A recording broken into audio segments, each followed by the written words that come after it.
Final, sorry.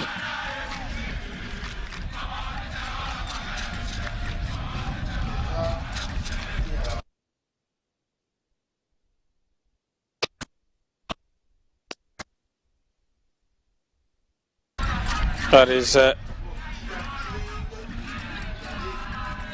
it's a brilliant jump from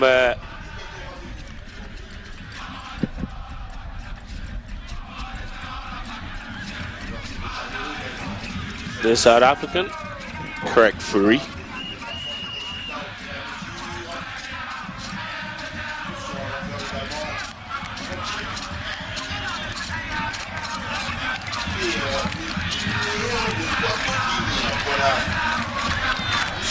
Martinez Daniel of Guinea Equatorial, currently in 11th, with his second attempt at 2.10 meters.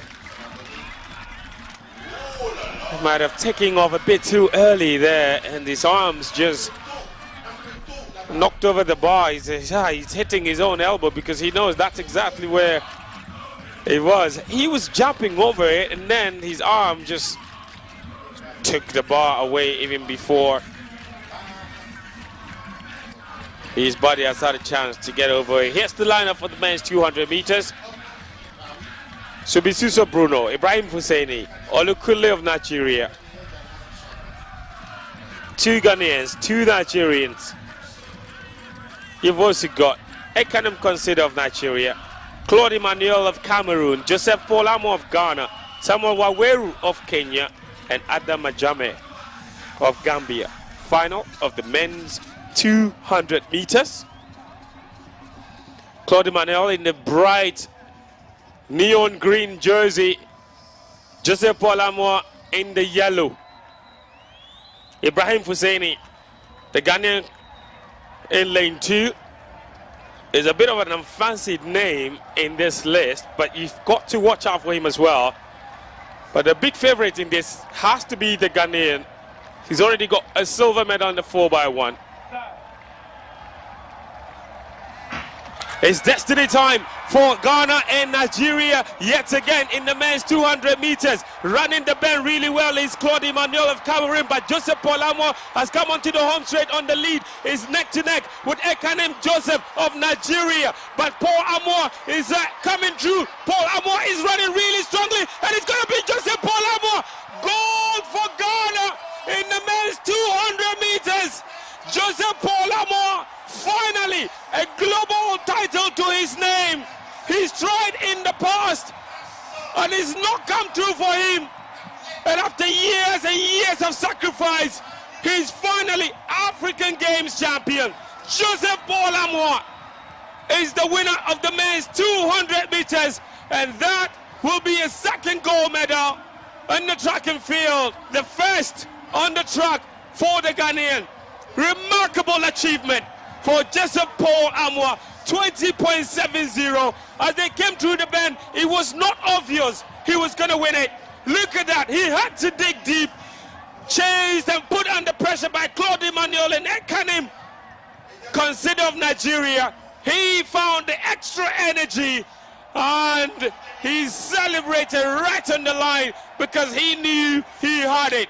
Joseph Paul Amo, African Games champion, and he has deserved it. But Claude Emmanuel, what a wonderful silver medal for himself, for Cameroon, and Ekanem Consider coming through to complete the podium places. So finally, Ghana get one over Nigeria in the sprints.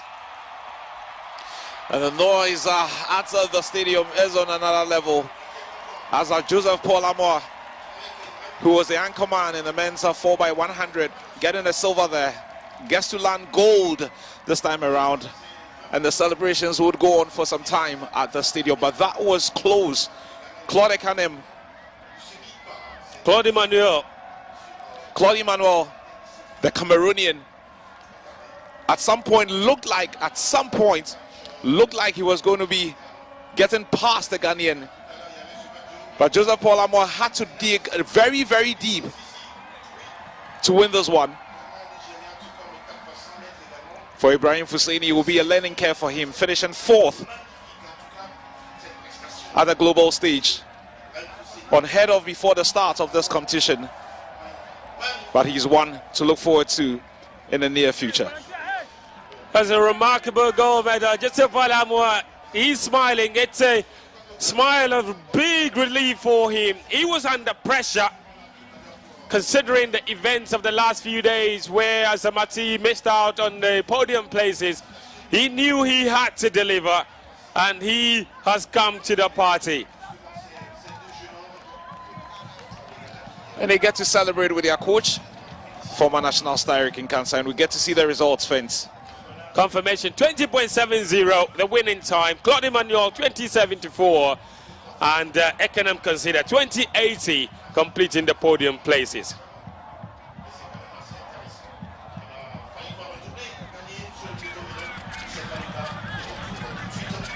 That was a race that was of massive Ghanaian interest, and the fans in there in their thousands, I'm sure, had come to see this particular race, and boy has Joe Paul delivered. Well, the former Prempeh College student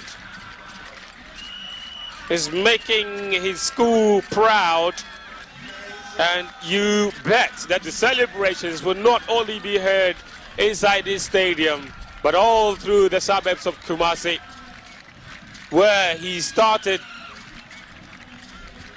his trade, up to the Kwame Nkrumah University of Science and Technology, to the campus of Coppin State University in Maryland. Commonwealth Games bronze medalist Joseph Bolamwa, now African Games gold medalist. Yet again, representing his country with enormous pride. Joseph Bolamwa, winner of the men's 200 meters final.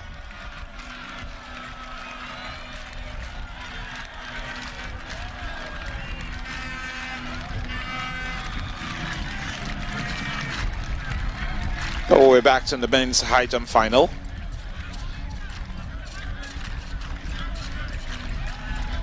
And that is a Ghanaian.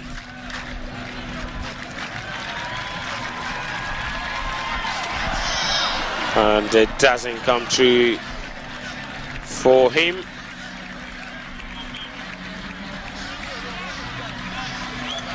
Kennedy Okansi.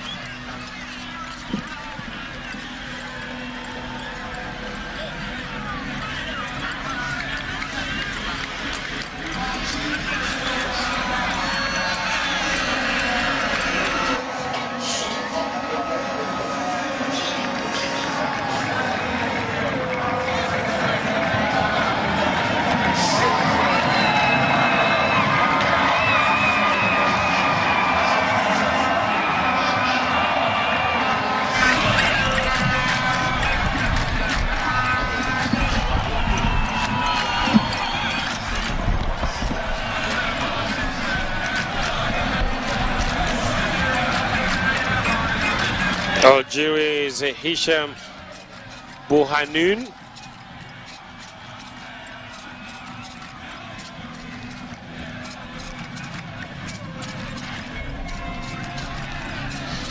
Well, he's currently in first position. Yes, in first.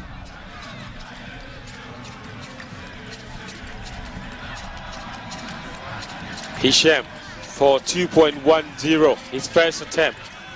And he has scaled it easily.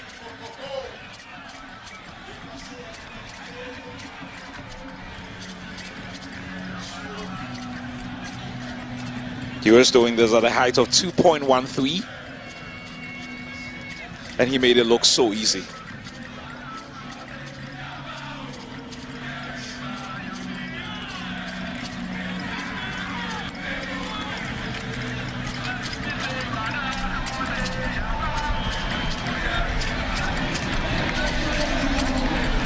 And that's the young Ghanaian, Kennedy Okansi, in the men's high jump.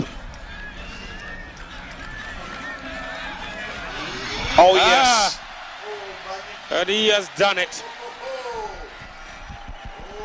He has scaled it. Kennedy Okansi at his second time of asking.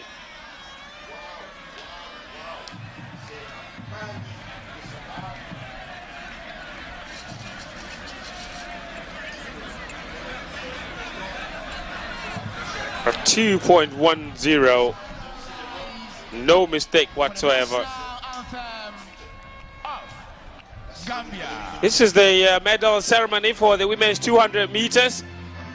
Gambia's Gina Bars with the gold medal until the national anthem of the Gambia.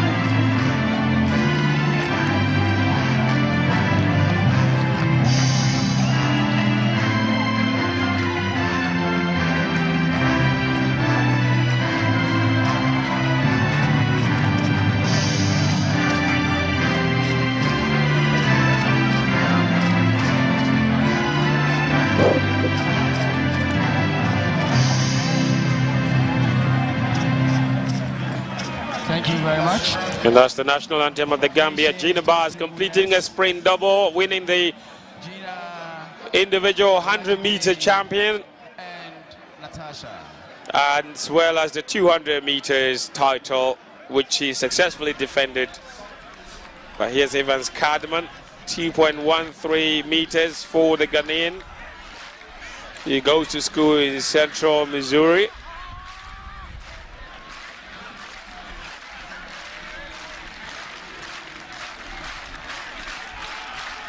So Evans Cardman at 2.13, and he has scaled it, and he's absolutely delighted. The home crowd love seeing their very own compete. Yeah. It's amazing, really. Absolutely brilliant from Evans Cardman, the high jumper. 2.13, successfully scaled it with no problems whatsoever. Well, it's massive, massive motivation to see all of these fans rooting for you and urging you on to succeed. But the heights are going to go higher and higher, and they'll be hoping that they would be scaling all of those heights.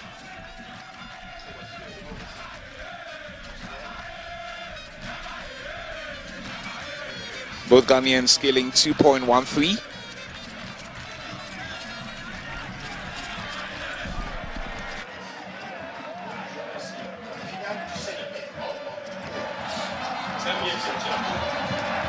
We're going to see the start list for the men's 5,000 meters final. So the final of the men's 5,000 meters.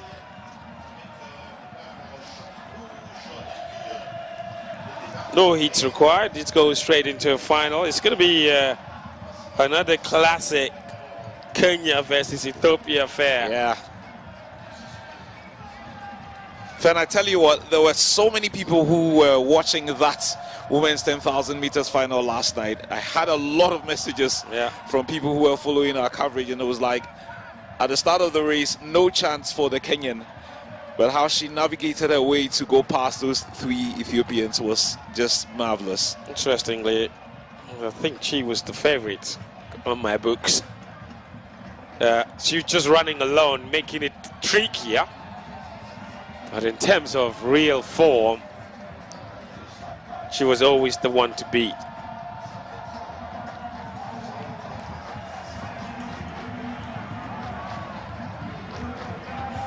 But we'll see whether we'll get to see another Kenyan-Ethiopian classic in the next 12 and a half laps.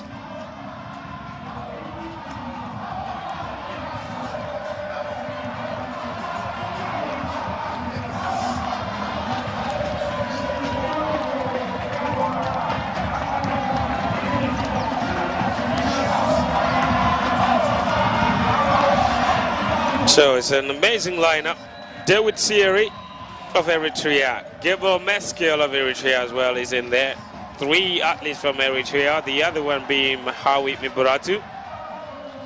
Then Djibouti have got Ibrahim Mohammed.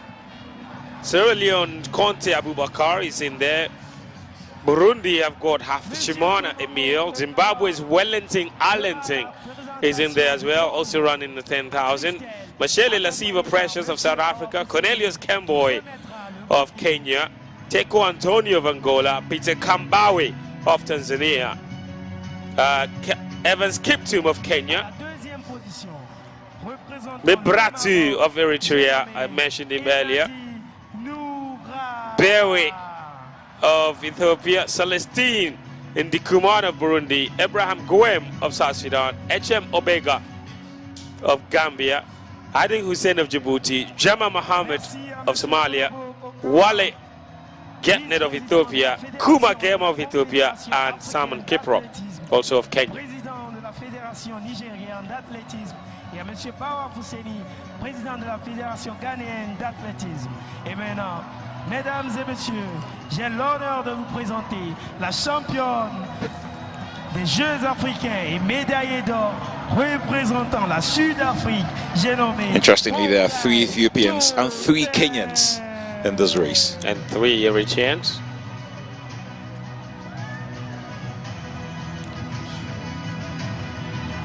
Another medal ceremony.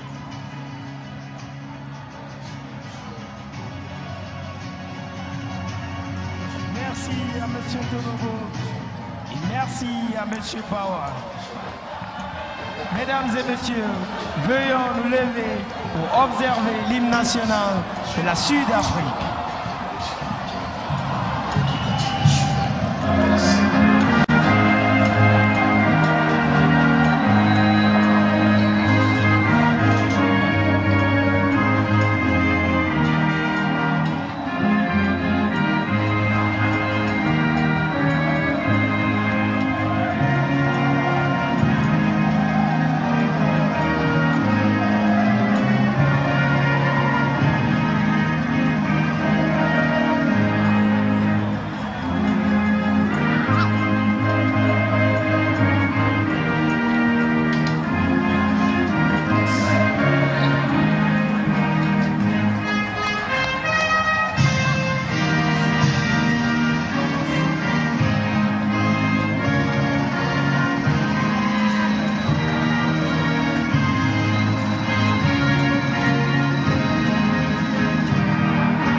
So big congratulations to Joseph Rugale of South Africa, winner of the women's 400-meter hurdles. The gold medal, Noura Enadi of Morocco with the silver, and Crystal Anguna of Cameroon with the bronze. Now back onto the track for the final of the men's 5,000 meters. Président de la Fédération ghanéenne d'athlétisme, nous avons fait l'honneur de présenter les médailles à ces athlètes. Veuillez les raccompagner avec des bancs d'applaudissements. It is a men's 5,000 final. So to get ready to go.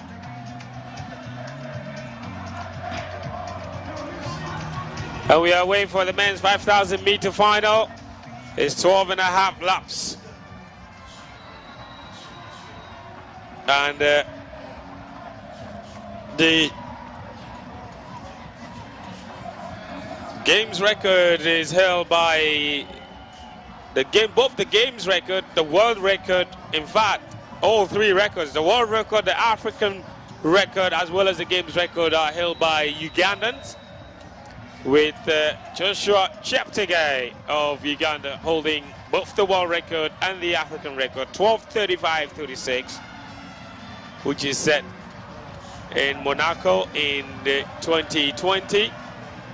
But the African Games record is held by Cape Zero, 13:12.51, set in Algiers back in 2007. Certainly not a single record has been set on the track so far at these games, and a lot of things explain that. They are mostly running against a headwind. Some of these races were actually run against a headwind of -2.5, some -1.5, and then you add that to the very hot temperature conditions and the humid conditions with humidity at around 77% most of the time. It's hard for a lot of these athletes to run record times on the track. We have seen records on the field with the women's javelin throw in particular, with Joanne van Wyk of South Africa setting a new games record.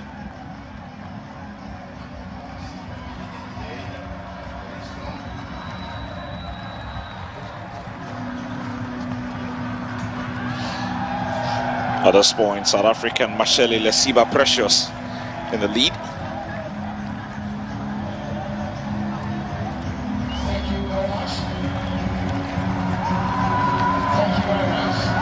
They're going to take their time. Is 12 times around the field, so no one is particularly in a hurry to get there. Not at all. Not at all.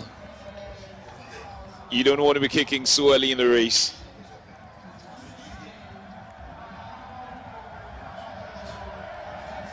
You were doing this 12.5 laps.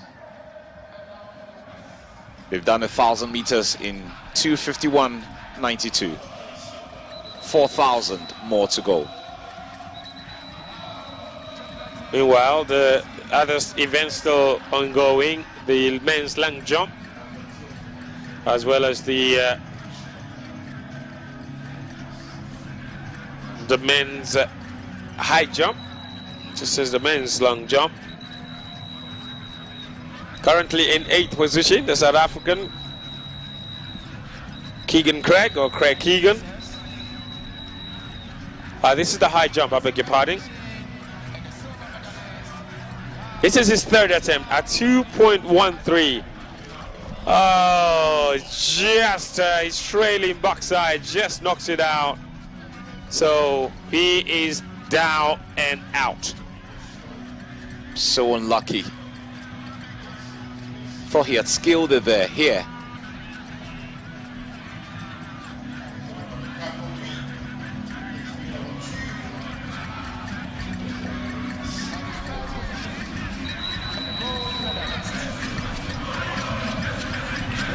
And that's the athlete from Mauritius, Prosper Joseph Desadine. This is his third attempt at 2.13. He just hesitates there. Wasn't ready for the takeoff. Conditions were not right. So he's had to taxi around a little bit and try again. Try again.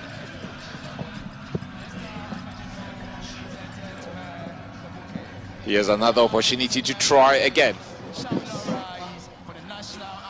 Can he go past a height of 2.13 meters?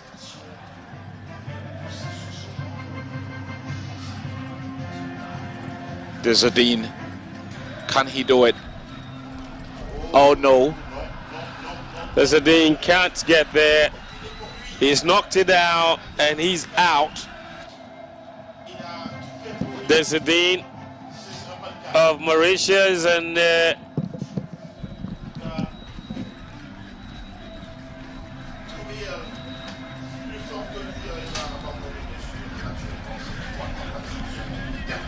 2.13 the last time, so he's eliminated at 2.10. the athletes from Mauritius.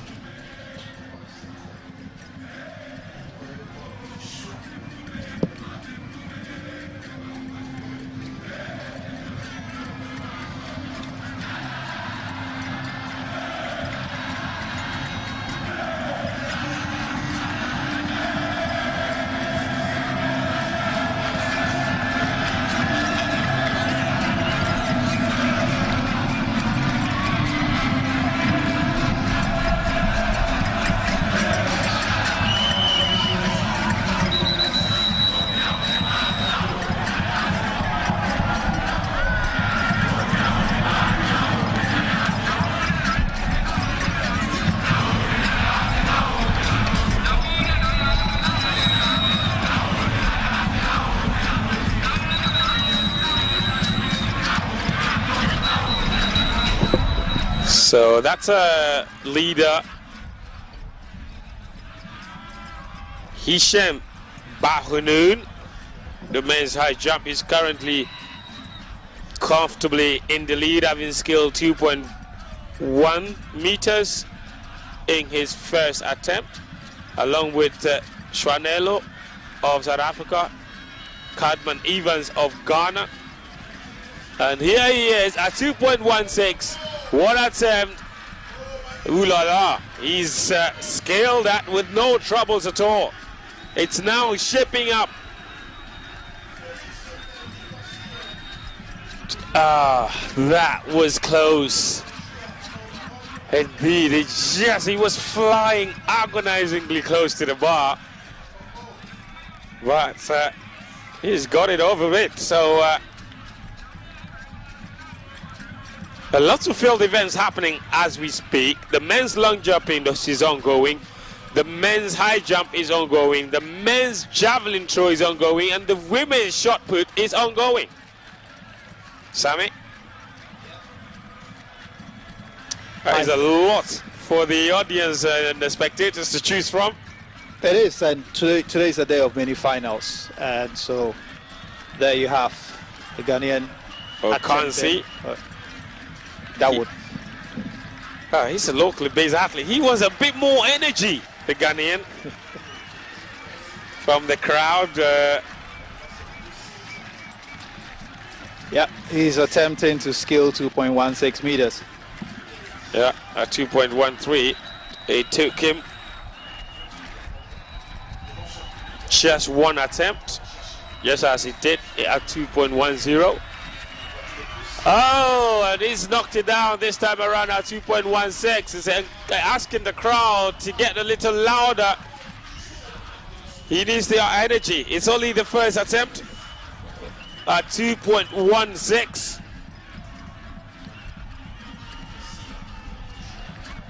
Well, it's the only difference you get as a whole. There are 3 Ghanaian high jumpers in this. And this stadium is buzzing. Buzzing. This is the biggest crowd we have had at this time of the evening since the event started, and he's hoping to feed off that energy to excel. There you go, Shwanelo.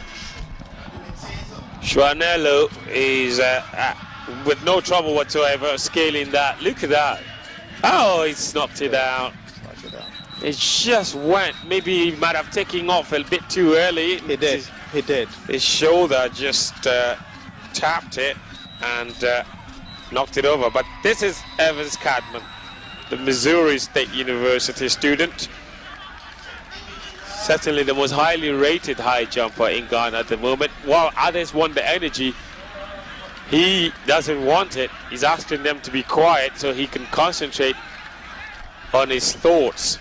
Here he is, Evans Cadman, at 2.16 meters.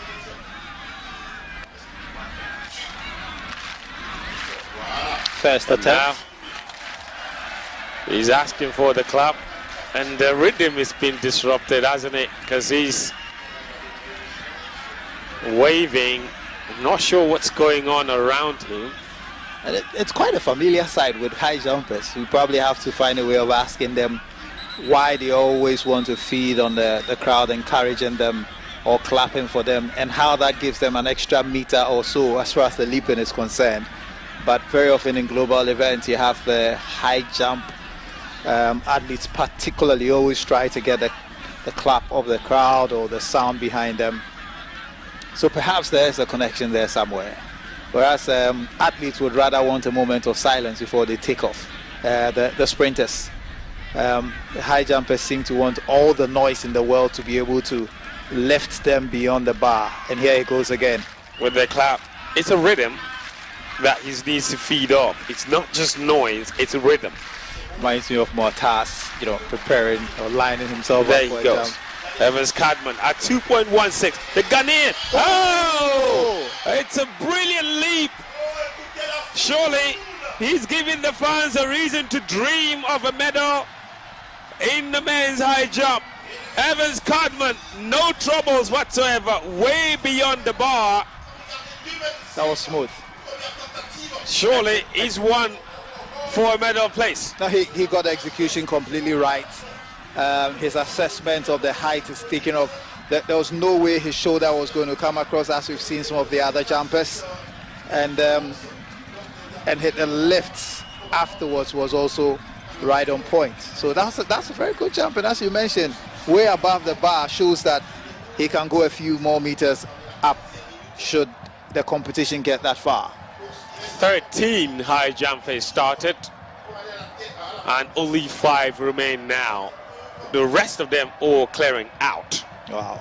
And we saw something similar in the women's event, which was won by Rosa Monima-Yeboah, that too many of them crashed out too quickly, and ultimately she was on her own, you know, attempting to jump higher levels and make the Olympic qualifying height, which eventually she couldn't make.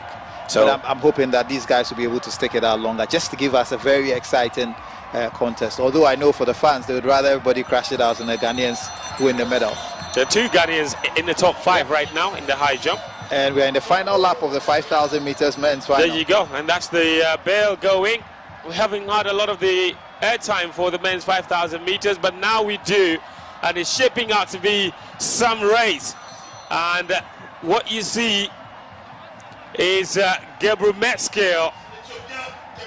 That is Ethiopia's Bewe Gebrivet, negotiating the bend, coming onto the home straight. It's going to be just him, Gebrivet Bewe. No one else really close to the Ethiopian, running really well. The 30-year-old, but he's being pursued by the athlete from Eritrea, but he's not going to be denied.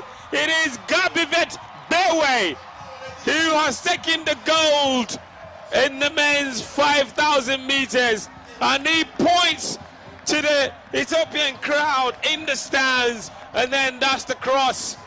Hallelujah, praise the Holy Mary, and he gets a celebration from the high jumper, who has failed out, by the way.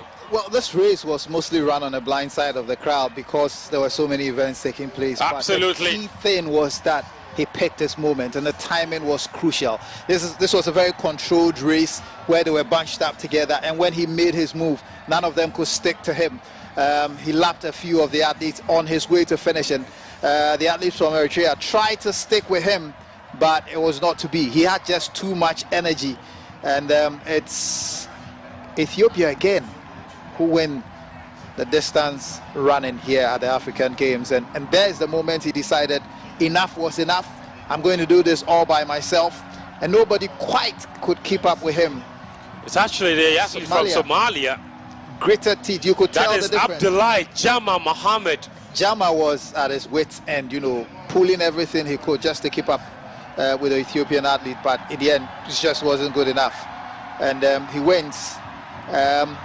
This time it was not multiple Ethiopian podium finishes for Ethiopia. It's just one, but they will celebrate together. So it's Ethiopia 1, Somalia 2, and Kenya wins the bronze medal in the men's 5,000 meters. Gebrivet Bewe with the wonderful win. Yeah. There he is, celebrating his 5,000 meter win. And you made a very good point about this race being run on the blind side of the fans, and not just them, even for the television audience, this race didn't get a lot of airtime. It didn't. Well, it's because of the simultaneous nature of the events.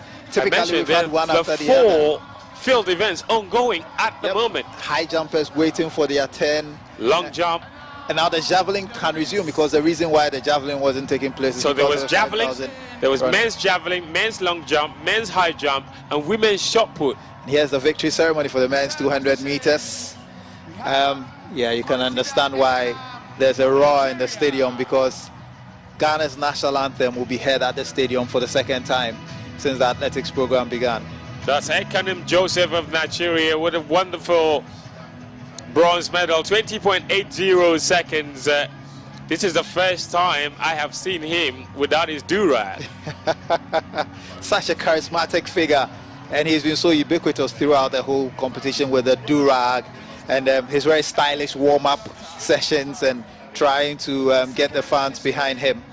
And well-deserved bronze. I'm sure he would have fancied his chances of upgrading that to a silver or a gold, but hey, Claude has been one of the standout athletes right from when he started running the heat, winning his heat in the outside lane, you know, from lane 8, and it was quite clear that he was going to be one to look out for.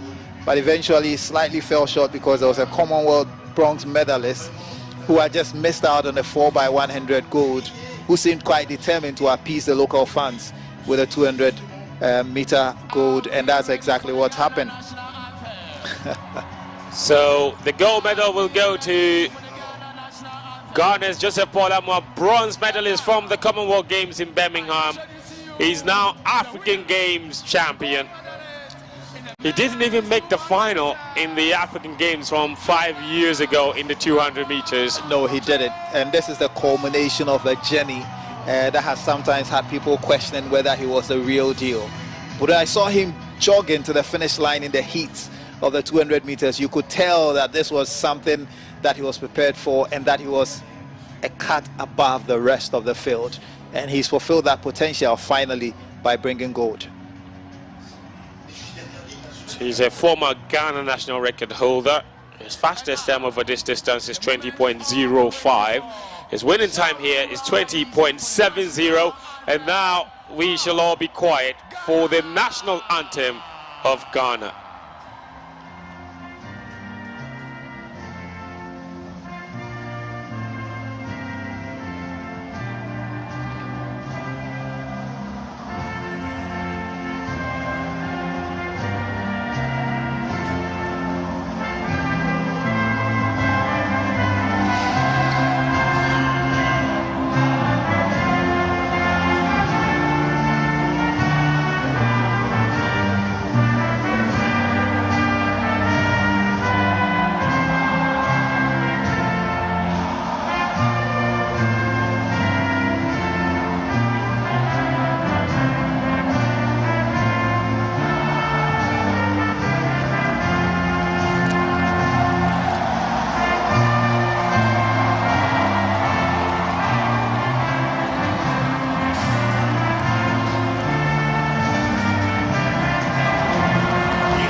And the crowd would roar as the national anthem of Ghana, God Bless Our Homeland, bells across the speakers in the stadium. You bet the celebrations will not just be inside this stadium, but across the whole country, and particularly in Kumasi and in the campus of Prempeh College. Many students would have been inspired by what this man has done.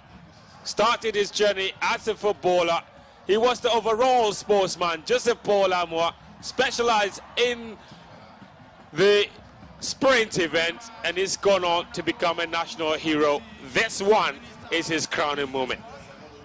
Definitely is. And we've seen this journey with a lot of African athletes when they start out young, and then there's the frustration as to whether they can live up to the expectation. And there's usually a huge weight of expectation. He's been part of 4x100 quartets for Ghana. He's been in and around medals at events without actually winning the medal.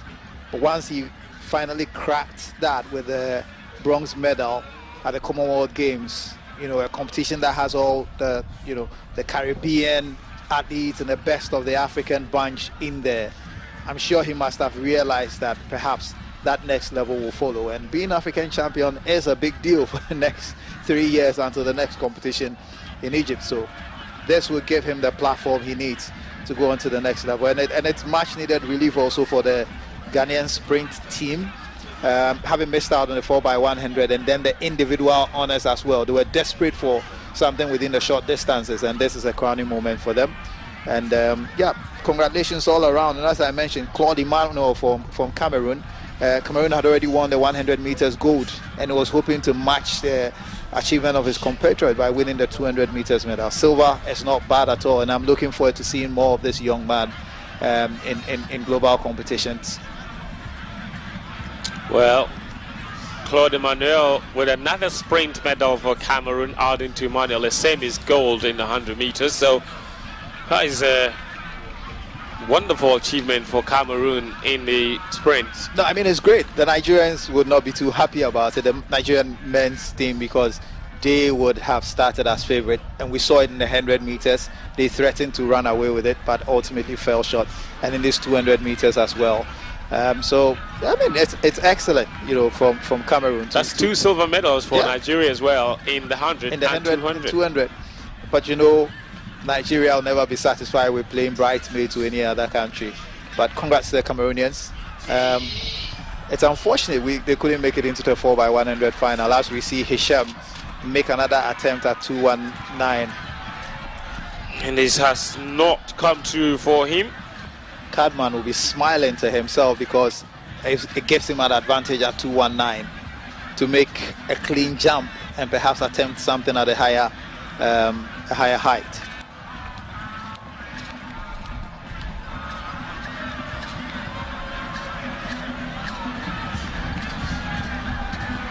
So 2:19 has not come true for Hisham. Botswana is Chouanello with his second attempt. And he's well, this is his first attempt at 2:19, and he's knocked it down. So he has this interesting style where just before he gets to the bar, he appears to pause before he makes the jump with his Fallsbury flop. And well, he has shown at 2:16 that first jump doesn't rule him out. And this is the Ghanaian. If he can clear this, he immediately goes into the lead. His first attempt at 2:19. Because he's had the cleanest jump so far. And at every point in time at his first attempt, he has made it. Evans Cadman, a Ghanaian, big medal potential here. Ghana is going for a double in high jump. Even for the gold. Here's Evans Cadman. Cadman knocks it down at his first attempt. So Hisham and Chouanello, well, I think he knows he had it. He knows he had it. He went over and his backside touched it. So it was after the main part of his body had gone over, it was a final clearance with his torso that ended up clipping the bar. And he'll be encouraged by that. Hamoud Assad is also still in the competition, the Moroccan. He will make his first attempt at 2:19.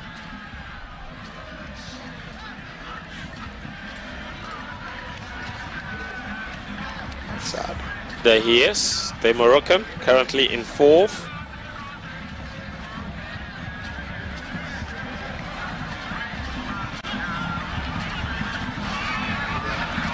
Hamoud Assad. Assad, well, has not come true for him. Never had this under control. Went too low with his back and could not even clear with the other part of his body. He would have to watch his next attempt. because he was nowhere over the bar there. We'll see links in for Benjamin.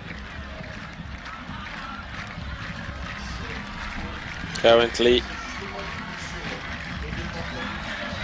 in joint 4th position with Hamoud Assad. With his first attempt, the South African at 2.19 meters.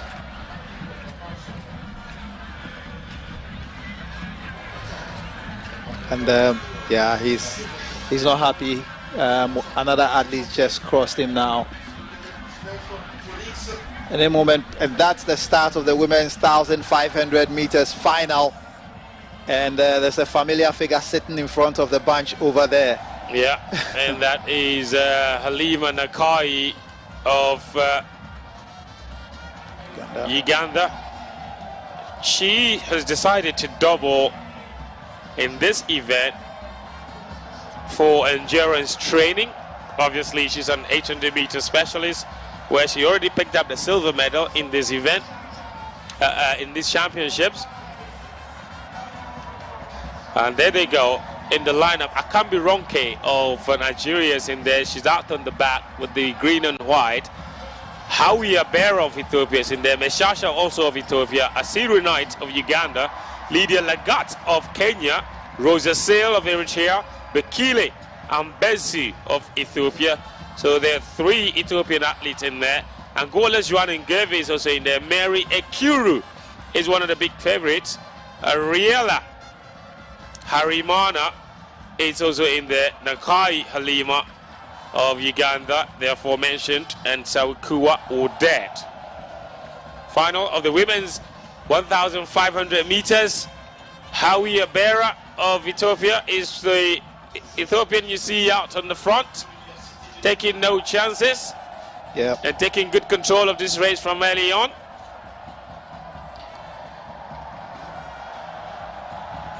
And again, expect the team tactics to come into play. There are 2 Kenyans, there are 3 Ethiopians in this race, and there are 2 Ugandan athletes, and that includes Halima Nakai. And this would be fast. They've started already at a frenetic pace, and the crowd is responding with a Mexican wave. And the record, the game's record for the 1,500 women's is held by Burka of Ethiopia. She set the game's record in 2007 in Algiers. A long time ago. Yeah, 4 minutes 06.89 seconds. The African record and the world records, though, are held by Faith Kipyegon, perhaps one of the most famous runners ever to come out of Kenya. She's unbeatable in that event. She is unbeatable. In a class, you can ask by herself. Sifan Hassan at the Olympic Games. She tried to take all 3. Faith Kipyegon stopped her at 1,500 meters. And she runs sub 4 minutes on a regular basis. The African record is 3 minutes 49.11 seconds. The African record is her record. It's her world record. The world record is the African record as well. 3 minutes 49.11. But here comes another Ethiopian coming through strongly is Herut Mishasha, and that's the bell, the final lap of the women's 1,500 meters. It's going to be 3 Ethiopians out on the front, but the Kenyans are coming as well. It's Mary Ekuru. I spoke about her. She's one of the big favorites. If anyone is going to stop the Ethiopians from doing a 1, 2, 3, it's going to be Mary Ekuru, but the Ethiopians are out on the front with Haris Bishasha. And they are spreading to the outside to prevent her from flanking through the outside. As well as Ambezu as they come through the bend. It is Mishasha in the lead at the moment, but Mary Ekuru is coming out strongly with about 100 meters to go. She's going on the outside. Mary Ekuru, Mishasha can see her from the outside of her eye. She's going past the first Ethiopian. Oh, but she cannot do it. Ethiopia are going to do a 1, 2. Mary Ekuru will have to settle for the bronze medal because Mishasha has executed a flawless race to win gold for Ethiopia. And then country women, Besu also coming through. It's actually Hawi Abera who's come through with the silver medal. Well, And Mary Akeru will have to settle. Well, here was the for finishing the of the bronze. race. And quite clearly, Meshesha kicked at the very last moment. Kenyan trying to get past, but there was no way she was beating the first and the second one. But eventually, she managed to notch herself into a bronze medal position. The whole plan at this stage was for the Ethiopians to have shut out the Kenyan. At some point, they spread themselves out to try to prevent her from coming down the flank. And in the end, Meshesha taking the gold, Hawi Abera taking the silver, and Mary Akeru having to settle for bronze. Well, there was no catching Meshesha there once she took off. And for Abera herself, she could see Mary Akeru coming, and she just stepped into another gear. Brilliant medal for Ethiopia again. And Mary Akeru, we spoke about it, we mentioned that if anyone was going to stop the Kenyans from doing a 1-2-3, it would take Mary Akeru, and it was her that denied Ethiopia a clean sweep. Again, it's come down to the superior team tactics, and in the end, that puts you in a very good position when it's time to accelerate or make a sprint for the line. Akeru, in the end, just didn't have enough and ran out of track meters to be able to make a difference. And here's the confirmation of the result. Mero Hero to Meshesha. It's a new games record. It says here 4:05.71 for Meshesha. And this eclipses the previous mark of 4:06.89, which was set by Becker all those years ago in Algiers in 2007. So it just shows you how fast this race was. It really was fast.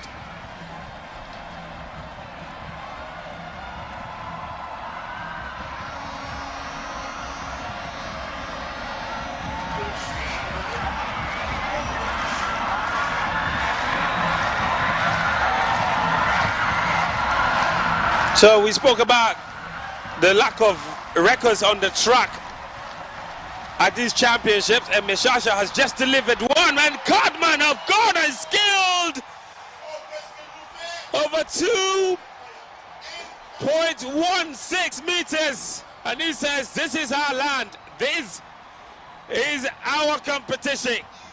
Evans Cardman of Ghana is shaping up to win the gold medal in the men's high jump. The Ghanaians have already won the women's high jump, and Evans Cardman is giving them reason to believe that they could win the men's high jump gold as well. Well, I did mention to you that for all those who failed to clear the 219, he had the best chance because he had clearly cleared the bar with his upper body, but just missed it because of his lower body. And he knew that, and he just corrected the technique and managed to get over with some distance to spare, with some heights to spare. So I'm sure he would challenge himself by going even higher, as we see if the other athletes can match. And this stadium is rocking. It's and rocking. Guess what? He is the first to clear that height of 2.19 meters, because Hisham Buhanoun of Algeria didn't clear, and now Botswana's Chwanelo, and he's also cleared it. Oh, he's in absolute delirium. You can understand why, because this was his final attempt at 2.19 meters. Oh my word. And if he had missed this, that would have been... Look at the celebration. He was quite fortunate, managed to get himself over with his stop and jump style, and for a moment it looked as if the bar was not going to hold. And look at the excitement and exhilaration. And now the South African Benjamin Links. Info. There it goes. Final opportunity for him.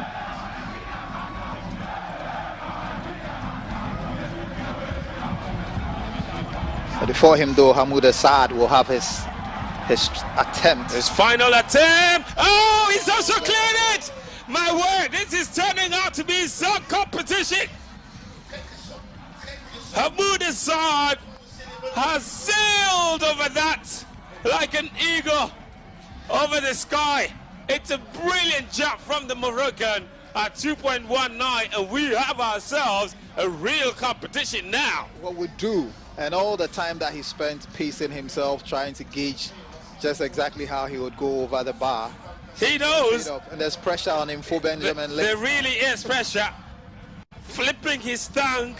He knows he has to clear this, or else he is out. Third and final attempt at 2.09 for Leeds. Oh, he's cleared it! My word! The men's high jump is turning out to be some dramatic competition. On their final attempts, they've all cleared 2.19. And Info's approach is quite different because he approaches it from the left-hand side and not from the right-hand side, as we've seen with all the athletes. Wow, they set it up beautifully. And Cadman's only advantage, the Ghanaian, is that he managed to go over at the second attempt, which will count for something later on when it comes to differentiating between these athletes should they all miss a particular height, and the decision is to be made as to who would win this event. But this is not done yet. If Cadman thought that he had the gold in the bag for Ghana, well, it's not done yet, and the bar has been raised. Literally and not metaphorically. Absolutely. The fans are loving every bit of it. Who thought that on a day where there will be a football final somewhere in the capital, people will opt to come and watch athletics and fill up the stadium? It's great to have such crowds and a full stadium cheering on these athletes, and I'm sure to a large extent it's pushing them to the limits as far as this competition is concerned. To be fair, there are over 2 million people in the crowd, so they can afford to fill multiple stadiums of 40,000. But here is Chanello at 2.21, and it's 2.21's first attempt is he's knocked down the bar, just sizing it up at the moment.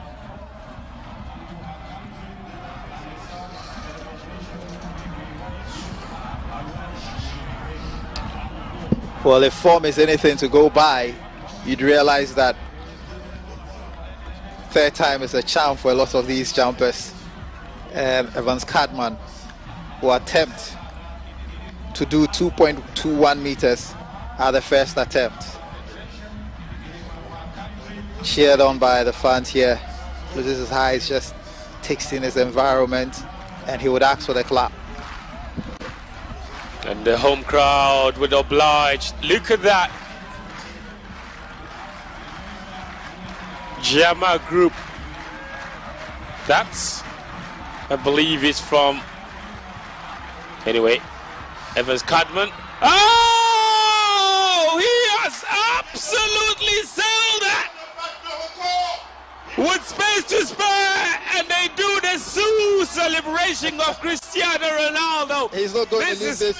He's not leaving this to count back. He wants to win this outright. This is turning out to be some competition. This is the superstar Ghanaians didn't know about, that they didn't know they had. Lots have been spoken about the others. Look, and the camaraderie with the other jumpers is just incredible. He's such a showman, and he's turning on the banners and turning on the heat on the other jumpers. The pressure now will be on Links, Info Benjamin, Abobi, Chuanello. Look at how high above the bar he was. This is phenomenal. It's as clean a jump as it gets for Evans Cadman. And now he has the luxury of, putting on his track top and really just watching at his attempt to clear 2.21 meters.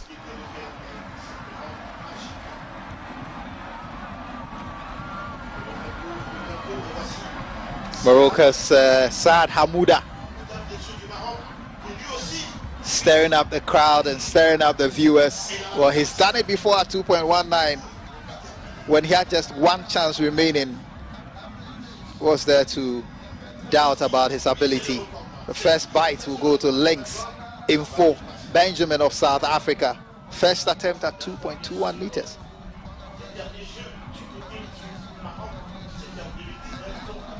Meanwhile, we are preparing for the men's 1500 meters.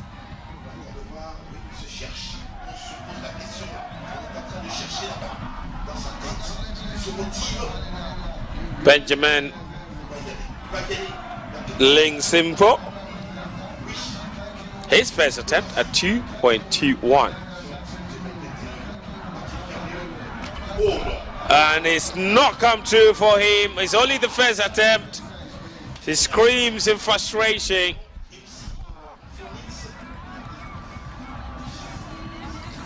It wasn't a bad jump.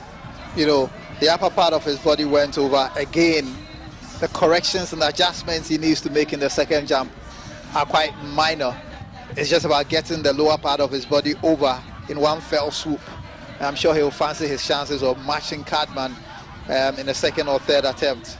Although the Ghanaians would be sitting pretty just watching the others sweat it out. As Abobe Shwanelo prepares for yet another goal at the bar at 2.21 meters.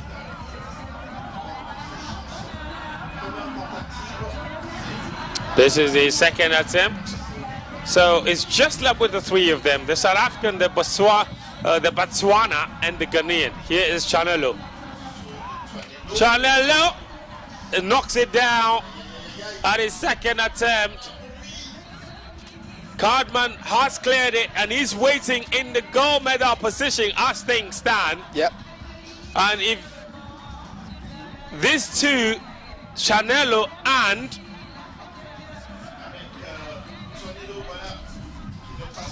Benjamin Info, do not clear this, it's gold for Cardman. And even if they do, and all of them do not clear the next one, it's still gold for Cardman. And it will be Cardman against Cardman for the qualification bar.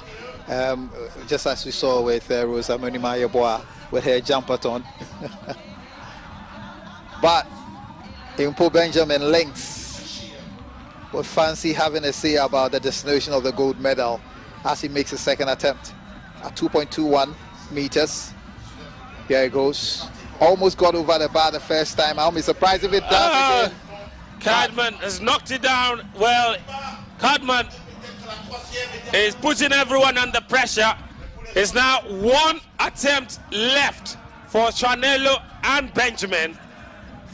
Evans Cardman will be champion. And this is where the athletes will take their time before the next attempt, because it's sudden death, really. You don't get a second chance for a first impression. And here's a shot of the field for the men's 1500 meters race, where it should be starting any moment from now. Ethiopia had a 1-2 with Kenya taking bronze in the women's event. What will be the outcome in this men's competition? We'll Graham, Ronald, Abdulatif, Germa, Shanini didn't start. Yobol Zerit is in there. Kipsang, Homing, Nzequinkunda, Waberi, all of them starting. By the way, Cardman is gone as indoor.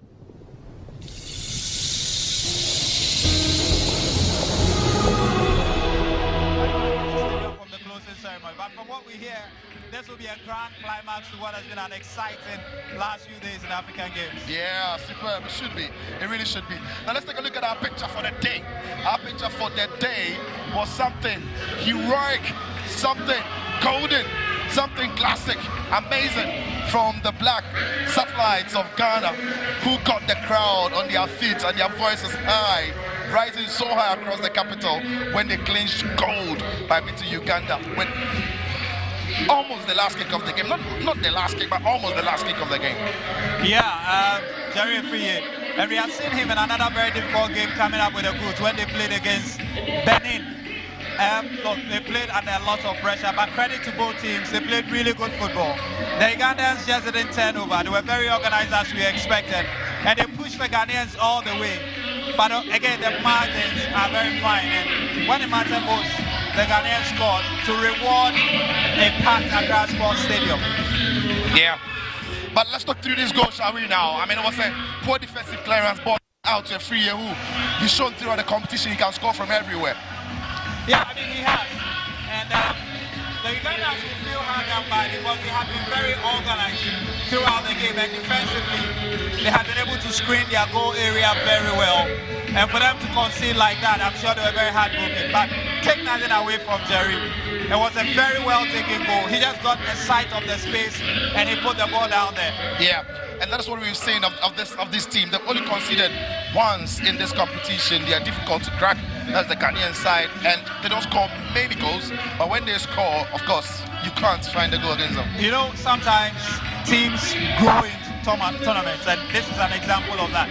After the disappointing goalless opening against Congo, I mean, the team were berated. There were people who began to question Coach Ofe's tactics. I felt that as a young coach, it was very bold for him to go up with a tactical setup that had three at the back. Very bold. But he stuck to his guns after that game. And you could see gradual improvement in the game.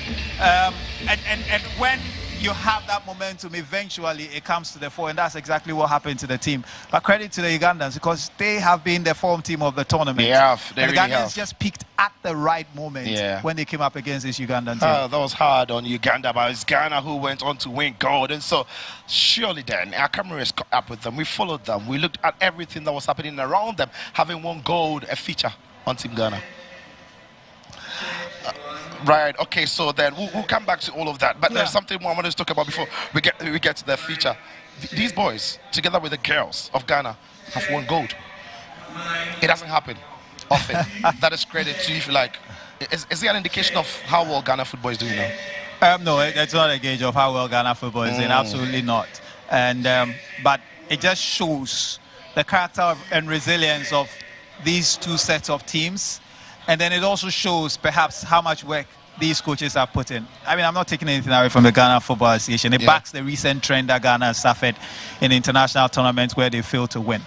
But both teams grew. Both teams had the character to be able to dig deep down and pick up something. I was listening to the Ghanaian coach for the ladies under 20 team, UC Bakisi. And the question was, you are losing 1-0 to Nigeria. What happened? And he said, look, the Nigerians are no slouches. Right. They are an extremely good team. Yeah, become the first nation to win both men and women's gold in football at the African Games. He told the girls, you see all the people out there, you can't go out there and disappoint them.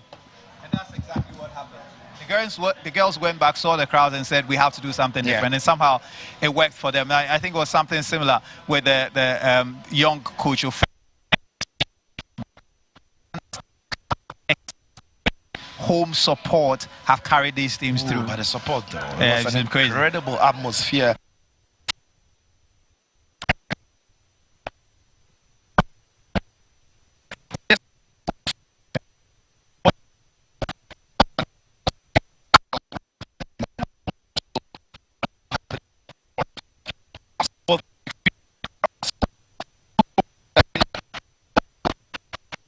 Nobody was home. No, apart from the fact that the various venues were full, especially in this week, it's the nature of the atmosphere. It wasn't just a genteel atmosphere where people were quietly sitting down and watching and clapping. No, people were chanting, people were singing, and when Ghana was not participating, people were cheering them on. And we saw that in a lot of the athletics. A lot of the athletes who were either running from the front or trying to search forward fed off the energy of the venue and the sheer noise that people were making to go over the line. Fascinating stuff. Just look at that. Look at those players who have made history for their country, having won gold and clinched it in men's football at the African Games. The manager, the coach, the captain, and everybody involved. So proud of themselves and having done that for their country. For the many thousands who are at the stadium, I bet you that was taking their memories for a very, very, very long time. Now let's take a look at how it all happened, having put this feature together about the team.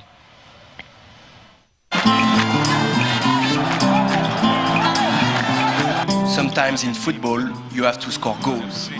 Thierry Henry said, and the Black Satellites tried and tried without success. For 90 minutes, the score remained goalless. But it took only one shot to let the emotions of the whole stadium explode.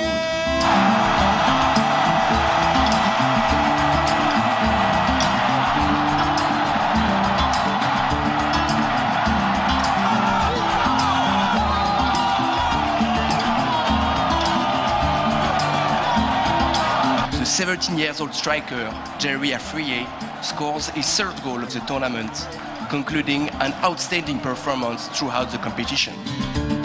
3 minutes later, the referee puts an end to the suspense. The black satellites are officially in orbit. Mission accomplished for coach Desmond Ofei. I'm happy for the boys. I'm happy for the boys. That's the most important thing. I'm happy for the crowd. I'm happy for the nation. And for me, I mean, of course, I'm happy, but for the boys, it's incredible. They have done well. You know, today is a very important thing. You know, this is what we are aspiring for. This is what we are working for, and we have achieved it. So we are very much happy. We are overexcited. We are much happy. Yeah. Outside of the stadium, supporters express their satisfaction. It was an amazing performance. As the way the girls won and the guys too won the same, it was really amazing. I don't have words to express how happy I am. The excitement and the joy which has come to this nation. I'm really proud of the boys. They really came out, they fought for their country. And we tell them a big thank you. With the gold medal around their neck and a whole country celebrating their success, the black satellites are now among the stars.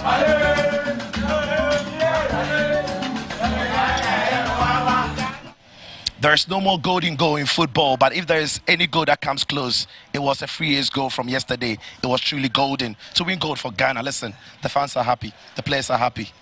You asked me initially how this reflects on Ghana football, and you know, with no disrespect to all the other athletes in the other sports who won gold, because of the recent travails of Ghana football, this was so badly needed, and it was an opportunity to reconnect the fans to the national teams after the disappointments that they have had. I think in the end, the ladies in the under-20 and the guys in the under-20 and their coaches ended up delivering this. So this will be relief for people. It's an opportunity to rekindle the connection between Ghana and their national teams. Superb, superb. All right, so there was still some more goals won in the African Games. And so in boxing, in the ring, there were goals that were won. Mohamed Amadou, he beat Inwala Inwango in the 54 kg category to win gold. Listen, the Bukom Boxing Arena, though, we're speaking about the fans here, that. Listen, the Bukom Boxing Arena fans are the only fans who know how to sing every single anthem on the continent. Because irrespective of who wins, they sing the anthem with you. That was amazing. Look, I have said it time without number, the atmosphere in there was like none other. And you know, unlike athletics and football, the fans in the boxing arena are much closer to the action and closer to the boxing ring. And so it's a very intimate relationship, and the boxers feel that and they feed off it, even when they run out of steam and they are hanging on for dear life. I think that has delivered the medals for Ghana, but not just Ghana, as you have said, for the other countries. You know, there were fighters from Liberia and Nigeria who train in Bukom, and who are, you know, owned by the fans who feel that they are one of their own. So when they step into the ring, and hopefully we'll have many more countries in the future, you know, gravitate towards this mecca of boxing in Ghana and make it a hub not just for Ghanaians, but for Africans to develop their talents. Superb. One of Ghana's favorites, one that every Ghanaian, when he hears the name in boxing, is excited. Samuel Techi delivered gold for Ghana in the men's 63.5 kg as well. Now take note, Samuel Techi is an African icon because at the last Olympic Games, he was the only African to win a medal. So, you know, face-saving achievement. And when he came here, really what he was seeking for was redemption, because in the years afterwards, between, you know, the indecision over whether to become a pro and all, there had been a series of inactivity. And then he went to Italy to try to qualify for the Olympics. It didn't go as planned. And he came here, and nothing less than a gold would have assured people that he is the talent that he's supposed to be. And he's delivered that under pressure. So credit to him. Yeah, and you spoke about it. His mentality is superb, because he surely would have been disappointed not to have made it to the Olympics, having gone to Italy. But to come back to Ghana and to fight and go on and win gold is a testament to the mentality that he's got. It is, and you know, it would also in a way restore the confidence he has in himself, because there's one more opportunity to qualify for the Olympics. So it is the qualifiers in Bangkok. And having done this, it will probably be a stepping stone for him to snatch that ticket and punch his ticket to Paris. Right. Okay, so let's take a look at how the medal table is looking like. We've got about 6 more medals to distribute in some finals to come today. But as it stands now, this is how the medal table is looking like.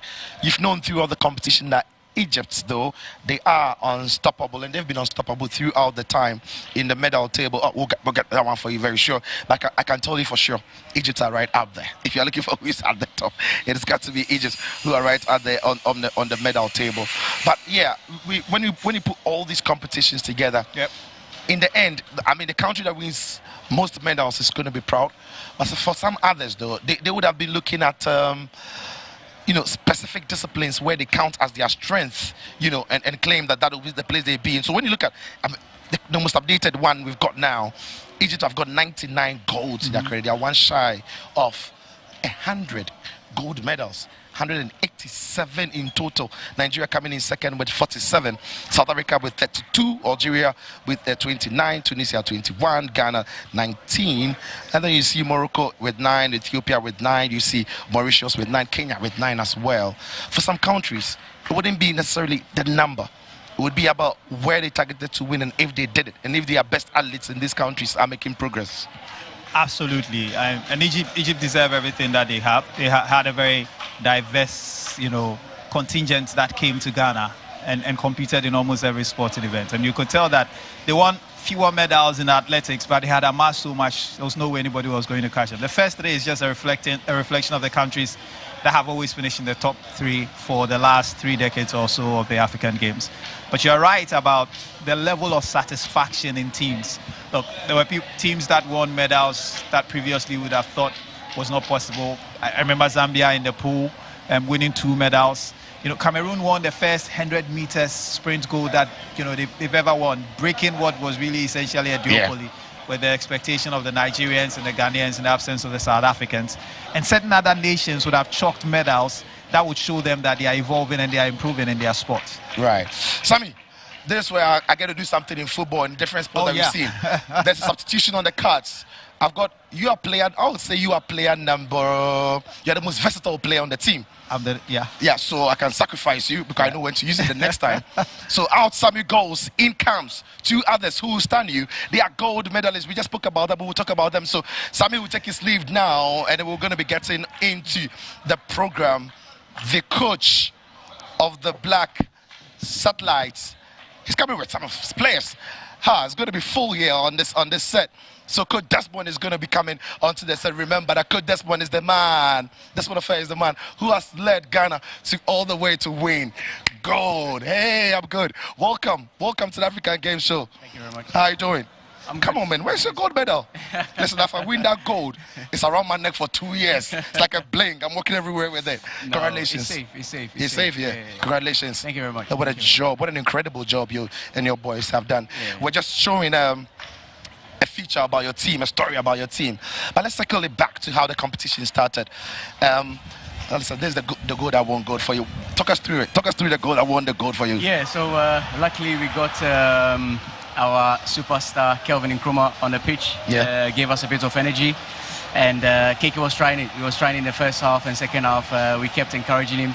And it paid off. It paid off. And it was the perfect timing. I mean, the script would have been better written. So it was fantastic. Truly a golden goal, isn't 100%. It? Truly a golden goal. Well, I started the competition with a goalless draw. Yes.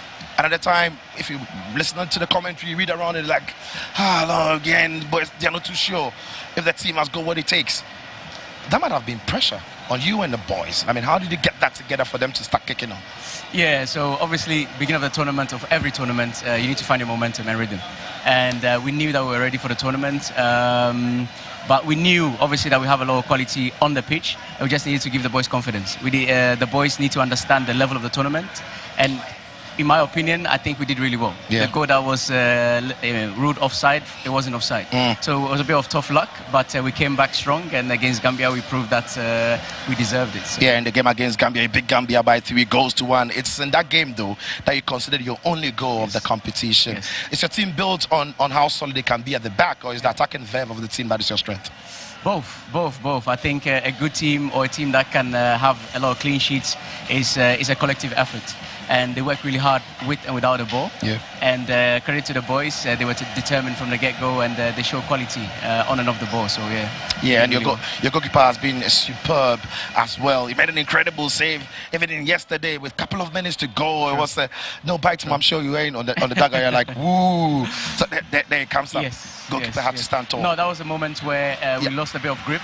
And basically our keeper is Yakubu is fantastic. All of our keepers. I want to give a big shout out to our goalkeeper coach Amwako, ex-Kotoko legend, and he helped them really well. So no, we've got quality on and off the pitch, and we are really happy for the boys. So let's talk through the quality then. How far can these boys go? Because listen, they play some very beautiful football. Obviously they are still young, they'll grow, they'll be more experienced, but are these the group of players that you watch and you're looking at thinking Ghana football perhaps in the future is in some safe hands? I think so. The biggest thing about these boys is the humility. I said before, they know where they're coming from. They know football is tricky. You can be on a high now, and if you don't take care, it can disappear really quickly. And now I think what we did with these boys, that obviously we taught them a lot, not only on football matters, but life. How to approach life in general, and step by step, and it's a hard graft. You have to work for it, and you have to be very disciplined. And these boys showed that they were very disciplined, and that's why we had 4 clean sheets, if I'm wrong. 4 clean sheets, so it was fantastic, and they're very disciplined and very hungry, so yeah. And that's the thing, there's the dynamism with which they play. At times they look like they are in the back 4, at times they go into a back 3, they go into a back 5, they are overloading spaces, and you're wondering how these young players are able to grasp all of that information and make it seem seamless or almost in automation. How do you draft that into kits like this? Hard work and also coachable players. Coachability is key, and I think that's what we did, and we're so lucky to have players that are willing to listen, willing to learn, and that's what they did, and it was fantastic. And the boys, it's been a process. We started in October, and like I said before, every camp we had 4 camping moments, and we cut the whole process into pieces. So tactical bits, mental, and all that stuff. And they've shown that they really show that they wanted to learn, and they're willing to learn and go for it. And that's what.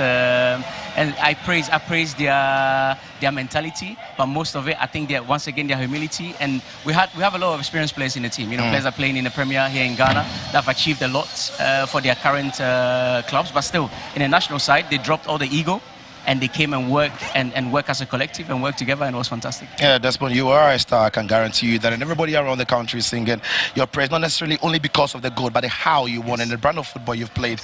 Ghana's been crying out for if you like, what identity of the football is. The FA though came out with a DNA or a philosophy. Are we seeing evidence of that on this team? Is that the 100%. Is that it? 100%. Oh, Ghanaians, there you have your answer. I can confirm. You are seeing the DNA at work on the satellites. Yes. We want to give a big shout out to Mr. Bernard Lippert, our old technical director, who did a fantastic job together with Professor Minta. Papani as well from technical directorate. They did a fantastic job creating this DNA. It took a while, 2 years. So it's detailed. And luckily, I was a bit lucky when I got the team and I got the DNA blueprint, and luckily enough, I used it in the process of building this team, and it's showing. It's showing. Yeah. Now let's talk about the fans, though. Yeah. Let's talk about the fans, the numbers, the atmosphere, the crowd. Yeah. What part did it play in your victory? I mean, I would say 99.9%.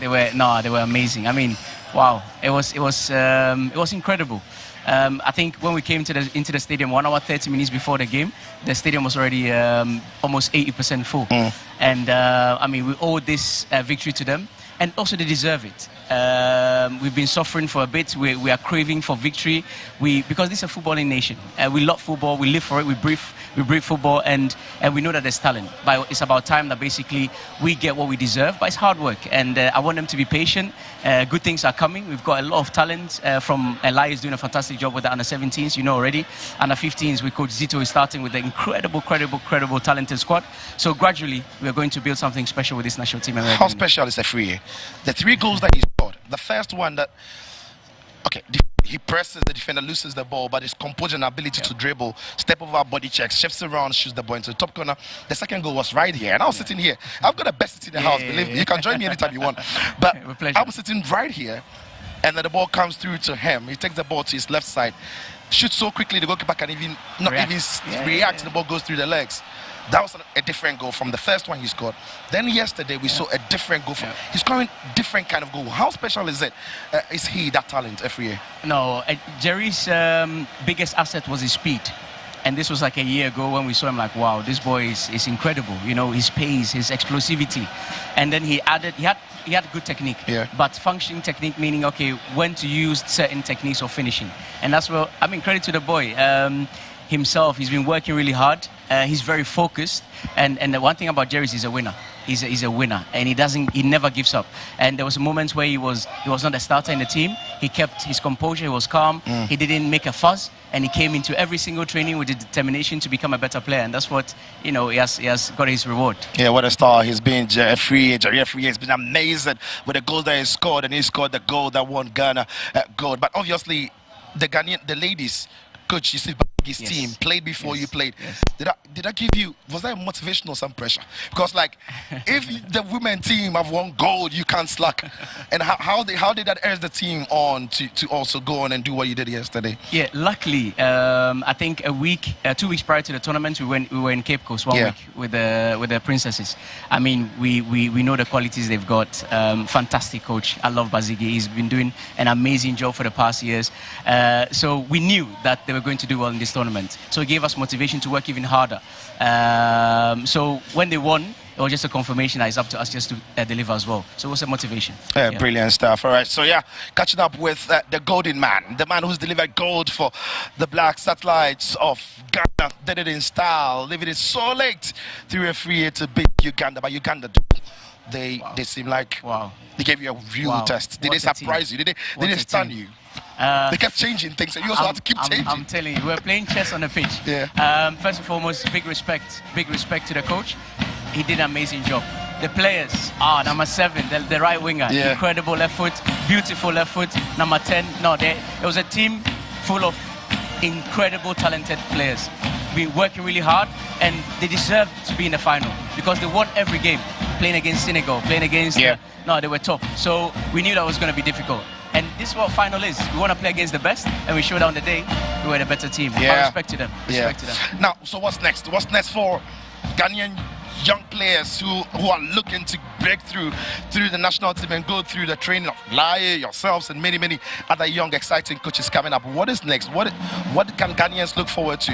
Now, the good news we've got is that, of course, the president, Mr. Kurt Okreku, together with the ESCO members, have now, it came out, I think, 3 days ago, that we have now created even more spots for all the talent in the country to make their way into the national team. Before, it was only under 17 and under 20 and under 23s. Now we have the under 15 that came just 2 years in the system. Now we've got under 16 coming up, under 18, under 19 and under 21.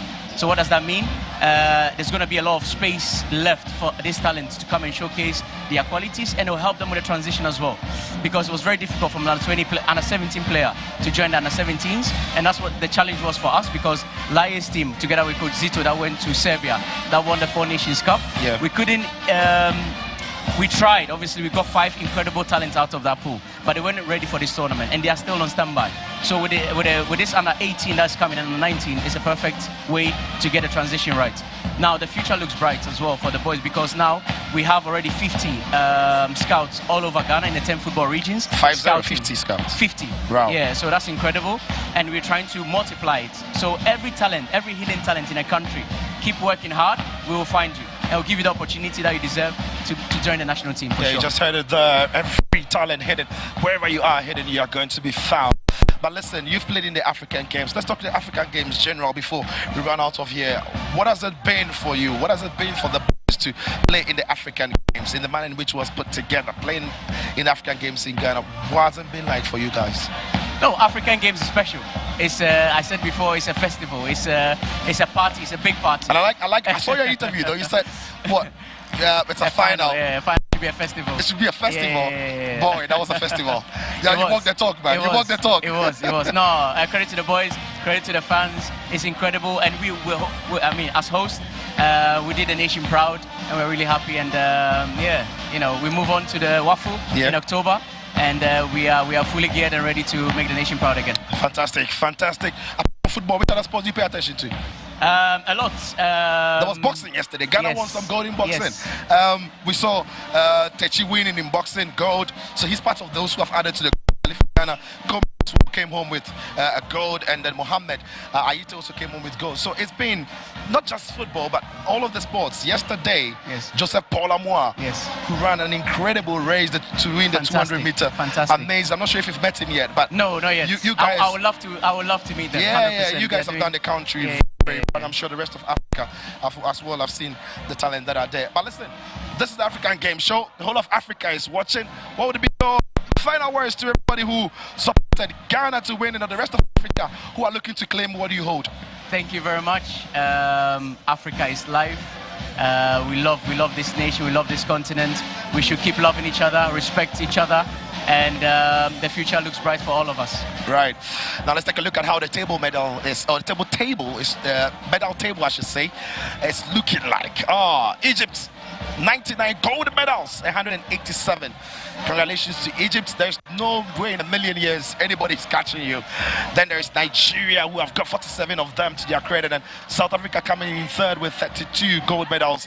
Algeria with fourth with 29 gold medals. Tunisia with 21. Ghana have got 19. It is more than they won in the last edition, and it is probably their best ever tally at the African Games. There's Morocco in 7th place, Ethiopia in 8th, Mauritius in 9th, and Kenya in the top 10, completing it with 8 gold medals. Ghana, though, total of 67. And one of those gold medal winners I've got right here in the studio in Cote Dustman of Big Relation. I had a funny conversation with one of the guests who came in last time. I thought it was Carl Tufo. He said he can't understand why all those players have won, each have gold. Only count for one. We had that conversation as well internally. It should be 20. It should be 20. Got 20 players. But it's a big one. It's one, but it's a big one because you know that the country loves football. Not only football, all the other sports, and all the other athletes are doing fantastic. I want to give kudos to all of them. Keep working hard. We are supporting you guys, and we are behind, and we are together. Brilliant. Now let's see what is coming up today, because the event closes today. Take a look at what is to come, the final moments, and enjoy every one of it. Enjoy every one of it, because it is the closing ceremony that will be coming up here at the University of Ghana Stadium. It is all set. It's going to be a party. Coach just said he was going to give a party yesterday. He gave one. There's going to be some more party to come at the African Games here. So do not miss out on what is to come later this evening. It is the closing ceremony. It's going to be fun. It's going to be packed, and do not miss it. Coach, thank you very much. Congratulations to you. Thank you again. Say a big hi to the boys, all of Ghana. Proud of them. And for you out there, massive thank you to you for doing the watching of the show. It is the African Games show. The event ends today, but not without the big party that is coming. Enjoy the rest of the day with some more finals to come.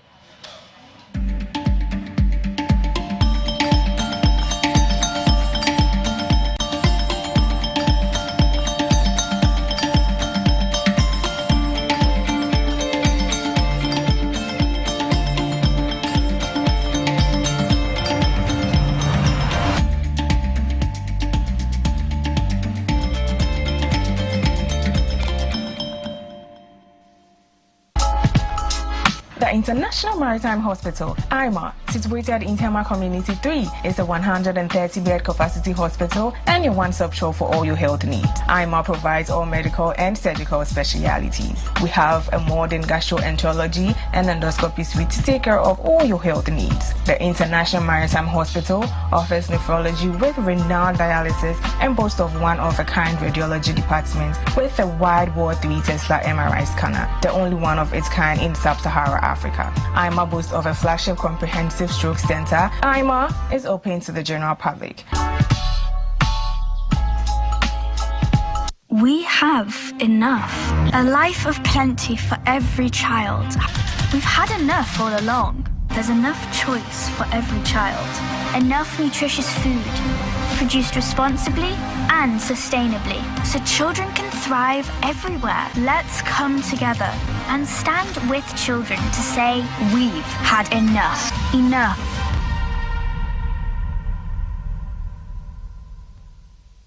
Coca-Cola Zero Sugar. With a new and improved taste. It's delicious and refreshing. Coca-Cola Zero Sugar. You need to try it first. This advert is FDA approved. Every child is so unique. You like no trending in everywhere. It's me like no other. So anytime you walk and play, You like no other. you are special like Indomie. It's me like no other. Did you know that every child on the planet has their own unique fingerprint like no other? You like no other. I'm talented. Me like no other. I can sing. I can dance. You like no other. As well as their own unique talents and abilities. I can cook. I can paint. You like no other. Indomie. You like no other. So every day, in whatever you do, remember you are special in your own way, like no other. Thank you, Mom, for letting me know I'm special and for making me my special Indomie. Thank you, Mommy. I love my Indomie. This advert is FDA approved.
Performance takes effort.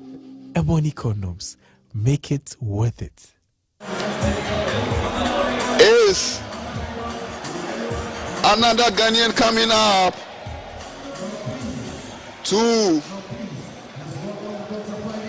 attempt gold.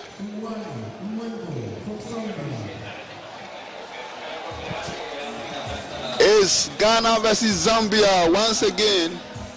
The Ghanaian in the red corner, Amadou Mohamed, ready to take to the ring here.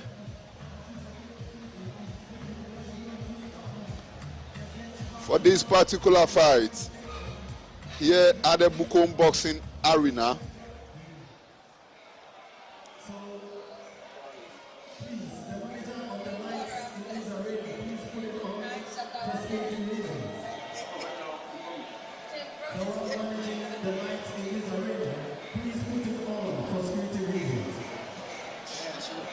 So is Cynthia Ogunsemilere the first Nigerian lady to win a fight in this second session of tonight's action. A comprehensive 5-0 victory. She won all 3 rounds 5-0 on the judges' scorecards and eventually secured the unanimous victory and the gold in women's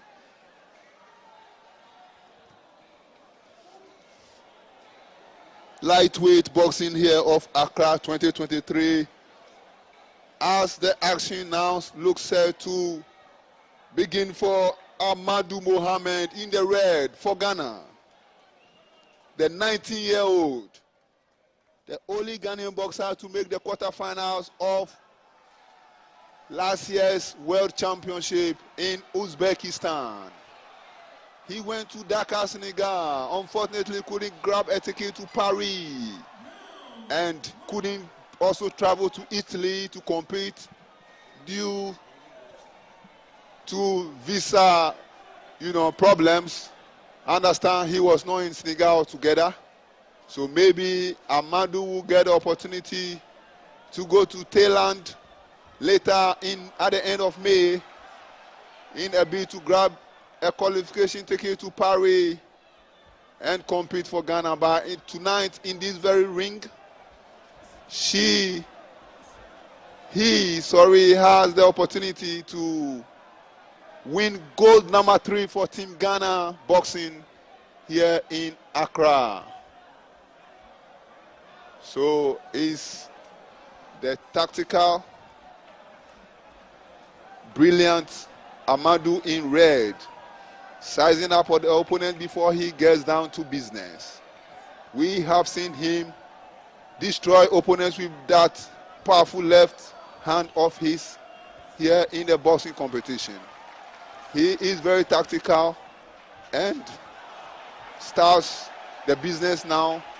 Amadou Mohammed, the 19-year-old from Accra, whose cousin Mohammed Ayite earlier on became the first Ghanaian boxer in 33 years to win gold at the Africa Games.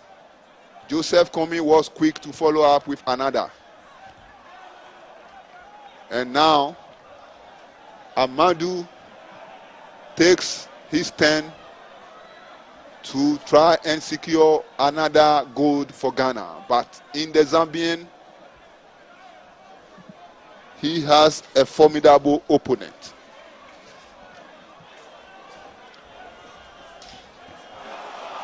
Mwengo Mwale in blue, trying to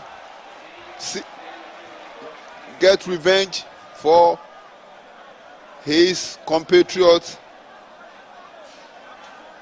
Andrew Chilata, who was earlier defeated by another Ghanaian, Joseph Kony, in the lightweight final. This is bantamweight, 54 kg decider. And Amadou, very patient.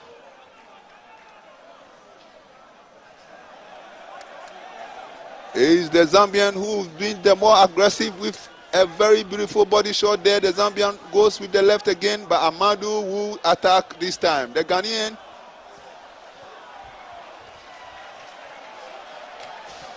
is a beautiful exhibition of good boxing skills there by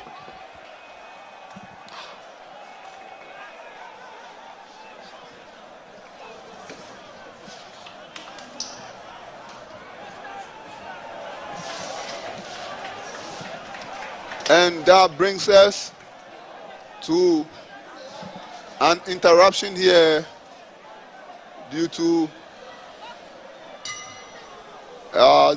it was not so much a round of many events there as our round number 1 comes to a close.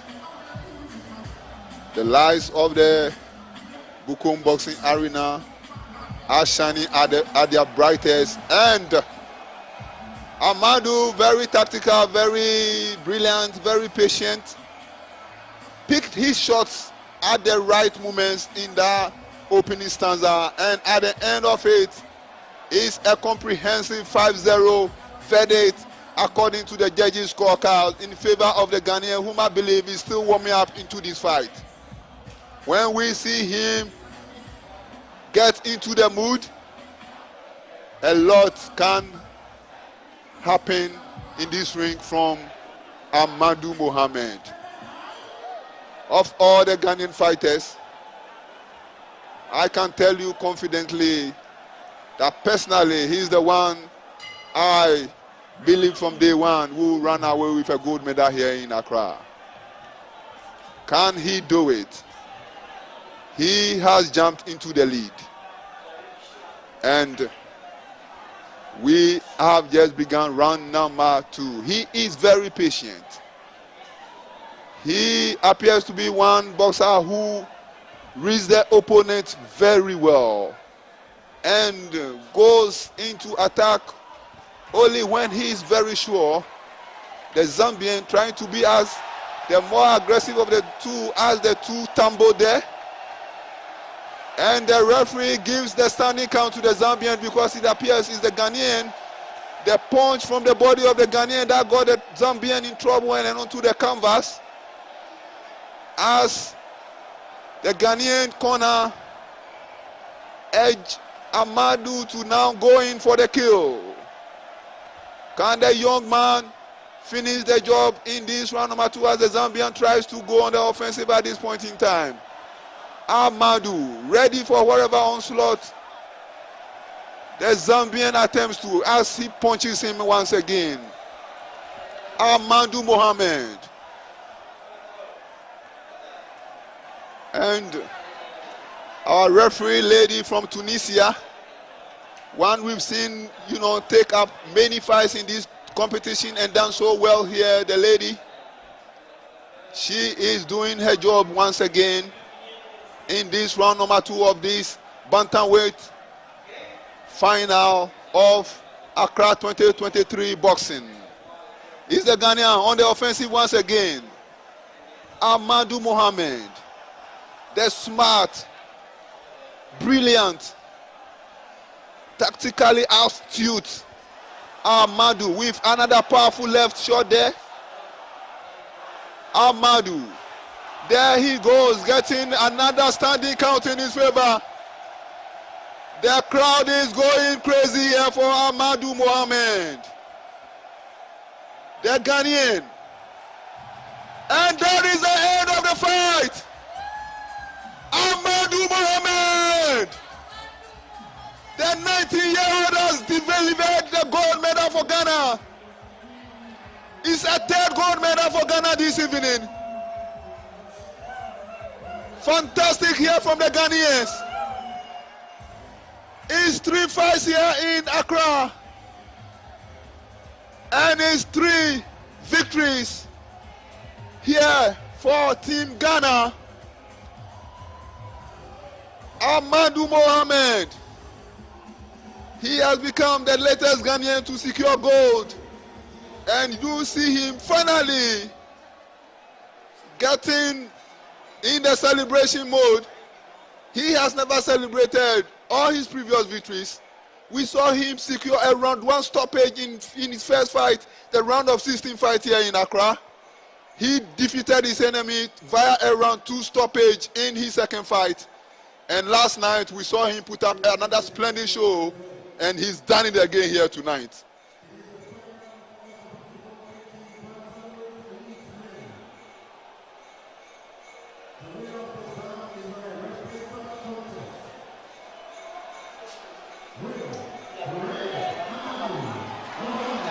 And it is official. It is official. Amadou Mohamed is a gold winner of Accra 2023. Is a 3rd gold medal in boxing for Ghana. 3 Ghanaian fighters have taken to the ring tonight. 3 of them have secured the gold. Is turning out to be Ghana's most successful African Games campaign in history. Is turning out to be Ghana's most successfully executed outing at the African sporting competition here in Accra. And straight away, another, as we watch highlights of that very fight, which saw Amadou claim a round 2 stoppage victory over the Zambian opponent, Amadou Mohamed. It's another gold for Ghana.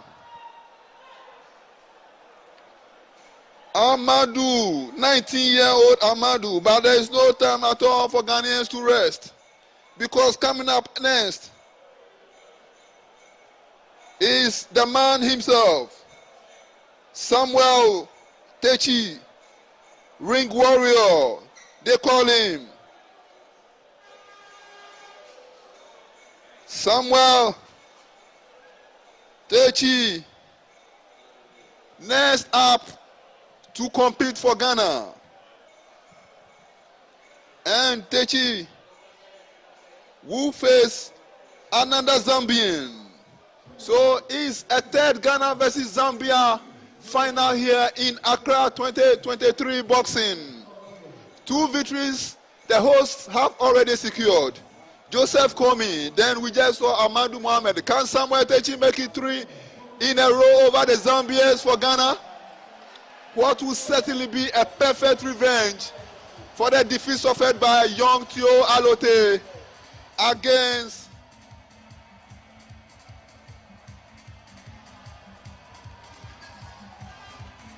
Patrick Chinyemba, also of Zambia, whom we saw win gold in that particular division, the flyweight division.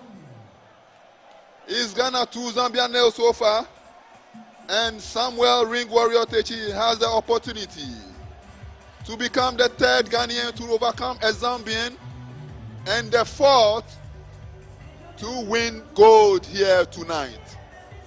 Can the Ring Warrior in the red corner do it? There you see him having arrived in the ring. Samuel Techi, the most famous of all the Ghanaian boxers competing here in Accra 2023. Remember, he already wrote his name in glory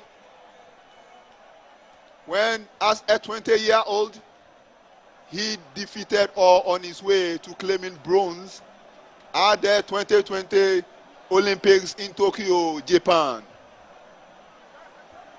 He turned professional some few months later and had a couple of fights as a pro, still undefeated at that level. He fought in South Africa, he fought in Nigeria as a professional, as well as right here in Accra, Ghana, in this very ring at the Bukom Boxing Arena. But he's back with the Bombers, and tonight he has the opportunity to give Ghana another gold. But standing in his way is the tough Zambian, Mwengo Mwale, the Zambian who was losing his semi-final encounter to Mambe of Gabon, and that is a smart left jab there from Techi against a Zambian who appeared to be, trying to intimidate the Ghanaian this early. Techi landed a left jab there. Mwale shook his head as if to say that's nothing. But so far, it's been Techi going all out so far as the Zambian right now tries to also come to the party. Is Samuel Techi in the red on the offensive? The man who still has a mission to go to Paris and determined to win gold in order to improve for the bronze he previously won in Tokyo. Samuel Techi,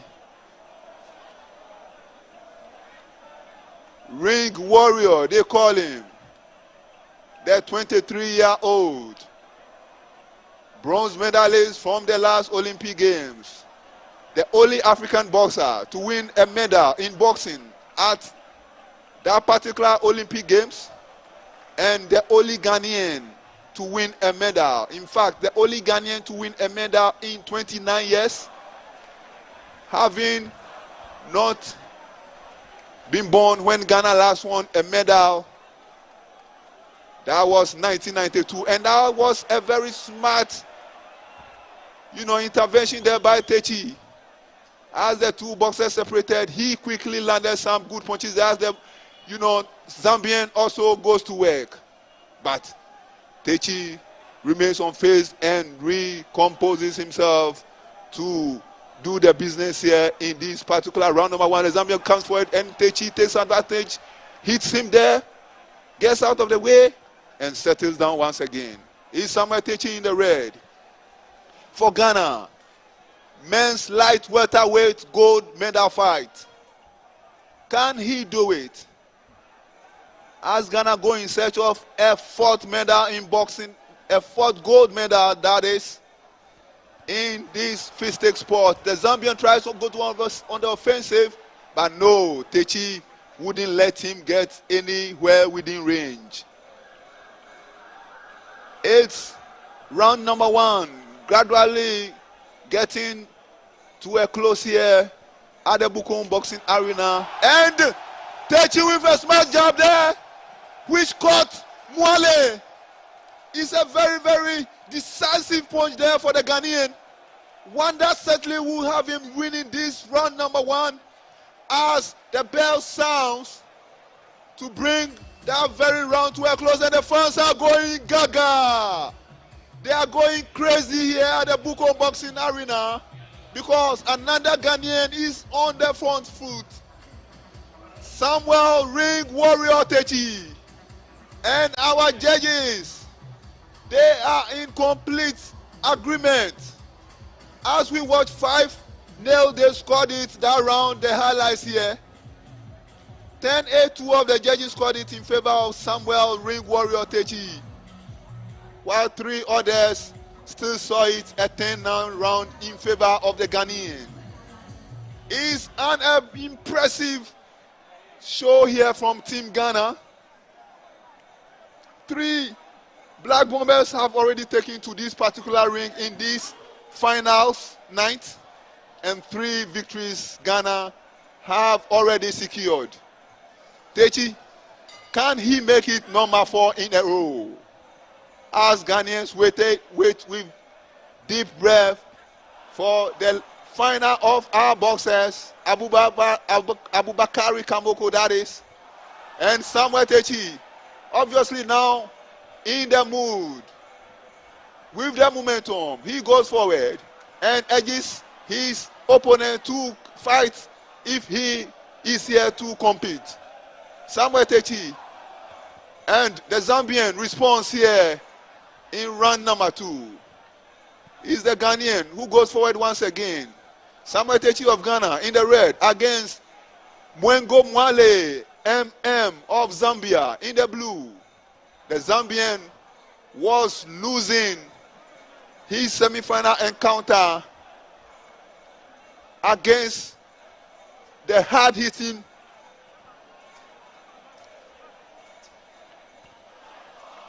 it's Emmanuel Katema rather that Samuel Techi is going up against. Mwale was the one who was battered in the previous fight by Amadou Mohamed. As Techi and Katema tango there. Round number 2 is Samuel Techi on the chase. He tries a power punch there. The Zambian also tries, but is Techi with a left shot. Round number 2. The Ghanaian goes on the offensive. Techi chasing the opponent along the ring, and he lands another one there. Techi goes, the Zambian will not land. He tries to fight back, but the Ghanaian is the man with the more accurate punches in this round number 2. Emmanuel Katema, he was losing his fight. He lost round 1 5-0, as he has now to Samuel Techi, and lost round 2 5-0 to the hard-hitting Mambe of Gabon. Mambe was so impressive in all his fights up to that time. Then in round 3, Katema staged a miraculous comeback, delivering 2 punches that took out the Gabonese. But Samuel Techi obviously has it all worked out and will be ready for wherever the Zambian throws at him in this particular fight, because he is a man on a mission. He went to Italy to compete for Ghana in the World Qualifiers for the Paris 2024 Olympics, having just rejoined the team at the beginning of the preparations for these Africa Games, being a very good friend of the Ghana Sports Minister. And Techi is cornered there by Katema as round number 2 comes to a close. Is still Samuel Techi of Ghana in the red against Emmanuel Katema of Zambia in the blue.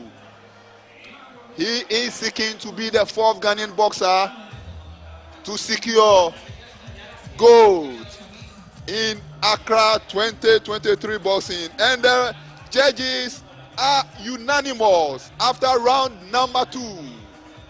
It's 5-0 again for Samuel Techi, the Ring Warrior.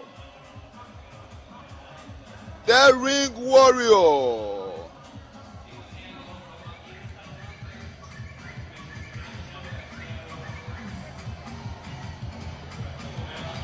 He is in a very, very good position.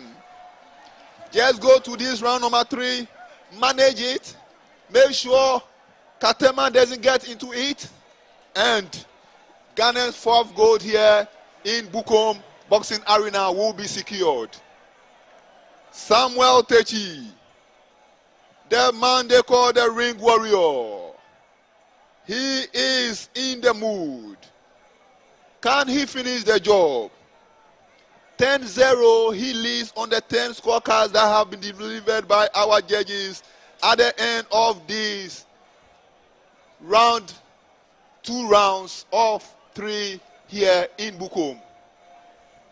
30 seconds go, and then the Zambian appears to have caught the Ghanaian in an attempt by Techi to punch him, but the referee rules down asleep as Katema tries to take advantage of the discomfort in which the Ghanaian finds himself. But Techi quickly recomposes himself and goes into battle. Down goes the Ghanaian once again, but once again it was asleep as he attempted an attack there. The Zambian couldn't take full advantage of that situation, and Techi, having slipped and gone down, got up too quickly there, which the Zambian obviously saw as an opportunity. But Yimane Katema obviously, clearly,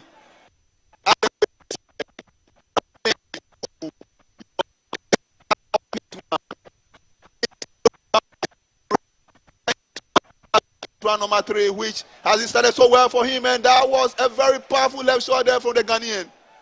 He obviously is the better man of the two at this point in time in this particular fight. There is no reason to panic. That sleep was just part of this sport, and having done so well in the opening 2 rounds, Samuel Techi, I believe, is still in a very fantastic position. The Zambian hitting the back of the head of the Ghanaian and gets a warning rightly from our referee from Algeria. It's 46 seconds, 45, 44, 43 now to go in this particular round and in this particular fight. Men's light welterweight final of Accra 2023 boxing, and the referee urges Techi to raise his head when he attacks. And the Zambian with a powerful right shot there, but Techi urges him to keep on coming if he really can do it. The Ghanaian goes in again. A good right there from Samuel Techi. He lands a very powerful left there that has the Zambian scrambling for, and there goes down Katema again. He rather went in for the kill, but the counter for Techi caught him. Our referee didn't see it that way, so the Zambian have been able to continue with the fight here as the time goes down. And Techi, as many Ghanaians, are also in panic mode, cannot celebrate, but I can confidently tell you that it's a fantastic victory here for the Ghanaian. In that round number 3, I didn't see no much action from the Zambian, even though Techi wasn't all that, on top of his game. And the quick verdict that has been sent by the judges to the ring announcer tells you that it's a victory for Ghana once again. Gold number 4 on the way. Samuel Ring Warrior Techi.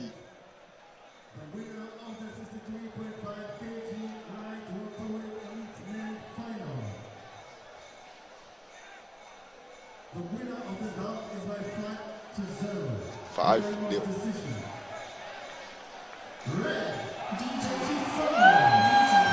And he has done it. He has done it. 3-2, the judges scored that final round. It was a very tricky round for the Ghanaian. It was a tricky round for the Ghanaian. But in the end, he got 3 of the judges scoring it in his favor and 2 scoring it. And that's the 4th gold for Ghana, Jojo. Yes, of course. A personal victory for Samuel Techi, the Ring Warrior. And Techi is a maiden international bout. He was taught by a Zambian who was African #1 at the featherweight at the time in Dakar, Senegal. So he have his personal vendetta against Zambians, and no wonder he met Emmanuel Matema and actually dealt with him. A very tough opponent, of course. Zambians are very resilient boxers. They've given Ghana trouble in many sporting meetings. This year in particular, I mean, they were a tough customer for the Black Queens. You know, we all witnessed that. Just yesterday, you saw how Bakwa Alote struggled against Africa's #1 Patrick Chinyamba, and this evening, Samuel Tichi has completed the complete total annihilation of the Zambia influence here. He beat Emmanuel Matema, then Amadou just before now also decisively dealt with him. Tichi has won Ghana's 4th Olympics medal. Ghana previously has won only 3 gold medals at the Olympics. The first by Asuma Nelson, right? And then Adam Amensa at the Africa Games. The second by Adam Amensa in the same 1978 African Games in Algiers, where Adam Amensa won in heavyweight, prior to Azuma's first win in featherweight. Then in 1991, Steve Doche also won in the flyweight division. And this evening, it is overwhelming for the best and the most successful, you know, African Game participation by Ghana since it started in 1965. You know, that Ghana have been participating, and to a personal victory for Kotofori Asare, because he has been under siege. He went to the Olympics qualifying Dakar, Senegal, a lot of barrage, you know, attacks, criticism, they should be changed, etc., etc. He sees African Games where he even made history by training Bukom Banku or Brahma Kamoko to win bronze at the time. Yesterday, he was at the corner when Brahma Kamoko's son, Abu Kamoko, who will be the next Ghanaian, you know, on the bill tonight, also won when entered, how do you call it, the finals, which guarantee him either gold or silver. So Coach Asare is a personal victory for him. For the Ghana Boxing Federation, I think is one of the testament of the work that have been done behind the scene. I mean, Donu, continue from here as the listeners are keep enjoying your, how do you call it, your smooth and then lockjam commentary. Thank you very much, Jojo Epson, Communications Officer of the Ghana Boxing Federation. The federation on top this evening, the Golden Federation this evening.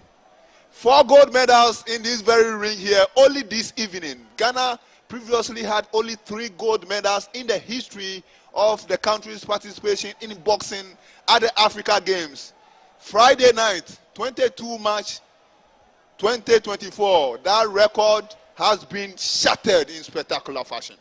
4 gold medals Ghana have secured here at the and have one more fight to come involving he will be fighting cruiserweight in a bid to make it good number 5 for Ghana. It's Ghanaian boxing and Ghanaian sports in general. The black athletes currently are playing the Ugandans at the Accra Stadium that is in the of men's football competition of this very, very competition, the Africa Games, the 13th episode here in Accra, Ghana. And the fighters have been at the party today. Mohamed Ayite began the onslaught.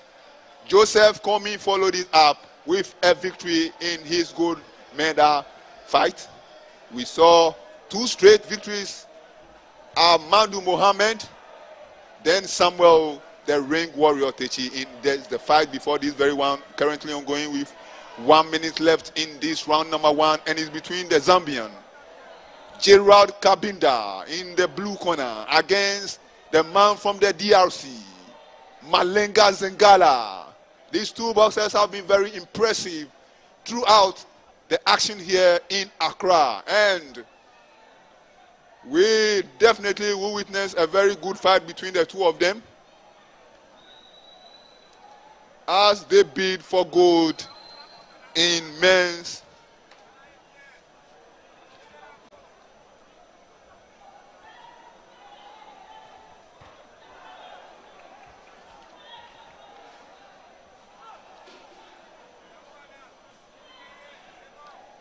men's welterweight division, that is. So it's a welterweight gold medal fight currently ongoing. We are doing a total of 13 fights this session, and this is fight number 6 of this particular session. We saw 3 female decisive fights that had 3 Nigerian women fighting. The first 2 Nigerians lost. That's the light flyweight division. We saw Rumesa Bwalam of Algeria defeat Zainab Adesina of Nigeria 4-1 to emerge victorious. Then came the women's bantamweight final, which also saw Without Betal of Morocco outwit the Nigerian Shukurat Karim to go home with the gold. But the third Nigerian, Cynthia Ogunsemilori, was dominant, was classic in winning all rounds on every judge's scorecard to completely annihilate the Egyptian Rahima Mohammed. Then came the 2 Ghanaians, Amadou Mohammed, with a terrific round 2 stoppage of Mwengo Mwale, his 3rd stoppage victory in 4 fights in this very championship. Amadou Mohammed, by far the best, most brilliant, impressive performer of all the Ghanaian boxers. And the man himself, the history-making man, Samuel Ring Warrior Techi, make sure his name has gone down in history as now one of only 7 boxers from this country to win gold at the Africa Games, having also secured bronze in the last Olympic Games in Tokyo, Japan. But we enter round number 2 of our tough, welterweight gold medal match-up. It's going to be a tough fight, as round number 1 has proven to be. 3-2, the judges split it in favor of the man in red from Congo, Malenga Zengala, the man with the name that could possibly strike fear into you even before you take to the ring to face him. Boniface Malenga Zengala in the red corner, and he nearly slipped there despite landing a smart one. Another jab there from Malenga Zengala by Gerard Kabinda, the tall Kabinda from Zambia. He has been very effective in competing against relatively shorter, compact boxers, just like, Zengala in his previous 2 fights, and he emerged victorious. Can he do it once again this evening against the Congolese?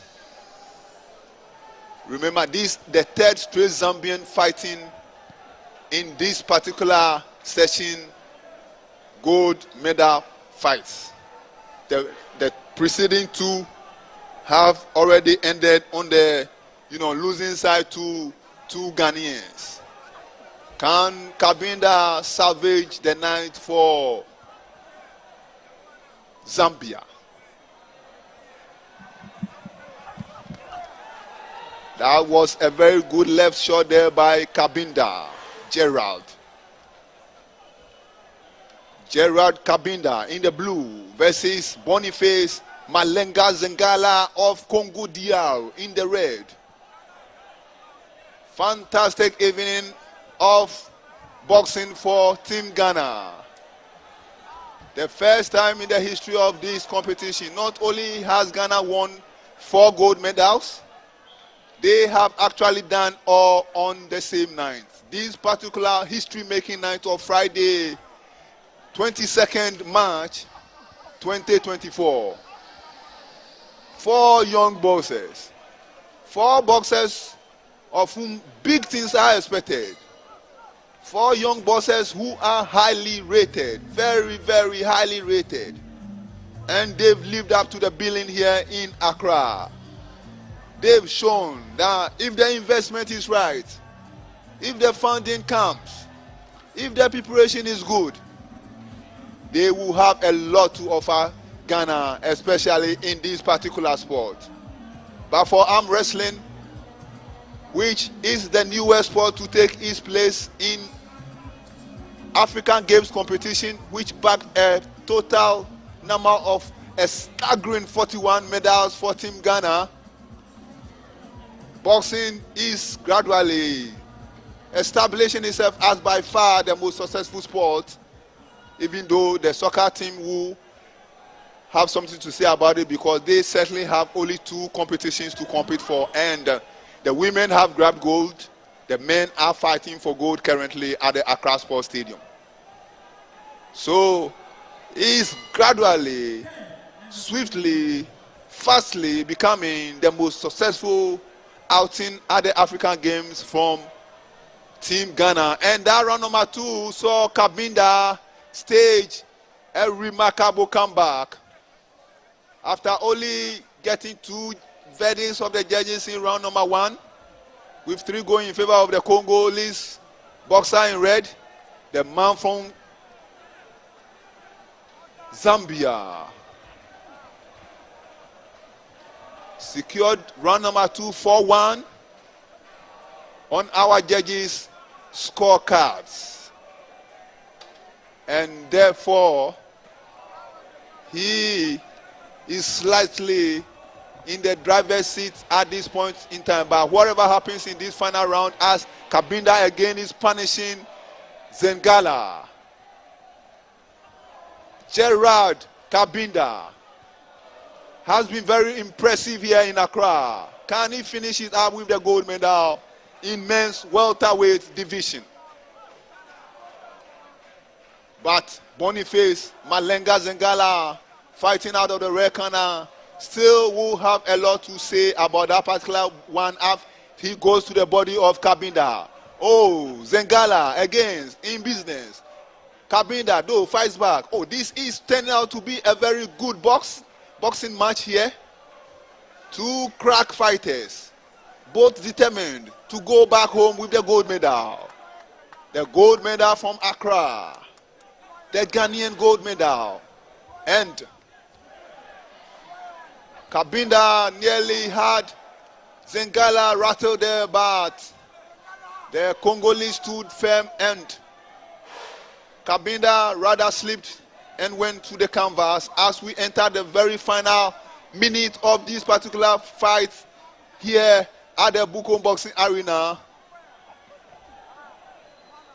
The action is going very, very rapidly, and pretty soon we will be done with what is fight number 6 of 13 in this particular session here at the Bukom Arena.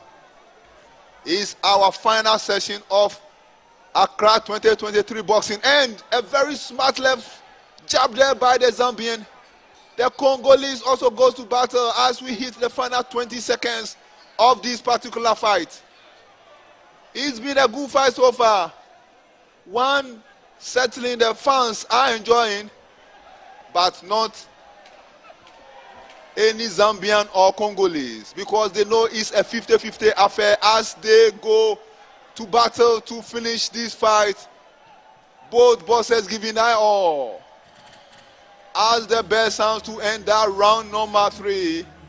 I am so glad I am not one of these judges at ringside, because it was certainly a very close fight. 2 crack boxers, both giving their all, and it's down to the judges to separate them. They could not be separated in the ring. Round 1 went to the Congolese in the red corner, 3-2. The man in the blue from Zambia, Gerard Kabinda, took round number 2, 1-4. 4-1 that is. And now, round 3.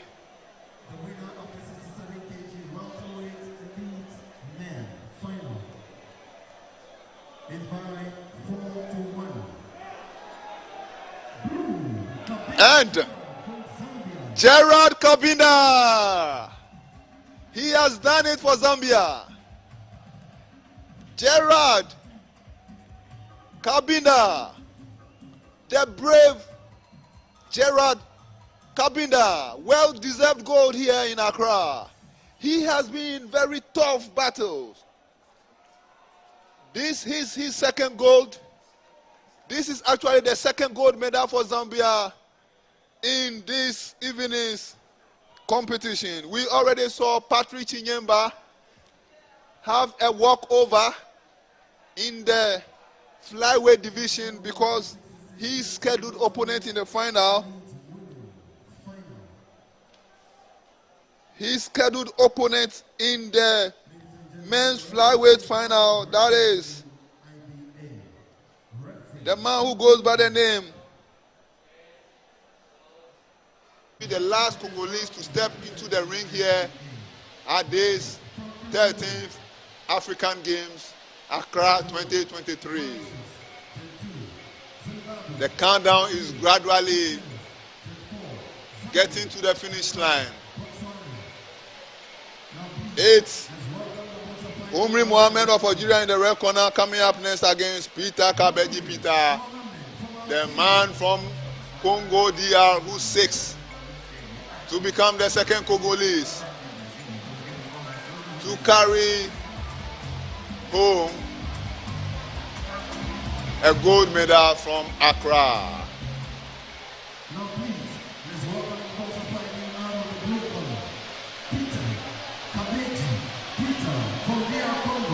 His men's light heavyweight division, Ghana's Jonathan Tete lost out in the very opening round, the round of 16 in this particular division. So has been nowhere contending for a medal in this division. He is one of 6 Ghanaian boxers who, that is the men, the Black Mambas, who could not get through to the medal zone, unfortunately, in their own country. They surely will live to fight another day. But the remaining 6 all made it to the medal zone, of which 5 of them enter through to the final today. All 4 that have been in action today were victorious. And the 5th in the final, the 5th Black Mamba in the final, Abubakari Kamoko. He comes up next after this particular fight which just has built off. He is the man who defeated Jonathan Tete of Ghana. Peter Kabeji Peter of Congo DR in the blue. Another Congolese with a fanciful hairstyle. He has also been very impressive here in Accra, notching some crucial, impressive wins on the way to this particular gold medal match against Mohamed Humri of Algeria in the red. Can Kabeji Peter become the second Congolese to win gold in Accra? Or Mohamed Humri will make it another gold medal for Algeria, who's already had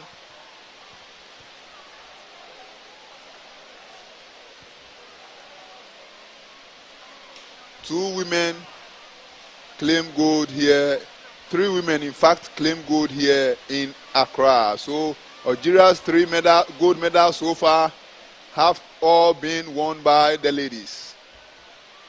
The first lady to win a gold medal fight here, in fact, was the Algerian lady Fatia Mansouri, who defeated her Tunisian counterpart in the 48 kilogram minimum weight category. Her competitor Shahira Semuni failed to show up for her final against Joy Ojo of Nigeria in the women's featherweight division. Then the Algerian Ishraq Shushaib also won the light welterweight gold in the women's division after defeating Melville of Congo DR right here at the Bukom Boxing Arena, making it 2 gold medals for Algeria in the women's division in our first session. The session number 2 also began with a gold medal victory for Algeria when Boulam Rumesa defeated Zainab Adesina of Nigeria 4-1 via the judges' scorecards. And so 3 gold medals for Algeria, all won by the ladies. Mohamed Hamre become the first Algerian man to claim gold in Accra 2023. He will be followed by another Algerian, the tall Oussama Kanouni, coming up against Ghana's Abubakar Kamoko in the very next fight after this ongoing tussle. So round number 1 is already in the books for our 11th fight of this evening session here at the Bukom Boxing Arena. Homri Muhammad of Algeria claiming a 3-2 verdict according to the scorecards of our 5 judges. The Congolese Peter Kabeji Peter only got the nod of 2 of our judges here at the Bukom Boxing Arena. Coming up next after this fight, our penultimate fight of Accra 2023 boxing will be the Ghanaian Abubakar Kamoko in the red corner against Oussama Kanouni of Algeria in the blue corner. We saw both boxers in action last night. Kamoko claiming a 4-3 victory after review over the Congolese opponent, whilst Oussama also edged through into today's gold medal fight. After the Ghanaian and the Algerian fight, then we'll take our very last fight of this tournament. The super heavyweight gold fight between the Nigerian Ifeanyi Onyekere, looking for Nigeria's gold number 8 of this particular sporting competition. But is Muhammad Humre in the red against Kabeji Peter of Congo DR in the blue. The Moroccan having been awarded round number 1 by 3 of our judges. The Algerian, having been awarded round number 1 by 3 of our judges, while 2 went in favor of the man from Congo DR. Round 2 continues here at the Bukom Boxing Arena. Meanwhile, the time, I'm telling you, never stops.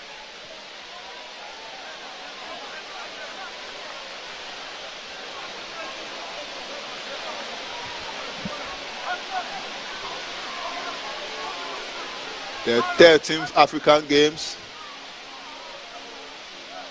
was officially opened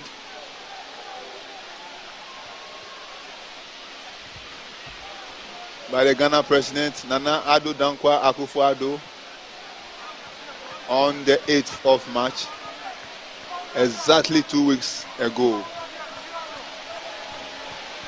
And tomorrow, he is expected to lead the closing ceremony at the very venue the opening ceremony took place, the Legon Stadium inside the University of Ghana campus, Legon, Accra, Ghana.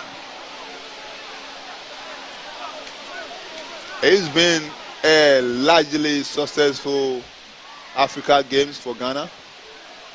Medals have been secured in many sporting disciplines that this country previously struggled to make any impact in competitions on foreign lands. But when the tournament came to Accra, there was a very beautiful left jab there from Kabeji Peter, who now has jumped into the lead, because after losing round 1-3-2, our judges have rewarded the man from Congo in the blue corner with a 4-1 verdict at the end of round number 2. So the action continues with the final phase, and it will be a very decisive round. Round number 3.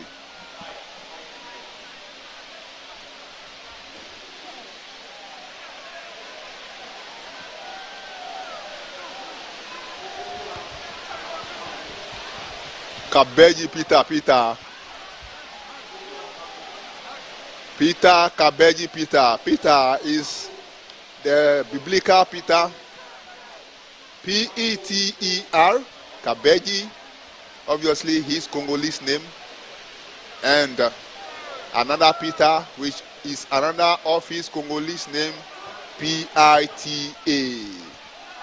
So Kabeji Peter Kabeji Peter. Obviously, Peter, P-I-T-A, is his name. Kabeji is his middle name. And Peter, the biblical Peter, perhaps the most famous of the Christian leader Jesus' disciples.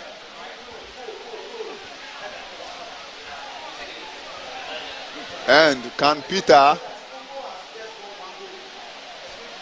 go home with the gold from Accra?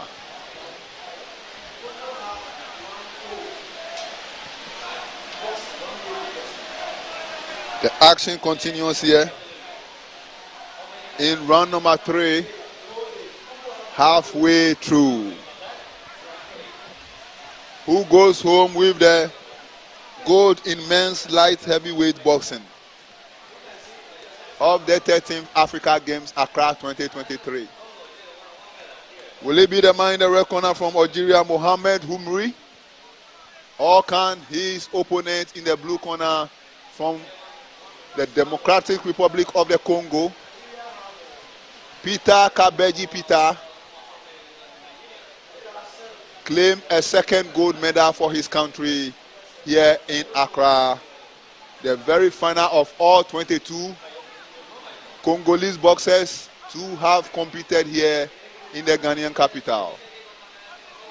22 boxers they presented, 21 have already done their business, and there is only one gold medal to show. Can Peter Kabeji Peter make it 2 gold medals, or would the Algerian secure a 4th gold medal for his country, but the very first by a man? Our judges will have to decide, because the action is almost done here in round number 3. And there you have it. The final bell has finally sounded. And the countdown to Ghana's final fight of Accra 2023 is over. Abubakari Kamoko, ambitious tilapia, they call him.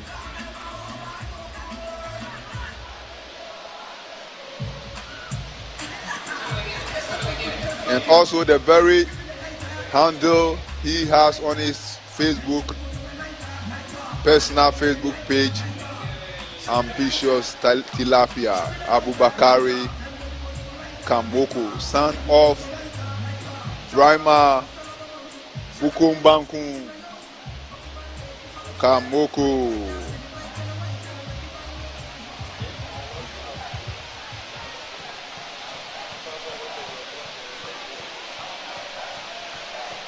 Now the results. The winner of this bout is by bout review. 4-3. Blue, Peter. And Peter Kabeji Peter has been declared the winner of this particular fight. 4-3 following review. And Congo left it at the very end. They left it late. 22 boxers they brought to Accra. The largest contingent of all the countries competing in boxing competition here. And the Algerian is so disappointed he refuses to exhibit the praise of a sportsman by hugging and shaking the hands of his opponent. He even refused for the referee to, as the referee held his hand to declare the result, he even shook off the referee and he appears to be unwilling to depart the ring here. He has to make way because Ghana's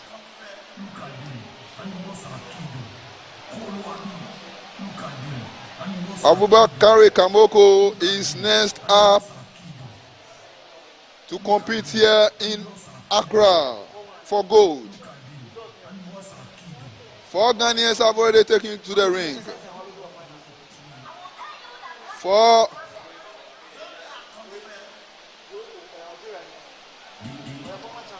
have already won gold.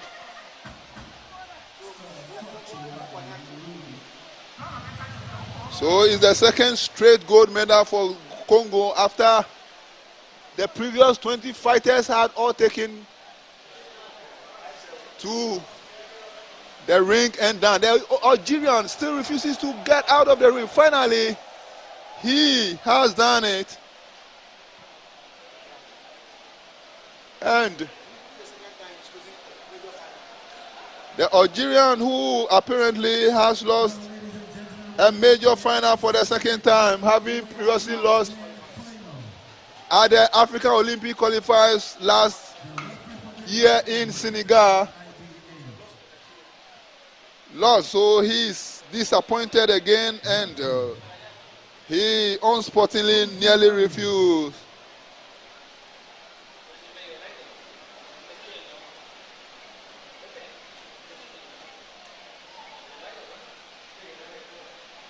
And the next fight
Ghanaian was very tactical, making sure he hit, got away, and clinched the man from Congo anytime he tried to attack the Ghanaian. But tonight, he is a shorter man, and so far he has struggled to get any punch through to Uzama Kanoni, the tall Algerian in blue. It's Ghana versus Algeria. Men's cruiserweight gold medal fight of Accra 2023. The very penultimate fight of this particular boxing tournament, which has come to you from the Bukom Boxing Arena here in Accra, Ghana. A feature of the 13th African Games, which Accra, Ghana have been hosting for the very first time. And it's so far a no-show from the man from Algeria who took his eyes off, and Abu nearly landed one there which would have very much been legal. As the bell sounds to end round number 1, as you can see, Coach Ofori Asari, the vastly experienced, the man who has grabbed 4 gold medals for Ghana in one night here, and the judges are emphatic. It's a 5-0 verdict for the Algerian at the end of round number 1. The Ghanaian obviously struggled to get his punches landing in that round against the tall Algerian. Basically, that was the same scenario we witnessed yesterday when this particular Algerian fought his semi-final encounter against his opponent from DRC.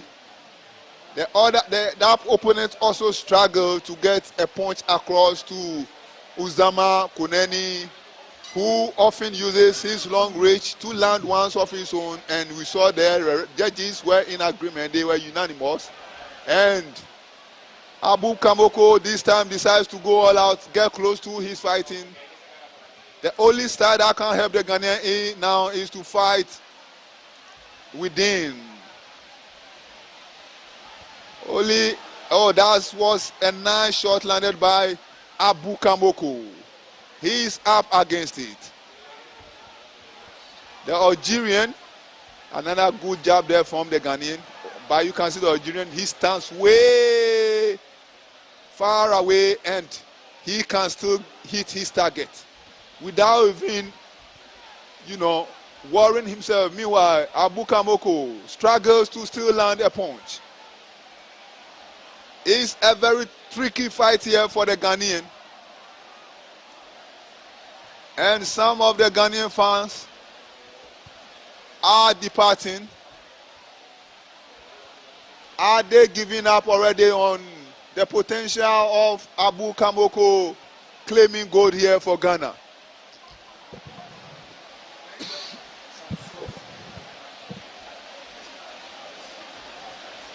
Is Abu Kamoko of Ghana in the red, facing up to Muzama Kanoni, the tall Algerian. Abu Kamoko himself is so tall and huge, but in this Algerian, he is no match in height. It was always going to be a difficult night for the Ghanaian because he is even struggling to land his punches. He can't get close to his opponent.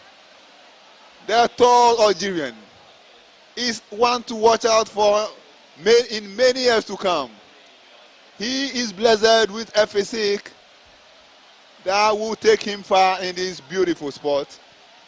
And there you see Uzama Kononi again dictating the pace in this round number 2 of our fight number 12 of tonight's action. The final day of boxing action at this Africa Games Accra 2023. Oh, the fans of Ghana. They have been disappointed, but they are disappointing themselves. because we are still a long way to go in this particular fight. We are still in round 2 as Abu continues to take a beating from Uzama Kanoni. Where is Bukobanku? What words does he have for his son as round number 2 comes to a close? And it's not looking good at all for the Ghanaian. Will any of the judges score that round number 2 in favor of Abu Kamoko? As we refer to the highlights in that round number 2, you can see Abu in the end landing some good shots here in round number 2, but still is Uzama Kanoni dictating the pace. Men's cruiserweight final of Accra 2023, and at the end of round 2 is emphatic. The judges are in complete agreement. All 5 of them scored it 5-0 in favor of the Algerian, who is in a very commanding position in this particular cruiserweight gold medal fight of the 13th Africa Games, Accra 2023. Can Abu Kamoko silence his critics? Can he produce some magic in this final round? The Ghanaian in the red corner, fighting for just the second time at this competition, having yesterday secured a victory, and Abu just have to jump before delivering a punch. By the time you jump and you get to your destination, you will even have lost your footing so much the punch wouldn't carry any power. It's a frustrating fight here for the Ghanaian. He is really up against it. And Abu throws a powerful right punch there. He needs to knock out this Algerian in order to be a winner here tonight and claim gold for Ghana. There he goes again. He punches, he lands, but where is the follow-up? Abu Kamoko. And once he gets within range, the Algerian just grabs him, and it's not looking good at all for the Ghanaian halfway through this final round of our penultimate fight of Accra 2023. Abu Kamoko in the red, having already secured at least the silver medal, which of course tops the bronze his own father Brahma Kamoko won for Ghana at the 1999 Africa Games, which took place in Johannesburg, South Africa. And the Ghanaian corners his man with 42 seconds to go in this particular fight. Can he make it gold medal number 5 for Ghana in this evening's fight competition? 4 gold medals have already put in the bag by the Ghanaians. And Abu Kamoko, can he deliver some final one powerful shot that will rock the opponent? He goes in again. It will not get close to Uzama Kanoni, the Algerian. He holds his man. The supremely tall Algerian. It's been a clinic here from the man from Algiers. And there goes the end of this particular fight. And no doubt, failure by the Ghanaian to grab victory. Here, the fans are very frustrated.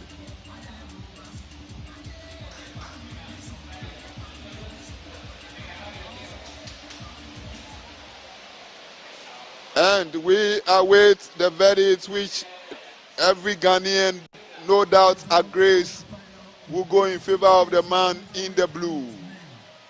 So it's silver. So Ghana's campaign of Accra 2023 boxing has come to an abrupt end. It's 4 gold medals, 1 silver, and 2 bronze medals for the hosts. It's by far the best performance by Ghana in boxing in this particular competition for a very, very long time, if not the best performance ever. And there we see highlights of that particular fight once again. A fight dominated right from the start to finish by Abu Kamoko, who moves to acknowledge cheers of his fans. And I don't know what he was sharing to his fans there.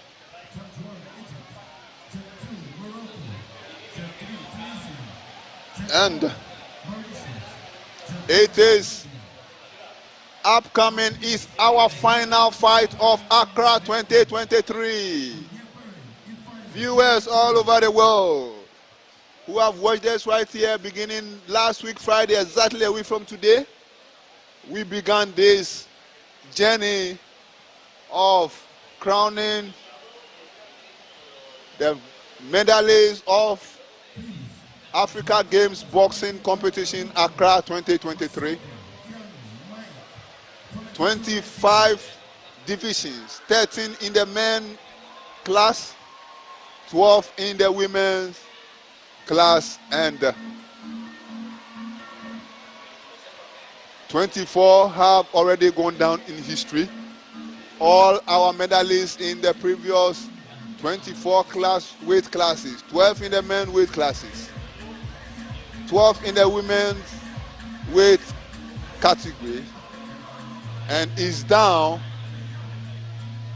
to this final fight between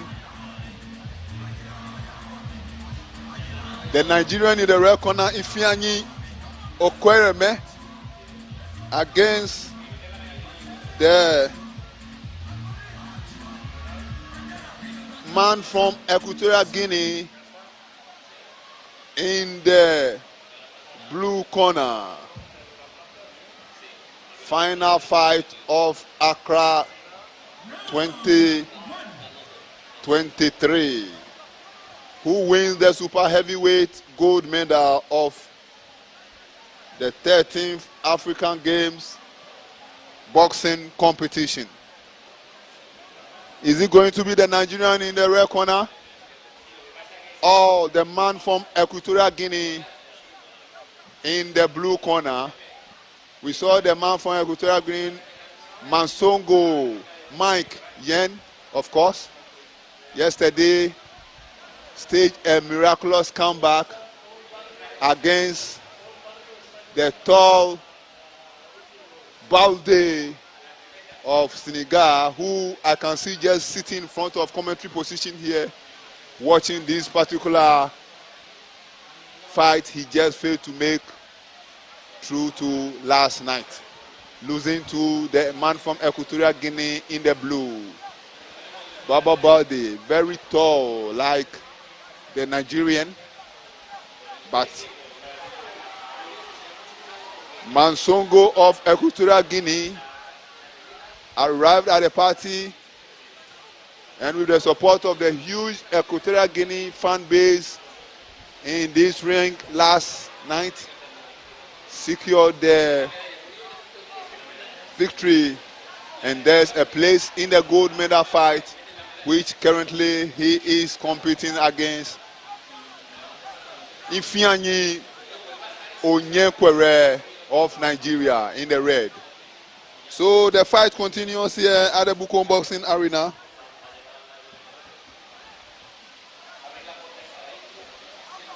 The Nigerian in the red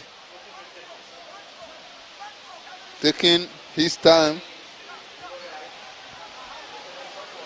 before getting down to business. So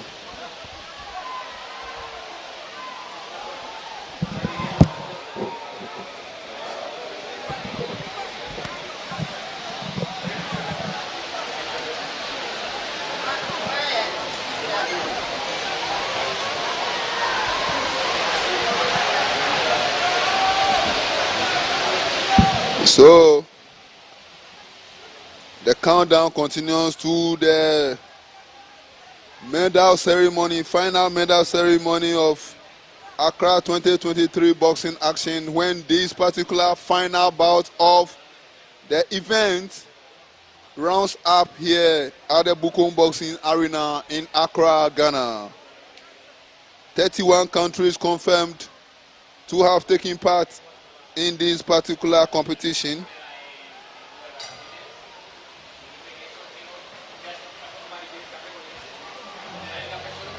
And that 33 countries confirmed participants in the boxing competition of Accra 2023.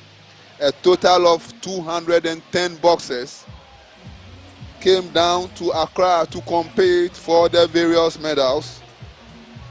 We've had a total of 187 fights. The number 187 is the one which round number 1 has just gone down into the box, and is a 4-1 verdict in favor of Ifeanyi Onyekwere of Nigeria, seeking to win Nigeria's medal number 8 of this particular boxing tournament. 5 Nigerian women have won gold here tonight. 2 settled for silver. 2 men were round 1 KO knockout victors in their gold final fights. And now Ifeanyi Onyekwere has put himself in a very, very good position to also claim gold here in Accra to round up what has been a super competition for the Nigerians. Ghana has done very fantastic, winning 4 gold medals, but the Nigerian women have taken advantage of the women tournament, which saw only 64 females compete. Nigeria alone had 7, and all 7 of their women, in fact, made it through to the final of their respective divisions.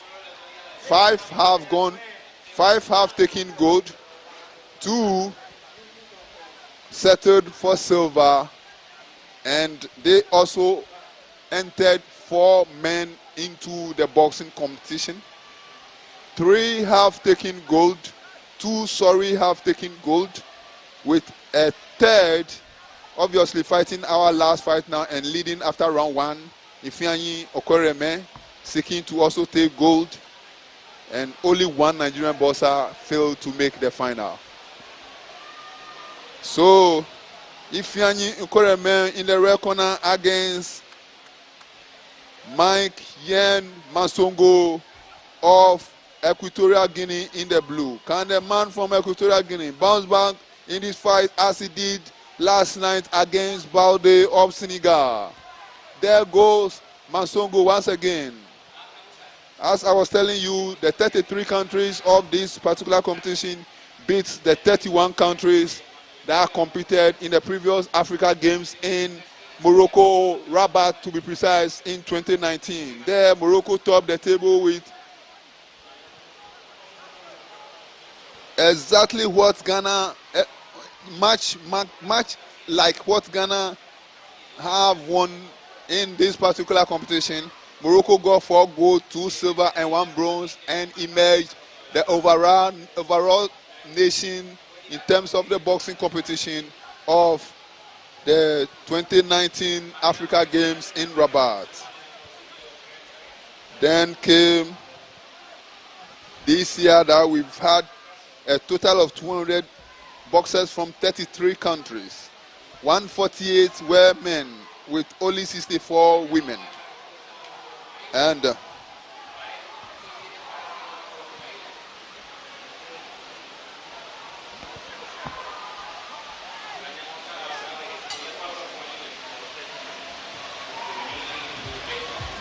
And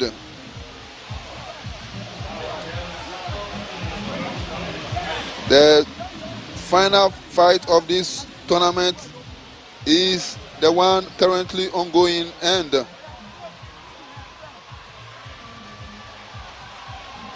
Tony Kunyewachi, whose brother Peter Kunyewachi won silver, Nigeria's first boxer to win an Olympic silver medal at the 1984 Olympic Games. But we are almost having to have a very terrific final round here at the Bukom Boxing Arena, with our boxing action gradually edging close to the finishing line.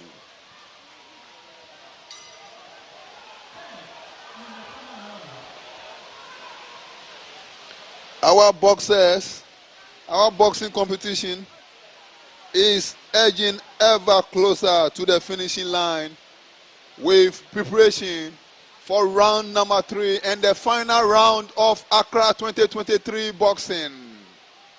The very final round about to go down, and the referee has given the go-ahead. We are in the final round of boxing here in the 13th African Games, Accra 2023. Is the Nigerian Ifeanyi Onyekwere in the red against the man from Equatorial Guinea. We saw him last night stage a comeback after losing round 1 on the judges' scorecards to defeat Balde of Senegal, who I'm just looking at here from commentary position, sitting down and watching this fight, like I'm also doing, like you are also doing on your TV screens. Can he do it again? Because after the Nigerian won this round 1 of their fight 4-1, round 2 has been given 3-2 in favor of the man from Equatorial Guinea in the blue, who appears to be the more aggressive of the two boxers in this final stanza. Can Masogo do it once again, what he did last night? Mike Yan Masogo, the man in the blue from Equatorial Guinea. The Equatorial Guinean ladies are cheering him on. They are singing his praises. They are singing his songs. Can he live up to the billing? Can he overcome the Nigerian in the red? Nigeria already with 7 gold medals. 7 gold medals of 11 boxers they entered for this particular competition. Can they make it number 8? Or the man from Equatorial Guinea, Michael Yan Masongo, doing exactly what he did last night, being the more aggressive of the two boxers in the final stanza? Will it be enough to sway the verdict of the judges? This is our final fight of Accra 2023 Africa Games boxing competition. 50 seconds to go now in Accra 2023 boxing. Who wins our last gold available is men's super heavyweight division. Ifeanyi Onyekwere of Nigeria in the red, staying away from the aggressive Yan Mike Mansogo of Equatorial Guinea, who delivers one last final punch. 20 seconds left in this fight. Can the man from Equatorial grab his country's first gold medal in this particular sport? Equatorial Guinea, can he give them a gold medal in boxing? Is the final seconds here, and there goes the bell. The boxing competition of Accra 2023 is in the books. We are done in Accra, and this our final bout. We'll go to review. The man from Equatorial Guinea appeared to be the more of the aggressor there in round number 3, and there's the very final round of boxing competition here in Accra, Ghana. the 13th African Games hosted by the West African country for the first time ever.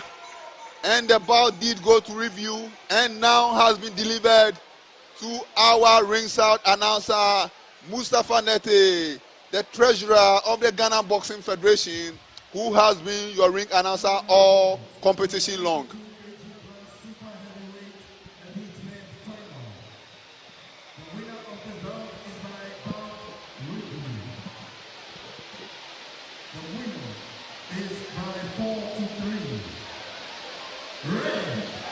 And it's disappointment for Equatorial Guinea because they couldn't grab the gold here. And Nigeria makes it gold number 8 in Accra. 11 boxes entered, 8 gold medals, 2 silver medals. By far, the most impressive performance ever in African Games boxing history. By far, the most impressive performance by any team in the history of the African Games. 8 gold medals, 2 silver medals out of 11 boxers entered. A very impressive outing from Team Nigeria. A very impressive outing by Team Nigeria.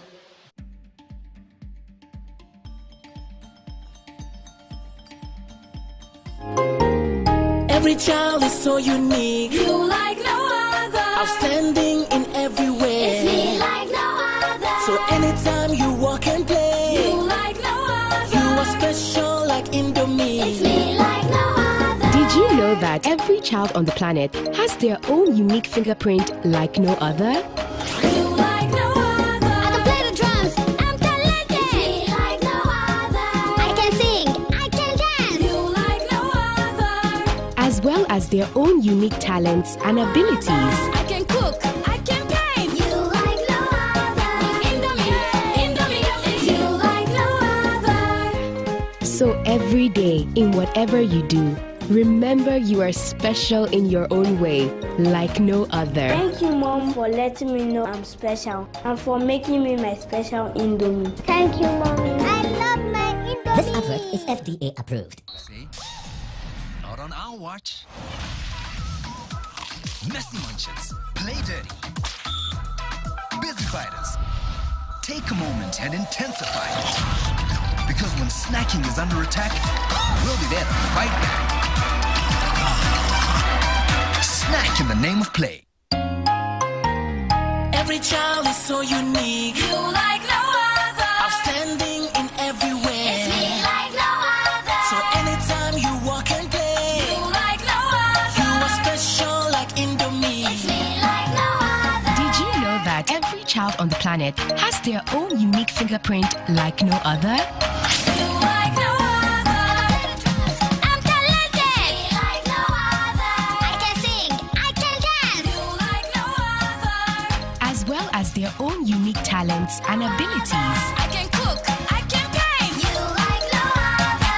Indomie. It's you like no other. So every day, in whatever you do, remember you are special in your own way, like no other. Thank you, Mom, for letting me know I'm special and for making me my special Indomie. Thank you, Mommy. I love my Indomie. This advert is FDA approved.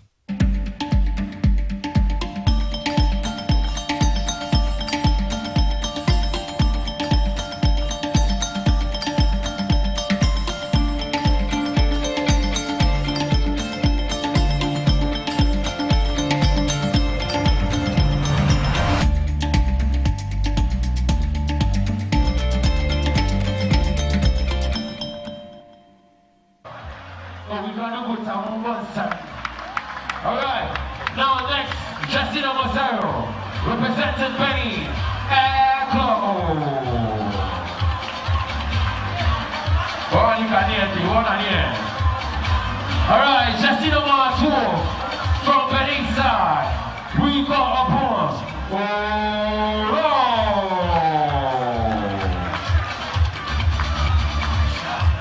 Jesse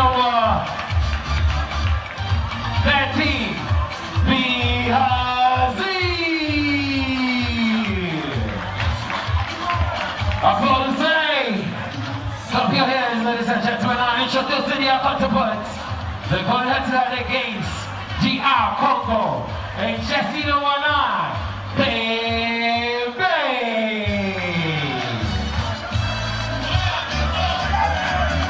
And Jesse number 25, representing DR Congo, Ayeka.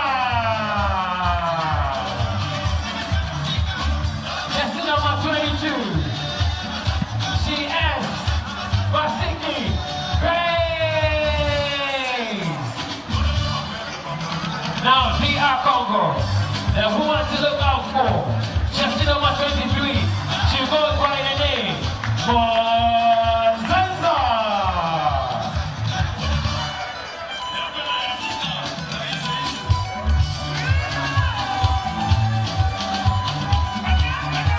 Car number GS 11780 Honda. Please, they need you right now. GS 634617. That is the Corolla. They need you right now. Please.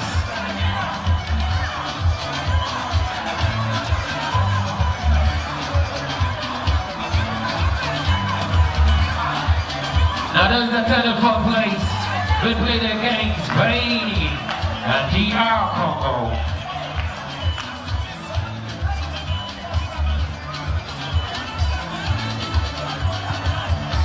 Il y a le dunk qui est prévu.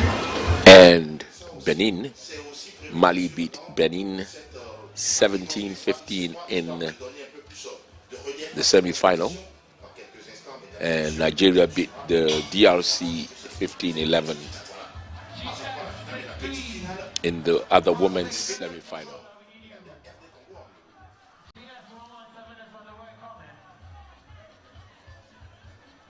And so away we go. Remember that Benin are in the yellow and DR Congo in the blue. And first attempt at the basket fails.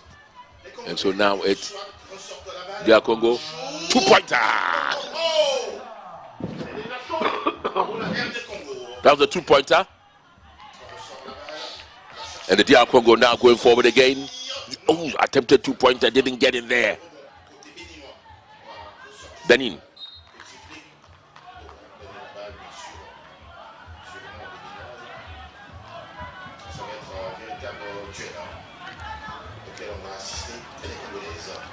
Still DR.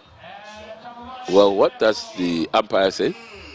Well, she gives it as a foul to Benin, who are looking for their first point. Well blocked. Absolutely good defending there. Remember, both nations unfortunately lost, this third and fourth place matches. There's an argument out there that says that maybe just do it like boxing, everybody should get a medal rather than playing, because many of the teams are so disheartened, coming so close yet so far. And still she tries that. Nope, off the rim. I remember that this is played with half the old basketball size. This is a 3x3. And well, each point that is got is slightly different from the main basketball. If it's outside of the arc, then it's, instead of a three-pointer, it's a two-pointer. And then if it's inside, it's a one-pointer instead of a two-pointer in the normal basketball that we know. And that's an opportunity now. Yes. 3-0 and another, a 4-point, a two-pointer. So it's not 2-3, a two-pointer.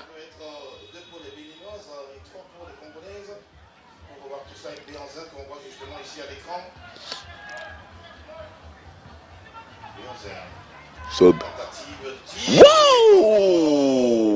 Benin 4-3, they lead. But DRC will go on and get up 1 point. That's 4-4. This is looking very, very good. A 2-pointer on the rim. Still have an opportunity. Anything. 5-4. Whoa! This is one game that many are trying the 2-pointers. And she tries her. Oh, yeah! Oh! It hit the rim. It's 5-4 in favor of Benin.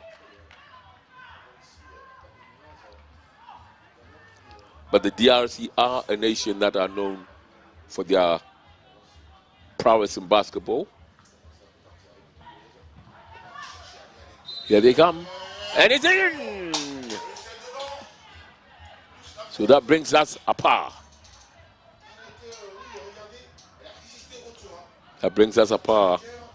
It's 5-5. And the free throw. Whoa, she missed it. But they still have it. DRC. That looks like a foul, which means another free throw.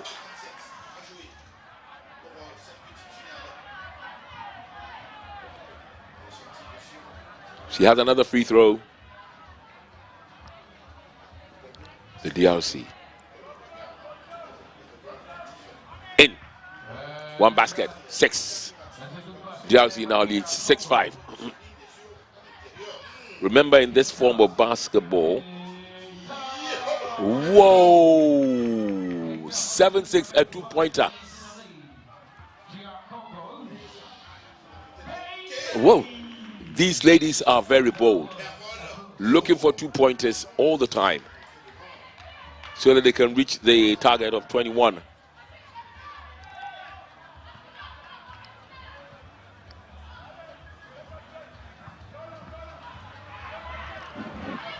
Or the one who had the highest score after just 10 minutes. That's what happens. And it's Benin. Benin looking up the rim, has another opportunity and still can't make it. Yet they got another opportunity and still they can't make it.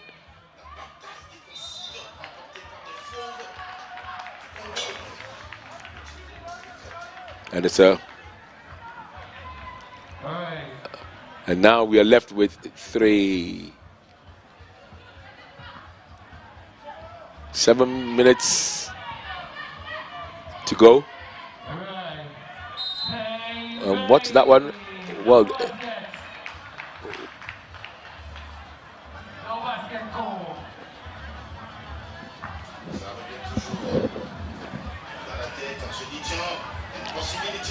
so it's still 7-6 in favor of Benin. Benin, remember, are the team with the yellow 8, and then DRC, the team in blue with red and white, or is it pink or purple or whatever it is, and they get 1 as well. But Benin are still in the driving seat, 1 point ahead, really forcing themselves and getting in. Ellison.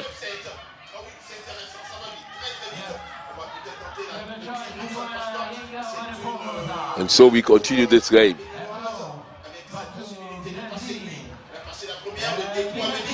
Still they can't get it. But it's the DRC. The DRC going for a 2-pointer off the rim and retrieve the ball once again. They're still in total possession.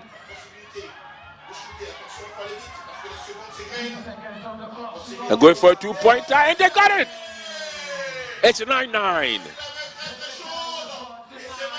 Benin quickly go back and make it 10-9. This is proving very, very interesting indeed.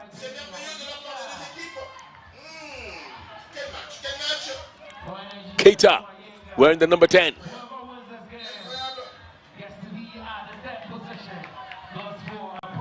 Wow. It's 10-9 and it's timeout.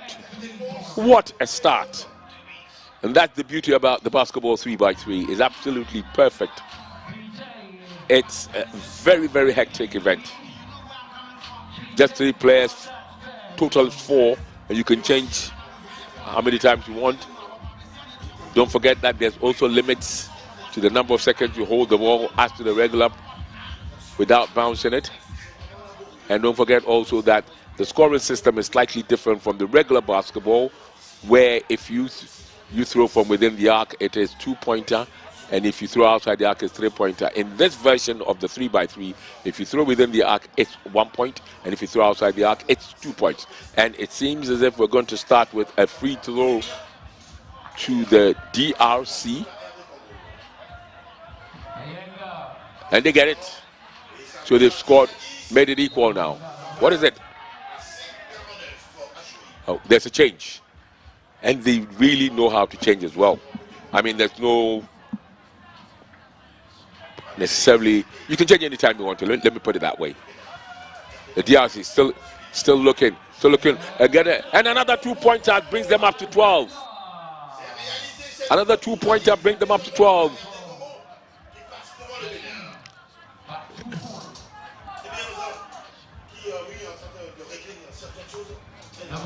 Here they come once again. DRC.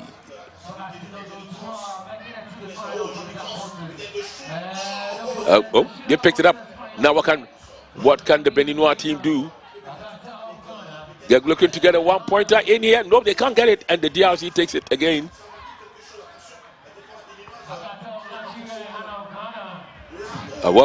And the Benin side is quite energetic. Quite energetic. Oh, that was not part of the plan. And so they trail by 2 points, 10-12.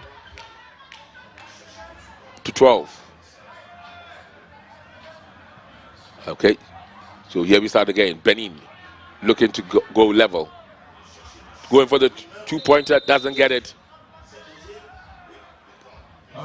And the umpire spotted something that he felt wasn't right, and so awarded it to the DRC.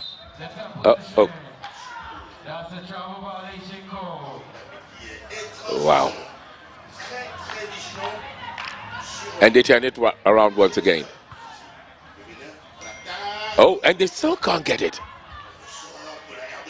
It's a 2-pointer that was attempted by the DRC. Just maybe Benin could try. And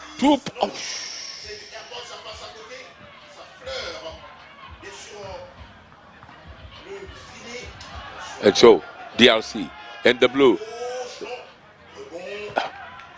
Now the scoring has become really, really erratic. We've only got less than, and that's off the rim. We've got less than, 4 minutes to go. And can the DRC consolidate by going further, or can Benin come back with a comeback of all proportions? DRC looking. They are in the driving seat at the moment. As it stands, they're going for. Oh, it didn't go in. It didn't go in. The scoring or the basketing, in quote, has been quite awful this time around, or within this particular period. And now surely, that's they can. It's now 12-11 in favor of the Democratic Republic of the Congo. And it's time out. Wow. What a fast and a furious game. And the DRC, Benin have committed 4 fouls, where the DRC have just committed 1.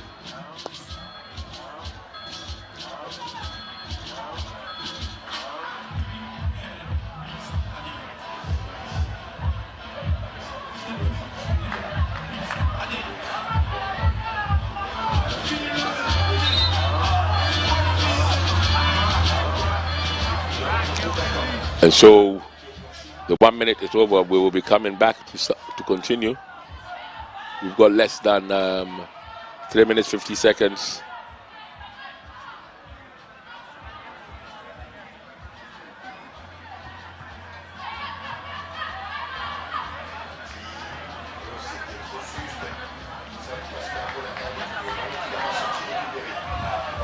All right, shooters guarantee. And they get another one, the DRC. Wow.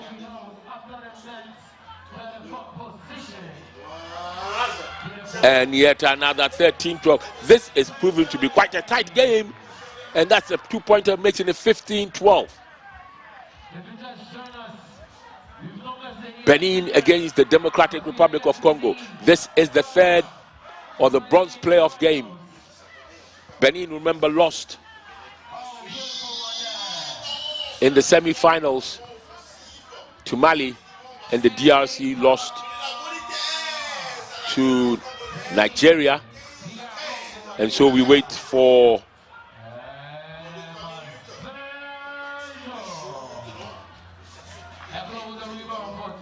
it's 15-13,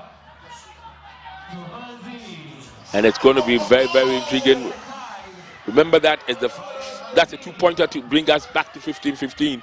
Remember, that is the first to get to either 21 points or whoever is leading at the time the clock runs down.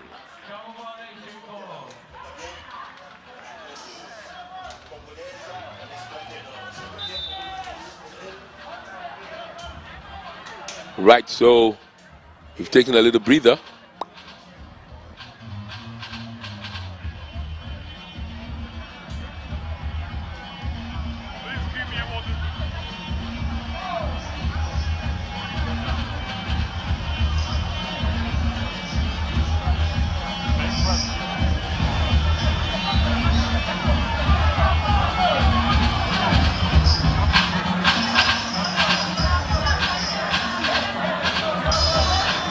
And these are some of the highlights of what took place. So now we're left with the last, 2.5 minutes. Yep. And no, didn't go in. But the referee, the umpires had whistled.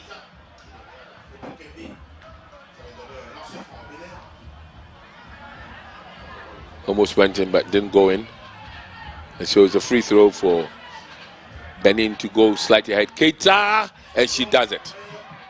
So it's 16-15 now. And the DRC ladies will now be looking, whoa, as the time approaches, minor mistakes are being committed in their desperation to get back on level terms or even surpass Benin. This is the bronze medal match.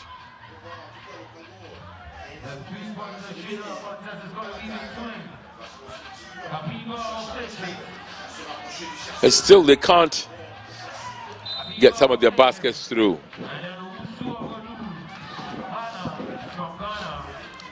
Wow.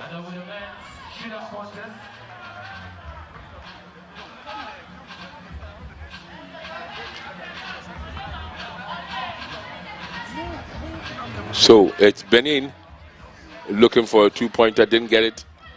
And now it's the DRC. Will they be bold enough to go attempt one? And they get one basket and they draw level 16-16 with a minute and a half to go. Benin, oh.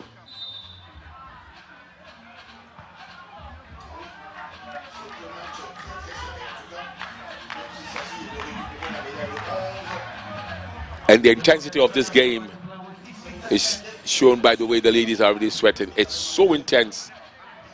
So even if the weather is cool, you're still sweating because you do loads of running.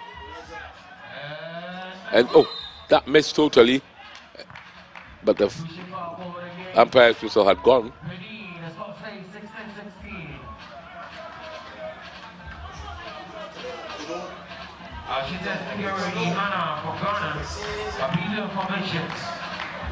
From Algeria and Otara from Burkina Faso.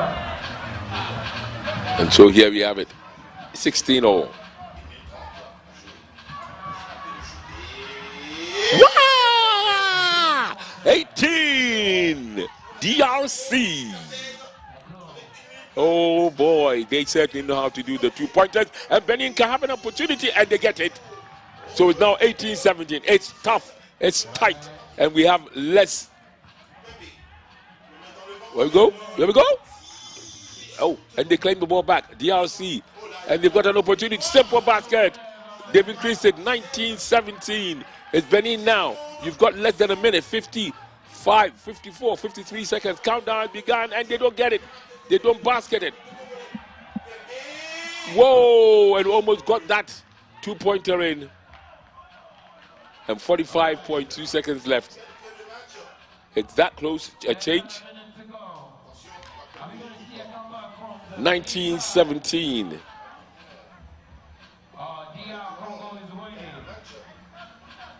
DR Congo on the crest of becoming the bronze medalist. They'll hold the ball for as long as possible and so try and pinch some moves to get 1 point on. It's been thrown in. It's inside. It's 20. It's 20. It's a one-pointer. Whoa. Now it's all for Benin to do. They've really got to struggle. They've got to go for it. Still can't basket it. DRC. The time is now left with what? 16, 15 seconds to go. And still we can't get no basket. And of course the DRC will keep the ball. It's keep happy, as they say. Keep it all the way through. 7, 6, 5, 4, 3, 2, and what is it?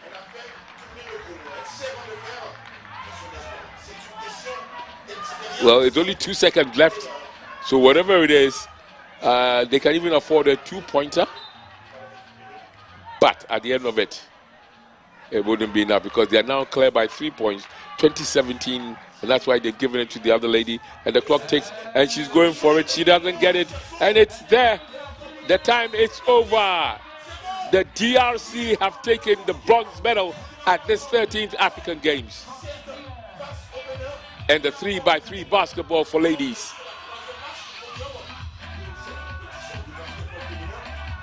And they are so overjoyed. Congratulations to them.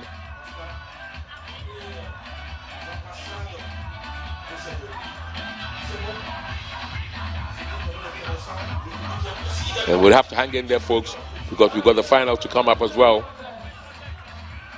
And that'll be between Mali and Nigeria.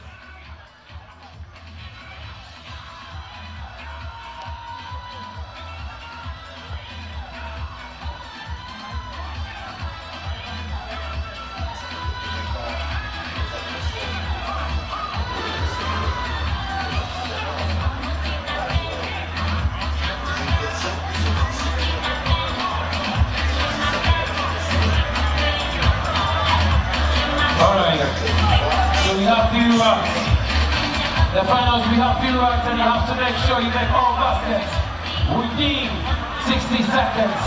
If you're able to do that within that 60 seconds, the one with the highest score gets to win.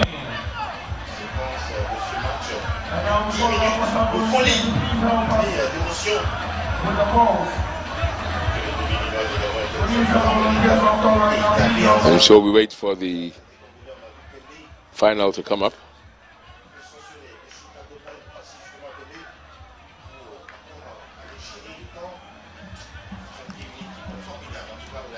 And that promises to be very, very. It's a West African affair, obviously. If you have Mali and Nigeria,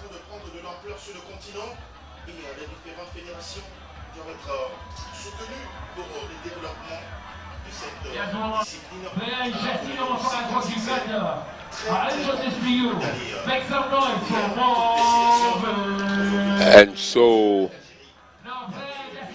this is Uganda.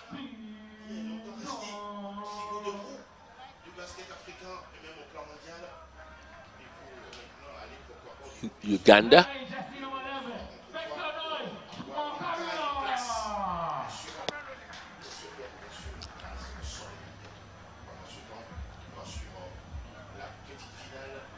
Let's make some noise for team for Tumana.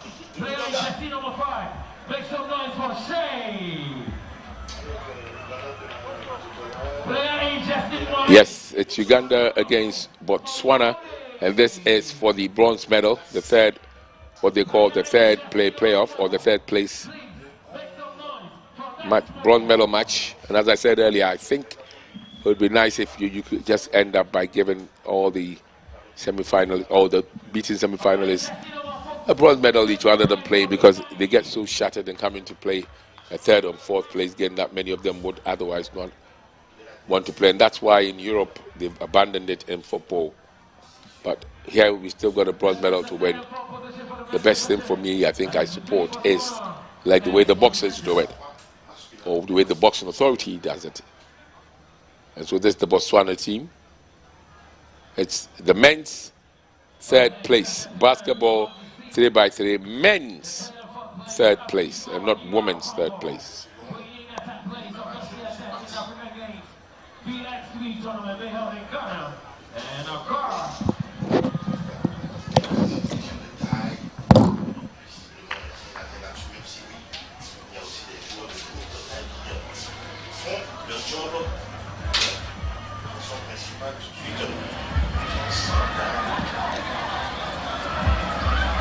All right, we see official Silva and Umar on the Pinto controllers game.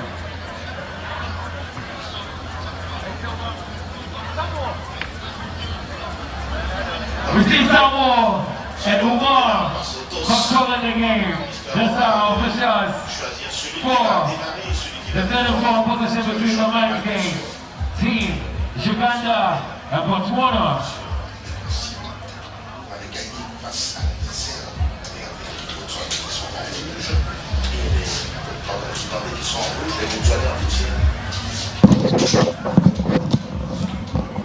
So we're ready to start.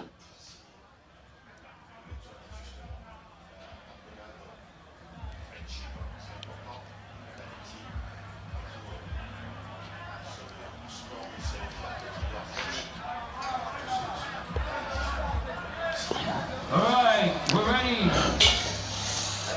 3x3. This is the men's third place match. Uganda in the red and Botswana in the light blue as always. 10 minutes or the first one to get to 21 points.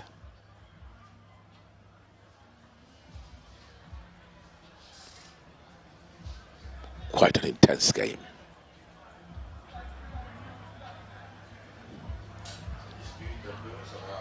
You're ready, and here we go. And so already it'll be interesting to see whether they'll be as bold as the DRC ladies were when they were always attempting for. Whoa, they can't basket it. Wow. As I was saying, as the women, particularly the Democratic Republic of Congo ladies, were always looking for three-pointers like this gentleman does and still doesn't get it. It's Botswana now. Botswana. And looking for a two-pointer off the rim. And still, whistle's gone. Uganda in the red, Botswana in the, and it's no point 0-0. And still they can't basket it. And it is, that's the first point to Botswana. 1-0. 1 to Botswana.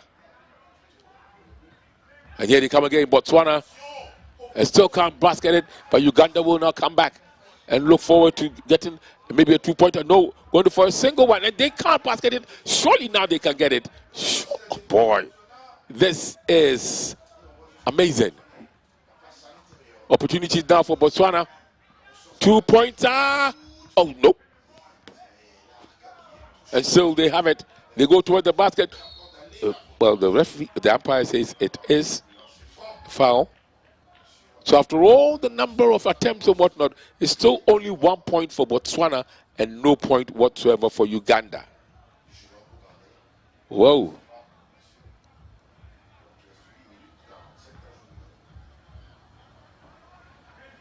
And still they can't even get the free throw in. That's Botswana, but they will attempt. And there he goes. And so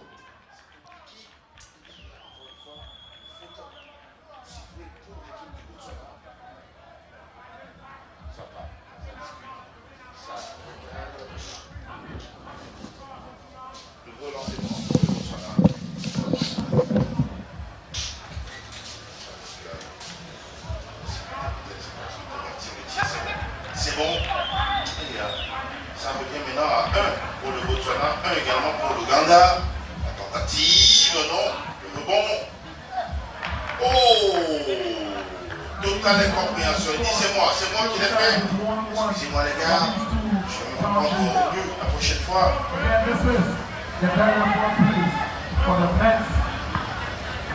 Division of the FIBA PSV basketball tournament as part of the 10 teams of the country. Somehow she goes up and intéressant côté botswanais avec cette possibilité maintenant du côté de Botswana. And so here we have it, folks. It's Botswana.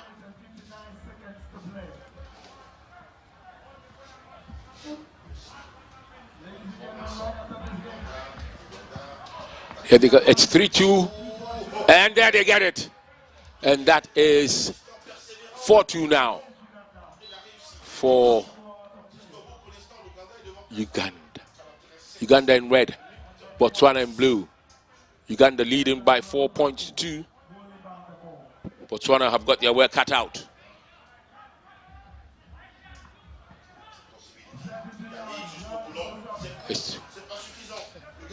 And here now Uganda are coming in. And that's a 2-pointer that makes it 2-6. 2-6. And Botswana will try one and it doesn't work. And Uganda coming back at them. 7 minutes, 21 seconds on the board and got another pointer. 7-2. Whoa. And then Uganda failed to basket it, but they've got to move up. Botswana, they've got to start another attack on their own and still failing to do so. This is proven to be very, very, very competitive. But the Ugandans have begun to streak away.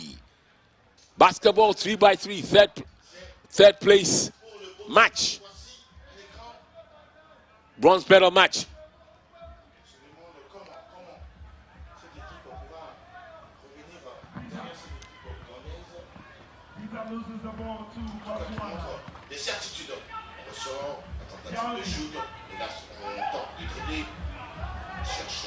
And they go for the 2-pointer, still off the rim.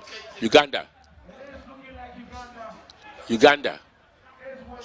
leading by 7 points to 2. Leading by, oh, Darush almost got it, but it didn't work. Almost doesn't work. That's a foul. Almost doesn't work. You've got to get the point. This is one heck of a match. As the timeout is taken, so too will Botswana think about the missed opportunities, whereas Uganda will also think about why they have not been further ahead. It's 7-2 in favor of Uganda.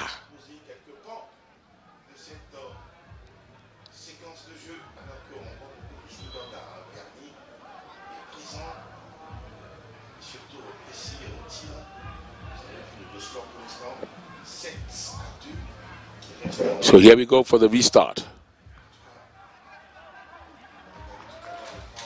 The Ugandans clearing everybody to make sure. Right. So it's Botswana now, moving forward. Botswana still. How on earth did he give it to the opponent? Uganda now in control, looking for a pointer. It doesn't go in.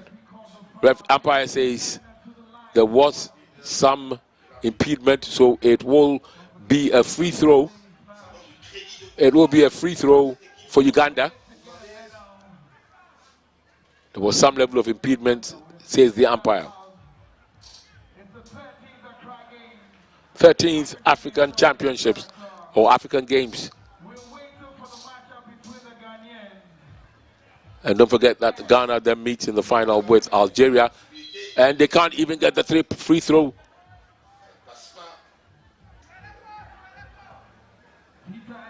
And so they'll have to start all over again. It's still 7-2. It's been that way for a while. We've done only, well, we've only done, it's supposed to be 10 minutes and all, but we've only done 2 minutes or so. I said 2 minutes, 8 minutes or so.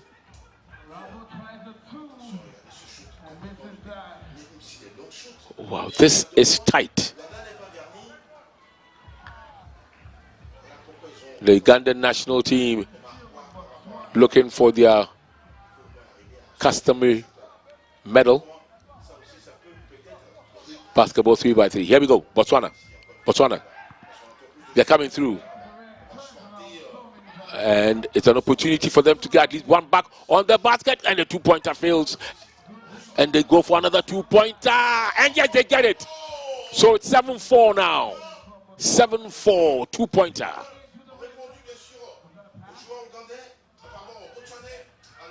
Whoa, here we go. Here we go for another. Whoa! Uganda, 9-4. That's a two-pointer. 9-4. This is proven. So close. So close for Botswana. And they go for. Oh, nope. It bounces back. Sure. Was that not a foul? The referee agrees. Yes. And so the umpire decides it is. Oh. The umpire decides that that is a foul. Free throw to Uganda. Free throw to Uganda. It's in. They get it. And now they go further and lead. 10-4. With just less than 5 minutes to go. Uganda leading by 10. Remember, please remember, it's the first to 21 points or whoever's leading at the time the game ends. And here comes Uganda looking for a two-point. They get it again. 12-4. This is absolutely magical. Magical.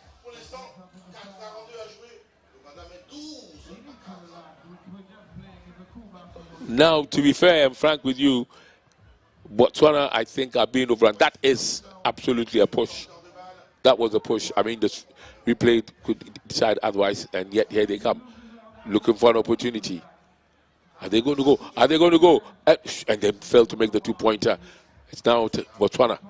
Botswana coming up with them. Botswana, country of many parts, and of course, what does the umpire say? Wow.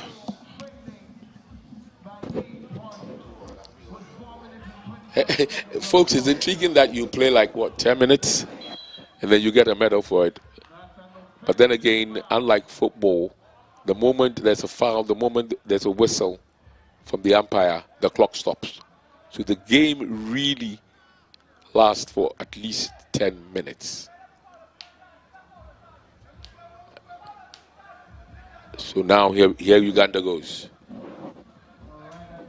Going for the two-pointer and misses. This is Botswana. Whoa! So they've got their fifth point now. 12-5. 12-5. Here they are.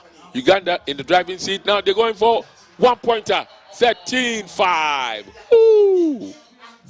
And still, they're going for Botswana. What's happening?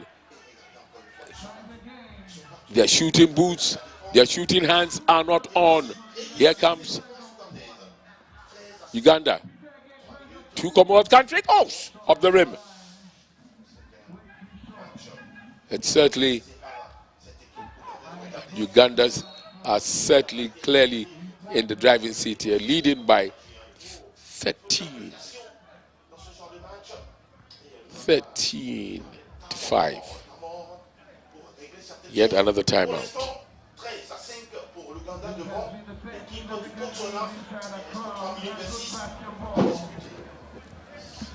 Basketball 3x3, Uganda versus Botswana, bronze medal match. And don't forget that Botswana were knocked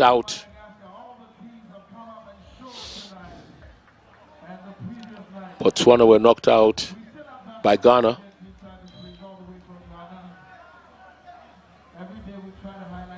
And Uganda were knocked out by Algeria.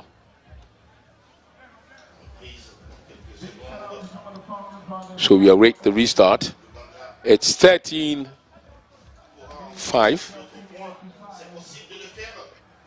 Oh, and that's another one to make it 13-6. 13-6. Here they go. Can they go for a two-pointer? No, they can't.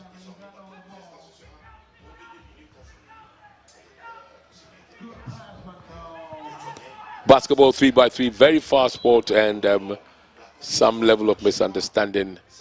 13-6 now is the score. 13-6.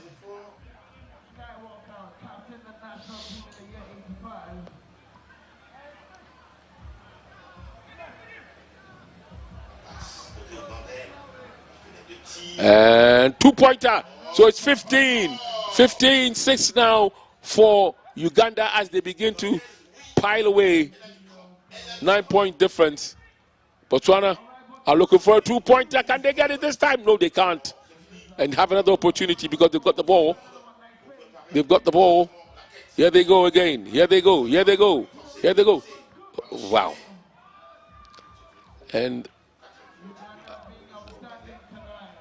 the Ugandan team so pumped up. So pumped up.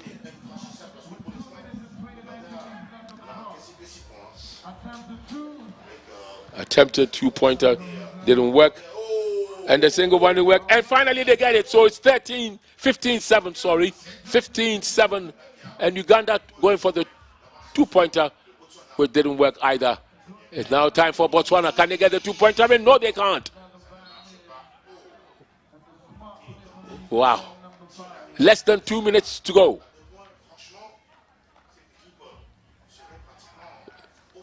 Oh, can Uganda get to the fabled 21-point mark? If they can, then it's over and done with. If not, they've got 2 minutes more. And that's presuming that nothing stops the game. But Uganda, an opportunity. Wow! Oh la la! 16-7. They've increased it and stretched it to 9 points now. Here they come. Botswana, and they get theirs. 16-8. 16-8, and they're going on. Botswana looking for an opportunity. And finally, at 16-9. It's 9 points now. What will be the response from Uganda with a two-pointer? No, it doesn't work. 16-9. And he's going for a no. Uganda. Oh, whoa. Brilliant block. Two-pointer failed. The whistle had already gone. And so that will lead to a foul for Botswana.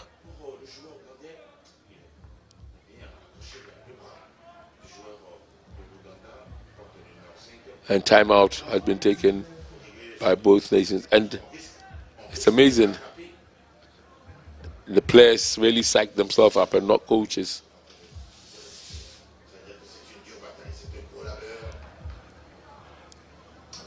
These are highlights from that period.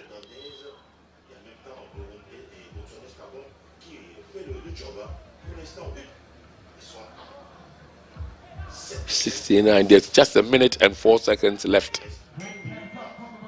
A minute and 4 seconds left.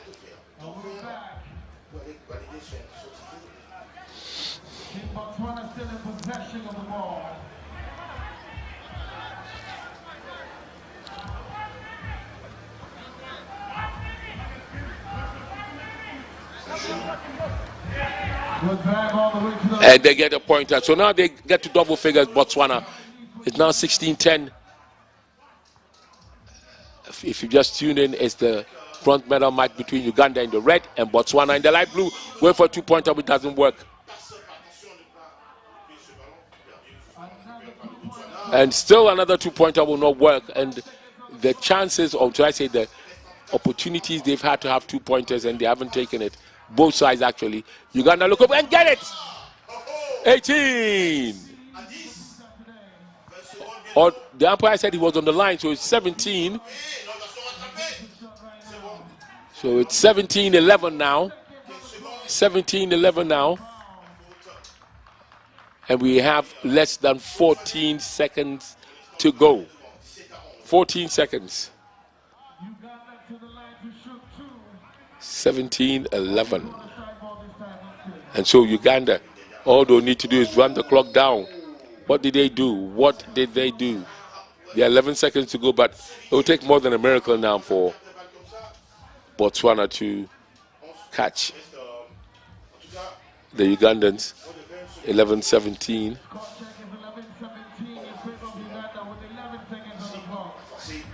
And there you are.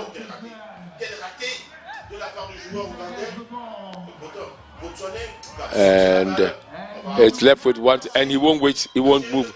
So Uganda win the bronze medal with the final score here at the Boteman Sports Arena. It's Botswana 11, Uganda 17, and this means that Uganda are the bronze medalist. Coming up will be the women's final. Mali will take on Nigeria, and that promises to be very intriguing.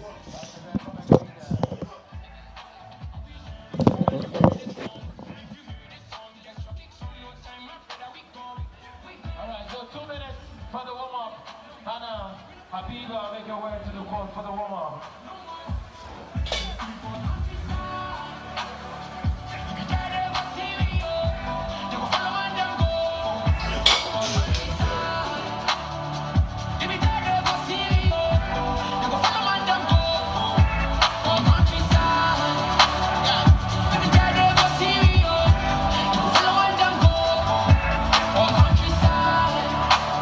Warm-up, selector.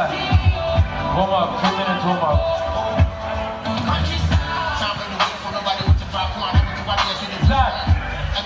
Zad, I'll show you here. Zad, make your way to the court. Where is Zad?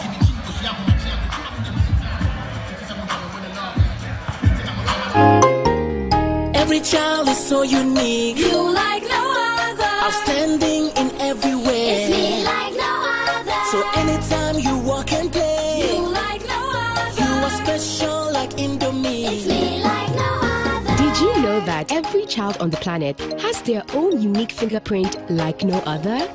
You like no other. I can play the drums. I'm talented. It's me like no other. I can sing. I can dance. You like no other. As well as their own unique talents and abilities. I can cook. I can paint. You like no other.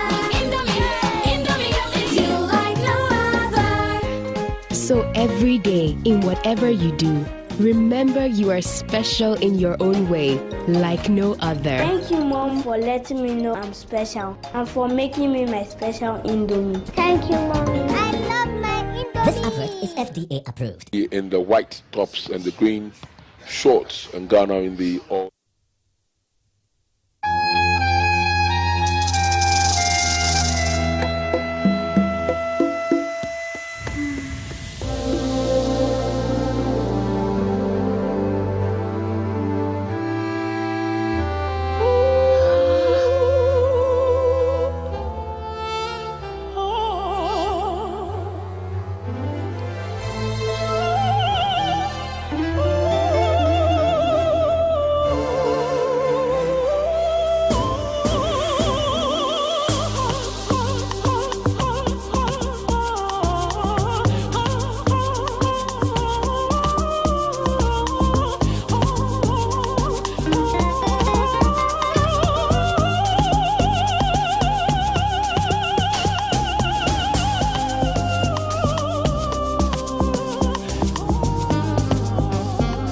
A rousing performance takes effort.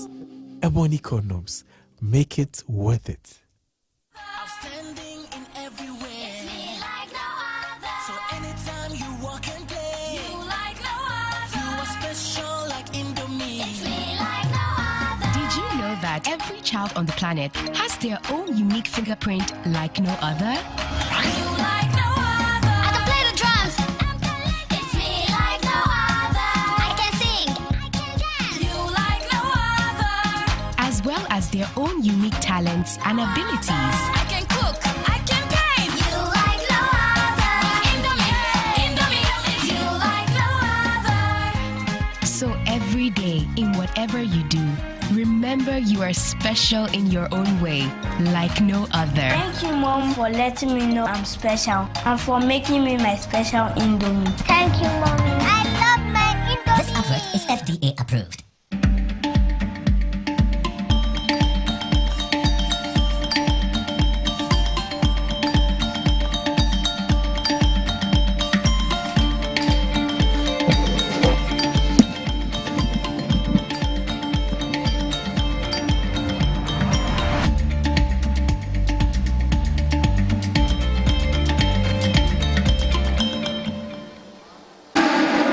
And folks, we are now live at the volleyball arena at Botim, and this is live. It's the final or the gold medal match involving Egypt and Kenya. Egypt and Kenya. Obviously, the Egyptians are the guys or the gentlemen wearing the white tops with the black shorts, and Kenya, surprisingly, are wearing green. Carl, the good thing about this, if you're an Egyptian fan, this could be gold medal number 100. How have they done this? Go to the lesser sports and compete there, and where you can have, for instance, you can win 15 gold in swimming, or 25 gold in judo, or 10 gold in table tennis, or there are more. There are many of them. Taekwondo. For all the noise we've made about football, that is 2 gold medals. Finish. It will be classified as 2 gold medals. And then weightlifting, where there are various weight categories. And one person can win 3 gold medals. Yeah, but then again, Ghana benefited from it, didn't they? Arm wrestling. They got 8 gold. I forgot. Yeah. So therefore, go find other sports and get it. This could be gold medal number 100. This is the men's final. The Egyptians, men's final.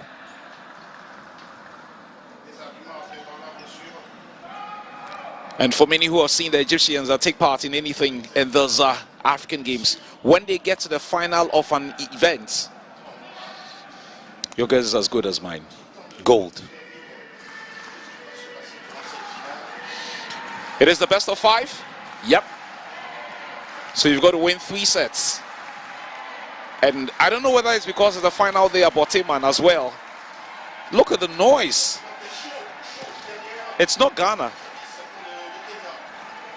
Bang! First point, Egypt.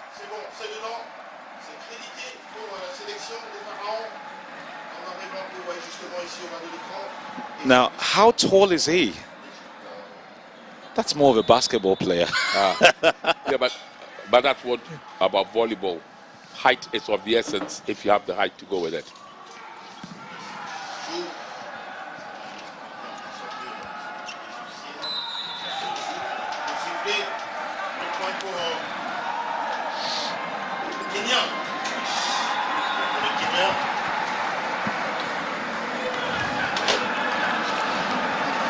We're bringing you the men's volleyball final from the Botiman Sports Complex. It's the Egyptians in white and black, the Kenyans in the blue, in the green and white. Egypt to serve. Yeah. No. Bang. That should be an Egyptian point.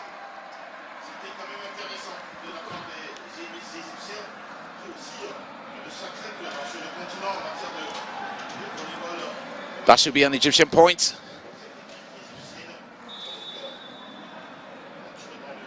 Egypt to serve again. What will the Kenyans do with this? Managed to flick it over the net, but still not good enough.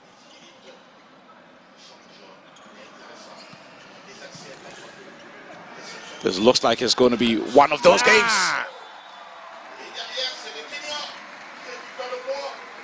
Point advantage, Kenya.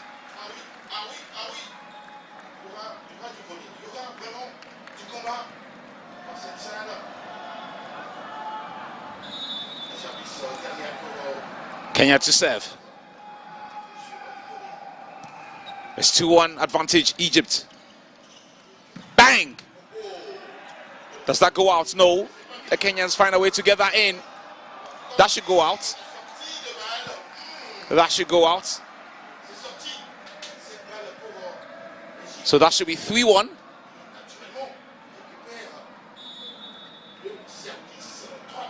That should be 3-1. It's the final of volleyball men. Kenya 1, Egypt 3. There's a best of 5, remember? That should be a point from Kenya, yes. That should be a point from the Kenyans.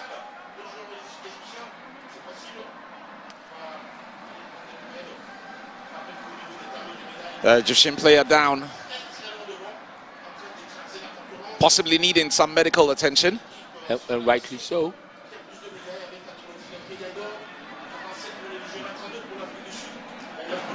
He appears to be a very, very key player for the Egyptians. They don't even look at making a substitution. Says a lot about how they count on him. The medical team would probably assess him and see whether he's in a position to continue. And then a decision might be made on him.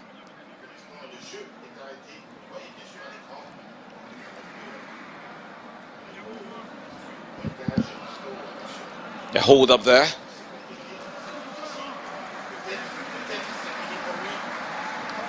Player number 10 for the Egyptians, Dola.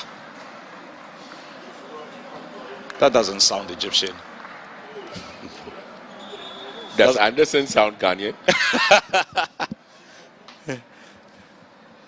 That doesn't sound Egyptian at all. Dola. First time hearing that or seeing that. The Egyptians have been forced into a substitution. Probably one they were not looking to make so early in the game. Game was set to restart. 2-3, advantage Kenya. Advantage Egypt, sorry. And don't forget that Egypt beat Ghana 3-1 in the semi-final. That's how good a team they are. Yeah. And then Kenya just disposed of Cameroon 3-love in the semi-final. It's 4-2. Egypt to serve. Bing. Too much power on that. Too much power on that Egyptian serve. So that should be 3-4. Kenya to serve. The rules are such that if you win the points, you get to serve.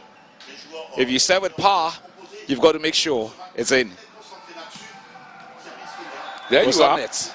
Oh no. There've been quite a bit of this in this particular tournament. Yeah. Quite a bit. Just when you think that momentum is with one team, then suddenly just they serve into the net. Not too sure why that seems to happen quite loads. The Egyptians to serve. Kenya will set this up. Was that in? Yes, it was. So that will make it 5-4. That's how Kenya won the point. Yeah. It was a powerful spike to nail it for the Kenyans. Kenya to serve. A very strong serve, but that goes out. If you're going for power with the serve, you've got to make sure that will count.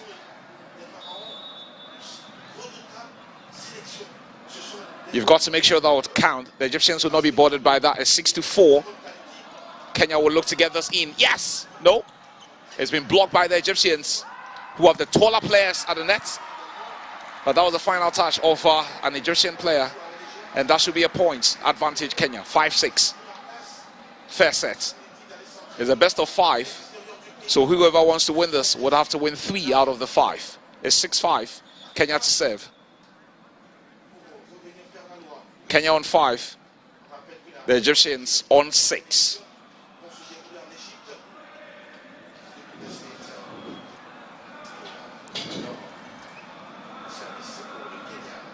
We've had a thing or two to say about how close the technical team can be with some of these sporting disciplines. They are that close, the coaches of the two teams, just by the line, to communicate a thing or two, just by the line. 5-6, Kenya to serve, fair set. Is that in? Yes. Well blocked by the Kenyans, and they will celebrate that point. Omolo winning the points there for Kenya. Bang! Well blocked. Well blocked there. You must give credit to them for blocking. You sure bet. And as there are some people dancing in the commentary box as well, you begin to wonder what it is. It is 6-all at this point. It is 6-all at this point. But that should be a point advantage the Egyptians to make it 7-6. Egypt to serve. And they serve with so much power. They'll set us up there. That has been returned. Kenya will look together. What a block. And that's another one. World-class standard. Was that a point advantage Egypt or a point advantage Kenya? Looks like that point has been awarded to the Kenyans.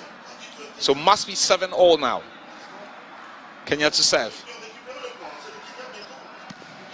We'll get an official confirmation of the scoreline from the judges. Egypt will look to get this one.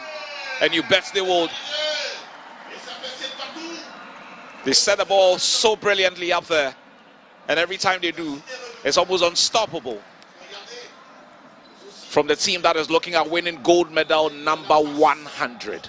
Unbelievable. And I would not hesitate to say that they are clear favorites to do that.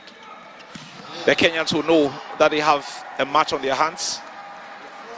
They would have to play well above themselves if they are to get a result against this highly fancied Egyptian side.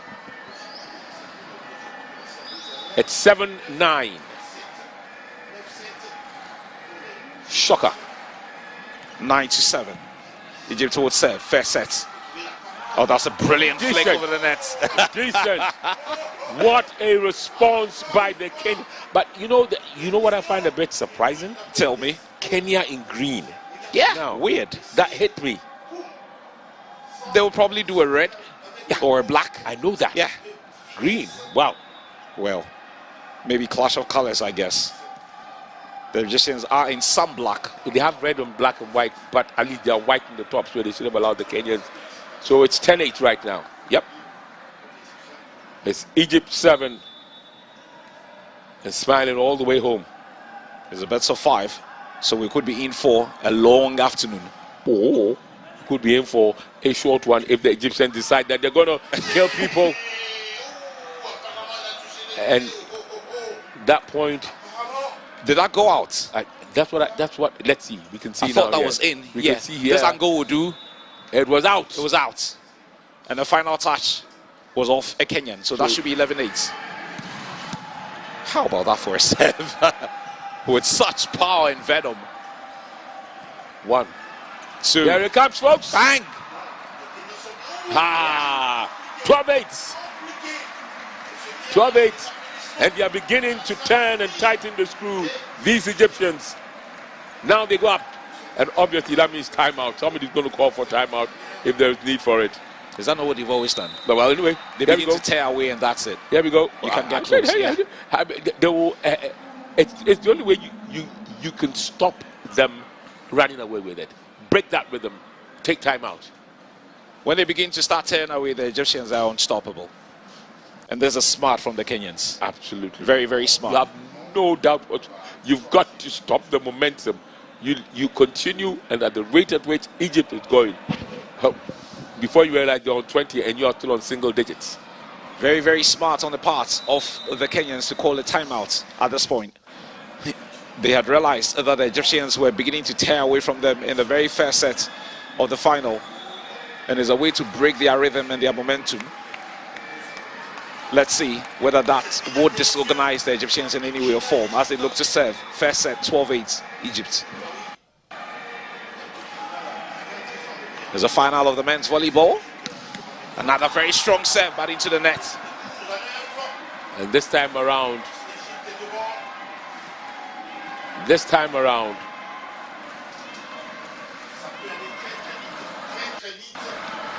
the point goes to Kenya. So that should be 9-12. Yeah. Kenya to serve. Omolo. A strong serve. But you bet the Egyptians always in hand. Well done, Kenya. Whoa! What a block. Auma. Superb. What a block there. Have a look at this again. Oh, well done. Absolutely brilliant. It looks like player number 13, Omolo, has been designated with the responsibility of 7. No. Not again from Kenya. Not again. But that's the pattern, hasn't it? Returning the favor. When you put so much effort into winning the point against these guys, you've got to consolidate it. 13-10 in favor of Egypt. There's a 3-point game now.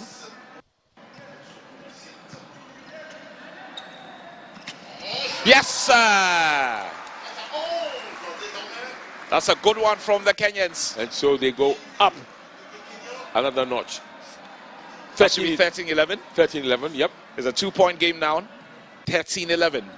Kenya to serve. And you bet player number 13, Omolo. Well, they will do this. I mean, they looks like they've changed for this one.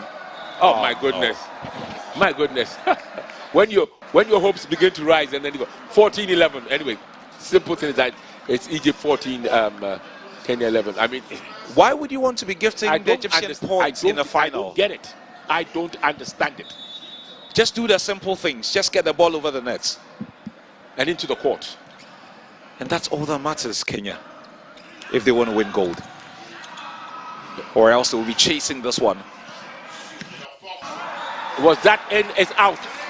It's out. So it's 13, 14, 12. The red flag did go up. Yeah, it's out. That one was out. That should be 12-14 then. 12. Yep. We might just probably see a replay of this. I saw the red flag going up here with the lines judge there. But did the umpire himself agree on that? It looks like he the pointed umpire in that direction. Yeah. He pointed in that direction. Looks like the umpire is conferring with someone as to where this point should go. Yeah, that's the umpire in your shot there. He's having a conversation with the Egyptian players who believe that was in. Yeah, but the Kenyans, on the other hand, believe it was otherwise, and that's why they've still got the ball. Unfortunately, we don't have a video review. That's the point. Well, they've been given the granted the point, so. Oh, well done, Kenya. Well done, Kenya. That should be out. Right, they've received it. Oh, communication. Communication. No. This was highly avoidable. You've got to talk. It was highly avoidable. The Egyptians know they've been lucky with this point. The Egyptians will know they've been lucky with this point. Just communicate, Kenya. You can't have two players going for the same ball. Just communicate. Just communicate. Disheartening. You can't have two players going for the same ball. And you have to say that the Kenyans have given the Egyptians some very, very soft points in this first set.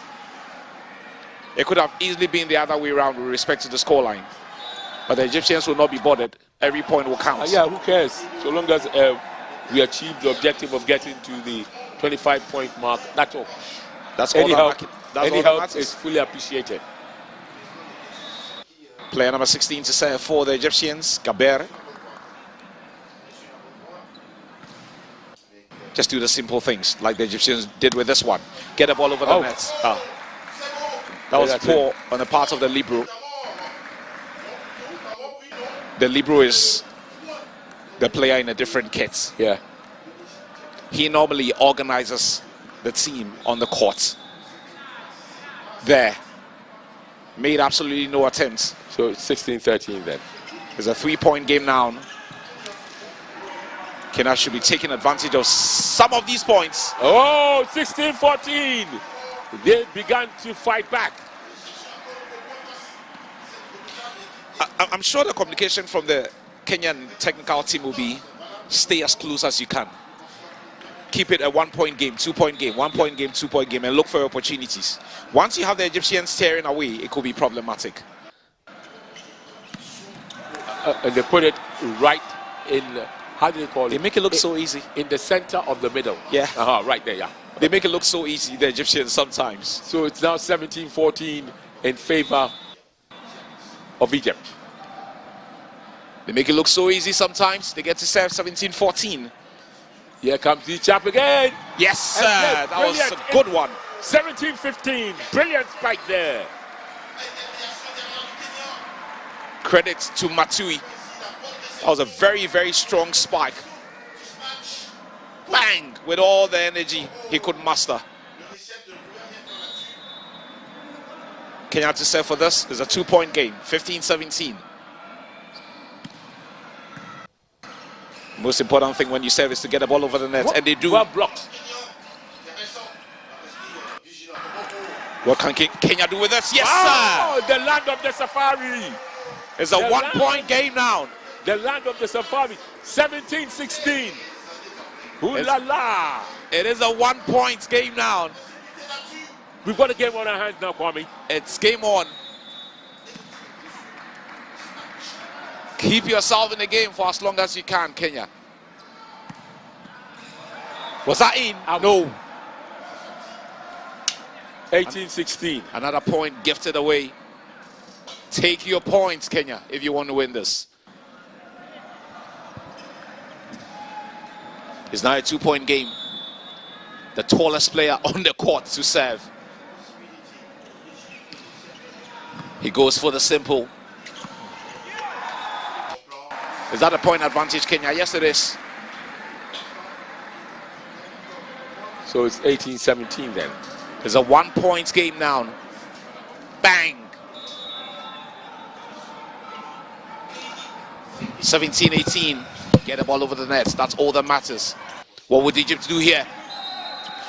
I thought that was well blocked by the Kenyans. But that goes out of court. Egypt to serve.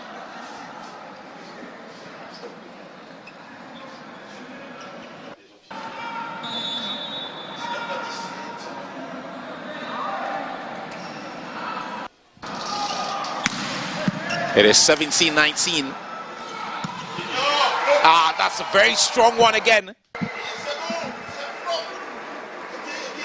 It's 17-19.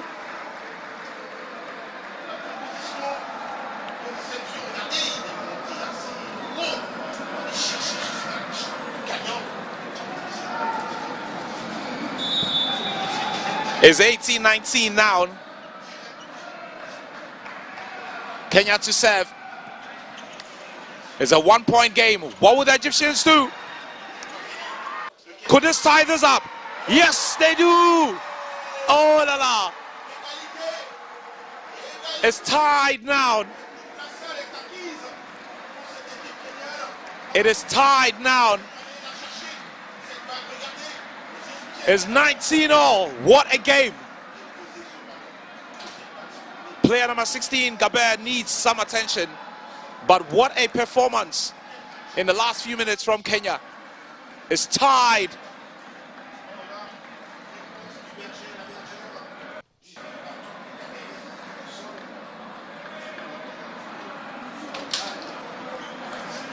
It is tied. Mohamed Gaber needs some medical attention.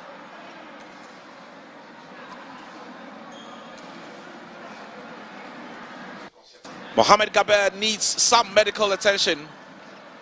It's first set, 19-all, best of 5. We could be in for a long, long afternoon. Omolo to serve for the Kenyans, but they've got to make sure Gaber is good enough to continue.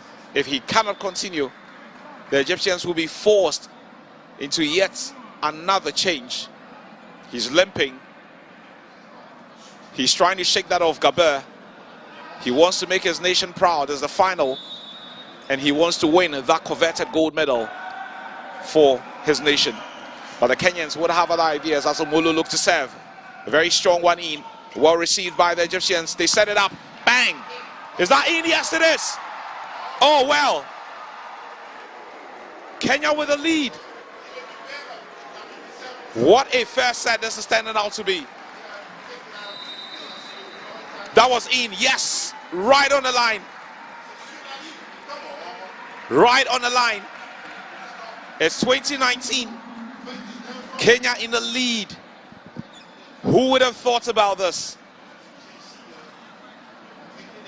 Kenya in the lead.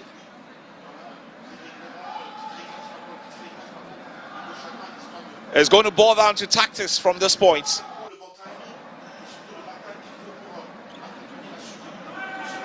It's going to boil down to tactics from this point.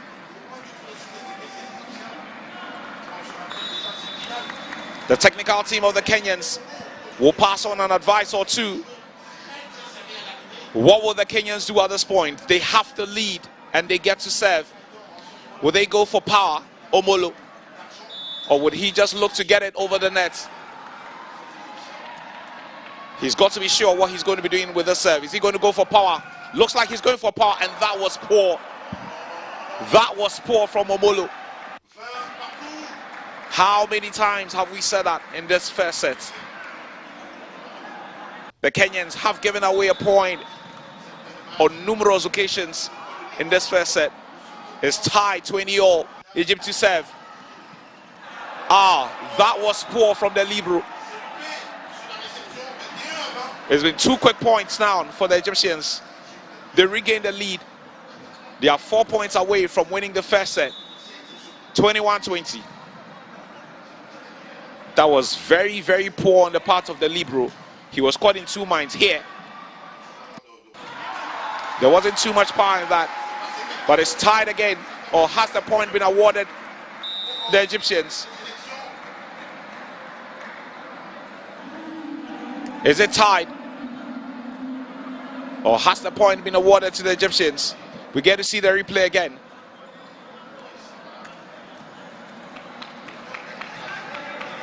Bang! That ties it. Kenya to serve. 21-all. They've got to get this right. Yes, they do get this right. How clever was that? But the Kenyans anticipated this. They've got to finish this. No. What an interesting first set this is standing out to be. 22-21. It's a 1-point game now. Egypt to serve. This might just go all the way to the wire. Every single point from now is going to matter so much. Egypt to serve. Kenya, they've got to make this count. If they want to tie this, they've got to make this count. The Egyptians will set this up for a spike. Yes, they do. Oh, good dink there. 1, 2 to set it up. Bang. That was in. Yes. That was in. And that makes it 23-21. The Kenyans will be disappointed with how the last 2 plays have panned out. They managed to tie the game at 21-21, but they have lost out 2 successive points. And that makes it 23-21. Uma, Omolo, Matui.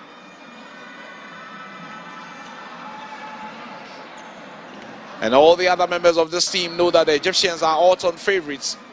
And if they've got to win, they've got to put in their best. Melly would have a word or two to share with his coach before he goes back on court.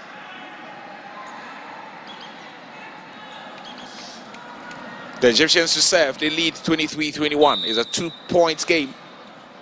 And they are 2 points away from winning the first set as well.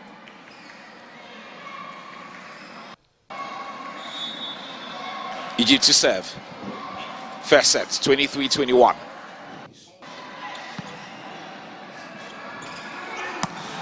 Oh, that's a good one. That's a good one from Kenya. Matui with that very strong spike. to go in for the kill. It's 22-23. It's a 1-point game.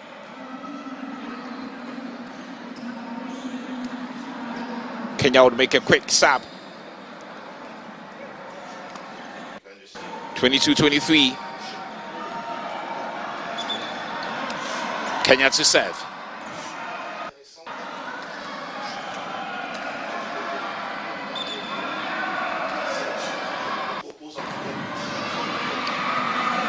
He'll bounce the ball.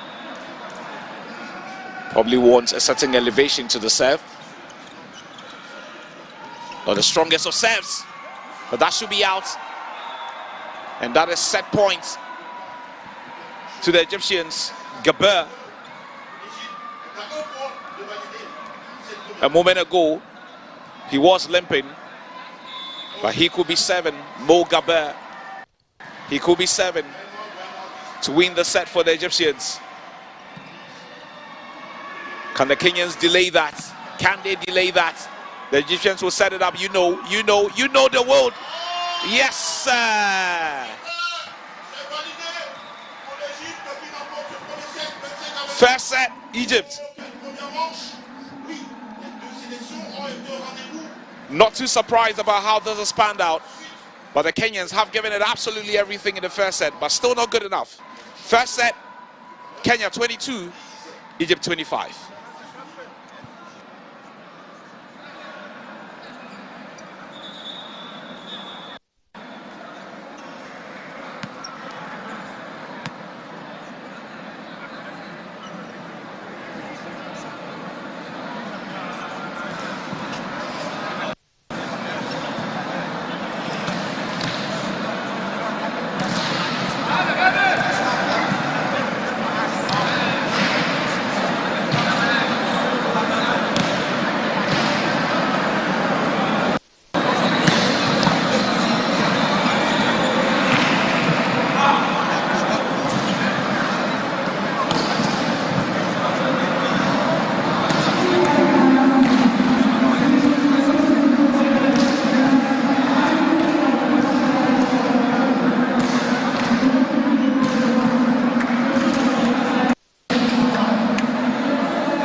Well, looks like we're all set for the second set.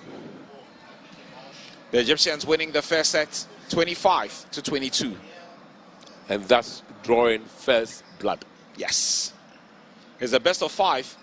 So this game is far from over. The Kenyans appear to have made some substitutions. Brian, player number 19, has been introduced. Matui, player number 6, gets to retain his position. Omolo is still there. The libero Hudson is out. They know they've got to put in a team that would match the Egyptians. Okay. And they certainly...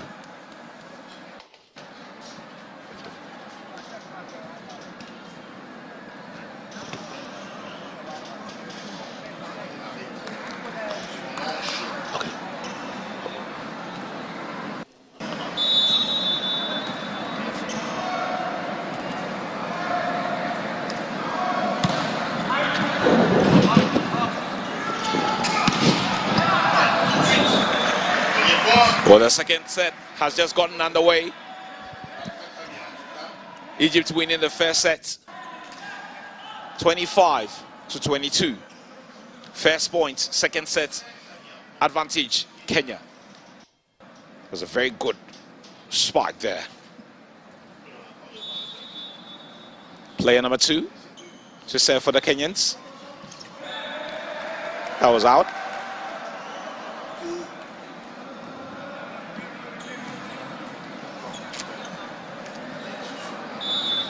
Haikal, player number 17, serve for the Egyptians this time around. It's 1-0, second set. Strong serve, straight into the net. That was a very, very powerful serve from the Kenyans there. But went straight into the net to give the Kenyans the advantage. 2-1, Kenya to serve. Omolo will do the honors. Omolo also goes for power, but the Egyptians deal with that. Absolutely no chance. Absolutely no chance for the Kenyans on this one. What a powerful spike. No chance whatsoever. Absolutely no chance whatsoever.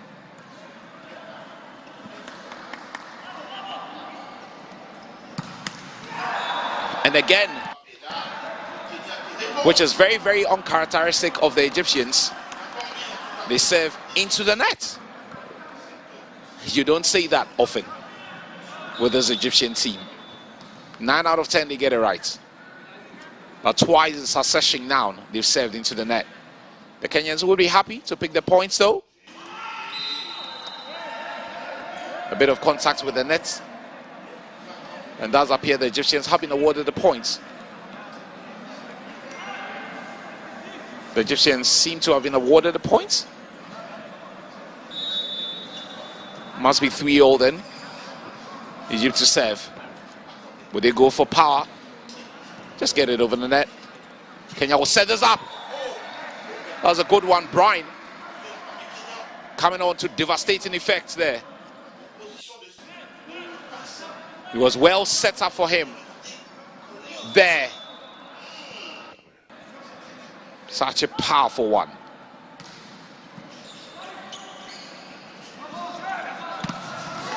Oh, that's another brilliant point won by the Kenyans. And they will celebrate that point. Brian again. They will celebrate that point. Yes, sir. Player number 19. Would he be the man to turn this tide and get the Kenyans back on level pegging? We all do know the Egyptians are favorites anyway.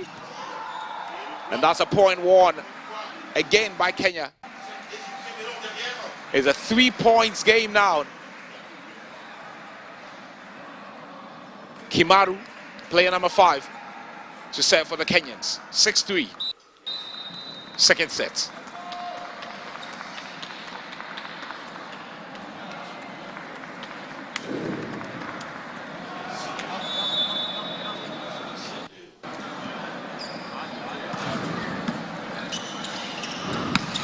Yes, the Egyptians will rally their way in, but that was out.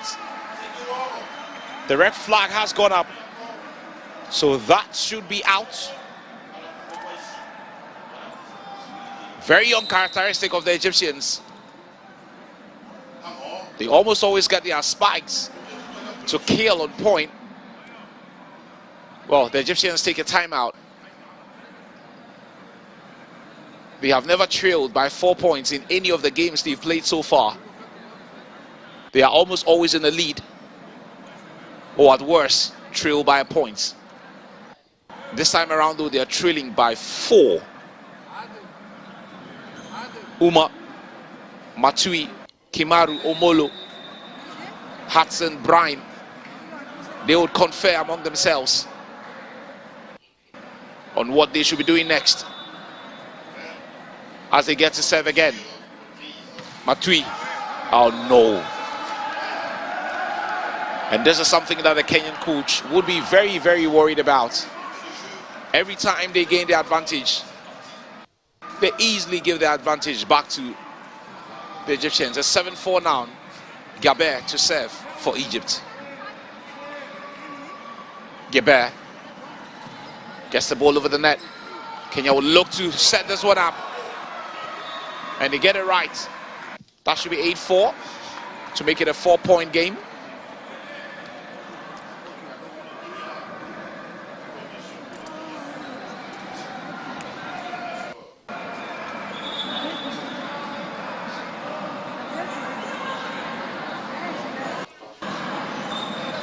There's a 4-point game now.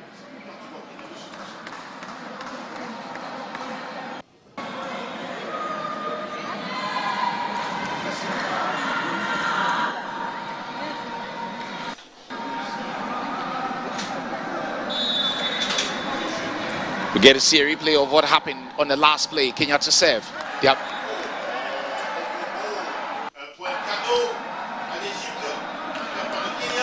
The Kenyan coach must be very frustrated, Carl.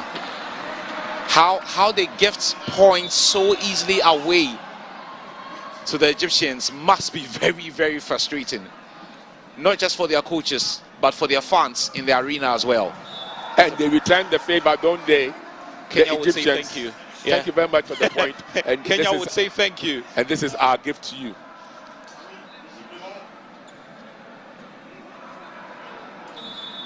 And today promises to be one massive, but in less than an hour and a half, we'll be having the closing ceremony. Yeah.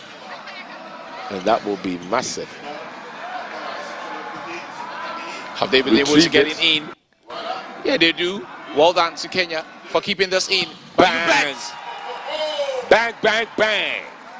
And the Egyptian screams at the net. Player number 9 for the Egyptians. He hits it with such power. Bang! 9-7. It's 9-7 now. Oh, 9-6. It's 9-6 now. It wasn't given, no? Was given. It was given. Why have they changed it then? Whoa! The Kenyans return the favor. People are beginning to fight for pride and honor here.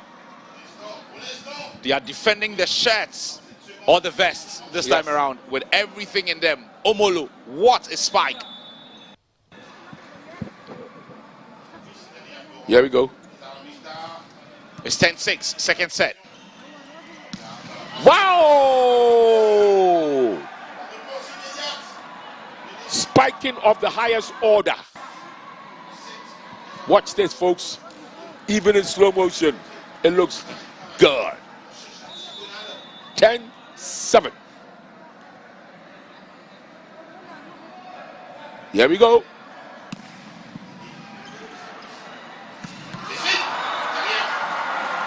The Kenyans are riding on a crest of a wave. Here it comes with the replay right in the 11-7.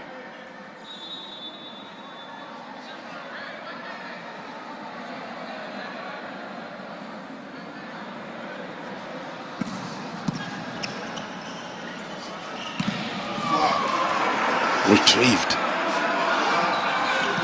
Oh, retrieved. Yeah,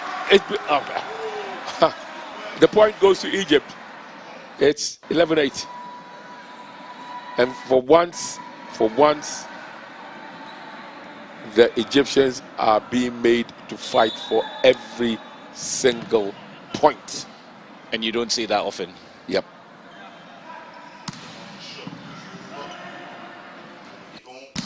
You didn't see that often of Egypt they've given chasing the game. They've given it to you, Kenya.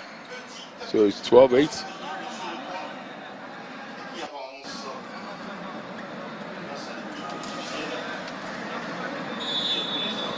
So So it should be 12-8 now. Kenya maintaining that 4 points lead. They get to serve. This time around, they get it right.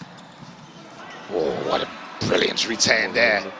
2. They would come again.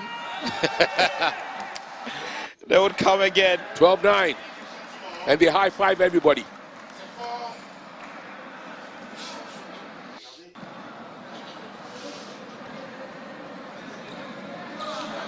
They would come at you. They're giving it absolutely everything for that shirt. These Egyptians. It's a 3-point game now. Whoa! It missed.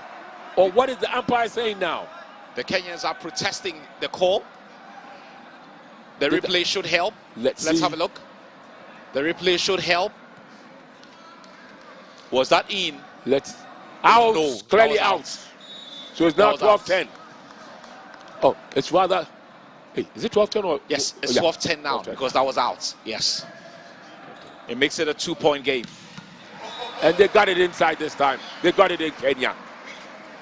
They channel their disappointment into getting a point. 13-10. They channel their disappointment into getting a point there.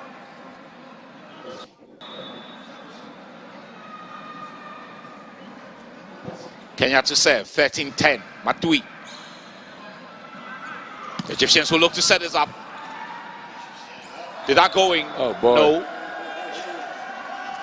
It's back to 2 points. It's back to 2 points. Hudson knows he should have done better. The libero in the Kenya team, Hudson, he knows he should have done better. He was caught in 2 minds. It's a 2-point game now. 13-11 second set. Oh yes. Brian thought he had done the right thing. But El Hosseini right on cue to block this. Yes. Now you understand why they have somebody who's over 6 feet 5 inches tall at the net. Makes a lot of sense. Makes a lot of sense. Oh! What a finish. That makes it 14-12. That was absolutely brilliant. With the left hand too, you know. With the left hand. Man. Looked like he was going to set it up for the spike. That's intelligence personified. Gaber sets it up for his teammates. Was that in? Oh my goodness. Now let's see the replay. Can we see the replay? We would love to see this. There's no video review, so can we see the replay? Said what? It looked to be out. Well, he's given it to Kenya. He's given it to Kenya, so I think it's the right decision. Yes. So Kenya to serve. So right 15-12. 15-12. And they returned the favor with aplomb. The Egyptians 15-13. What a spike! The Egyptians now make it a 2-point game. And then fires it with. I mean, there's no returning of that one. Absolutely none. 15-13. 15-13. Egypt to serve. Well set up. No. Out. Too much on that. The lines just said out. So it's 15-14 now. Too much on that spike. Who was it? Omolo again. Only just. The lines judge said nope. So only just there. Only just. I'll tell you one thing. Only just means out.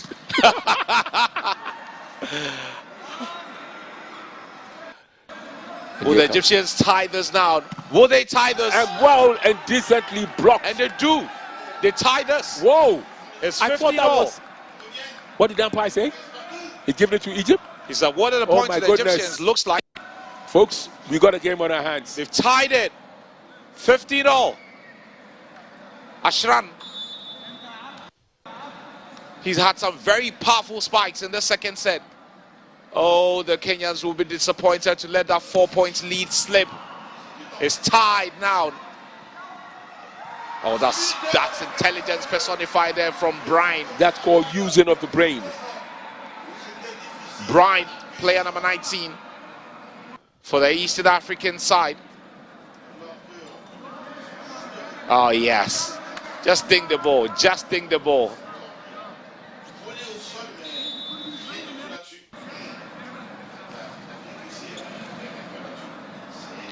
Kenya to serve. It's a 1-point game now, 16-15. You bet, you bet, you bet that the Egyptians are going to make every point count from now on. You know, there was a song back, I don't know, back in the early noughties that had the lyrics, "Who let the dogs out?" Ooh, ooh, ooh, ooh, ooh. Fantastic. Question is, who let out these Kenyan team to now begin to give the Egyptians a run for their money? It's a Kenya point, if I'm right. And the closer the scoreline and stays it's like 17-16, right? If Kenya is to serve, then that makes it 17-16 advantage. Wow. Kenya.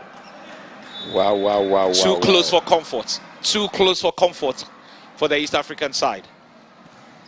Way too close for comfort. Here we go. Here we go. Here we go. It's tied again. It's tied again. The other one was 25-22, right? 25-22 first set. Let's see where this one gets to. It's 17-all. Haikal to serve for the Egyptians. What's a powerful serve, but great return. And they go in front now. Pretty much 7 volley that was. 18-17. Timeout. How appropriate. A good time to call timeout, especially if you're the coach of the Egyptians.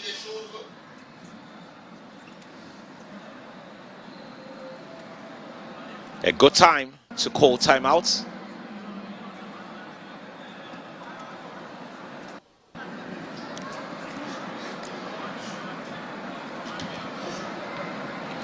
Egypt represented here, Abdurrahman Ahmed Al Shahat, Abdurrahman El Hosni Aisa, Mohammed Osman, Ashraf Mohammed, Islam Mohammed, Mohammed Adel Salama Masood, Mohammed Gamal Asran Saidin, Mohammed Rida Abdul Magid Hassan, Mustafa Gaber Abdul Salam Abdul Mwati, Reda Ibrahim, and Hassan Ahmed.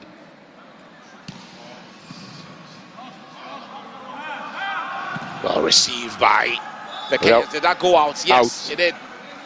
So it ties it again, 18-all. Second set. The Egyptians win in the first set by 25-22. This is so close for comfort for both teams.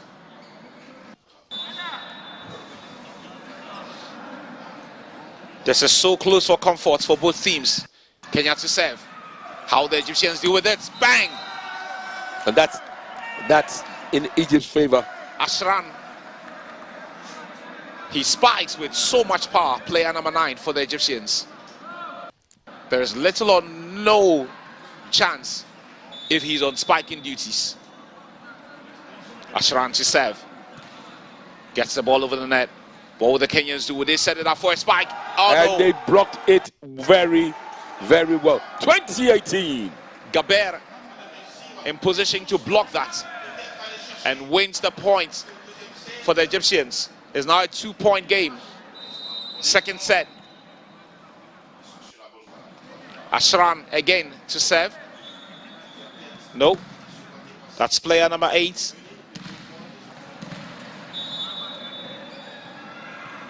Abdurrahman El Hosni. He would go for power.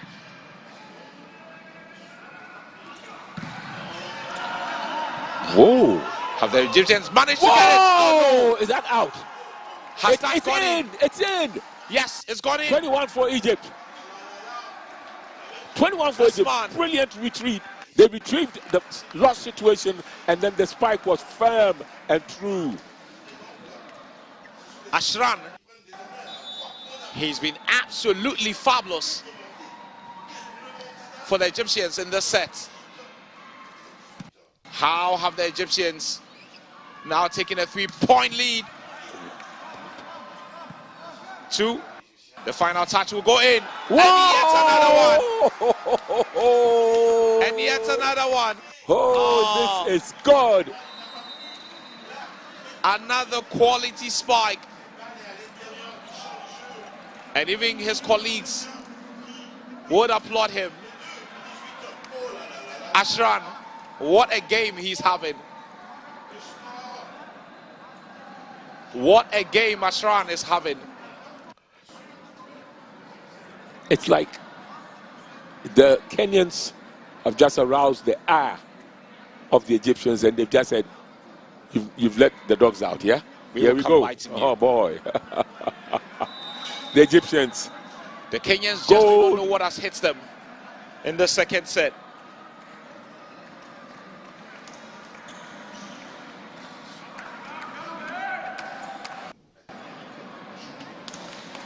The Kenyans just do not know what has hit them in the second set. The Egyptians now have a 4-point lead. El Husseini to serve. Bang. That's straight into the net. So that should be advantage. The Egyptians to the Kenyans to serve. It's 19-22 now.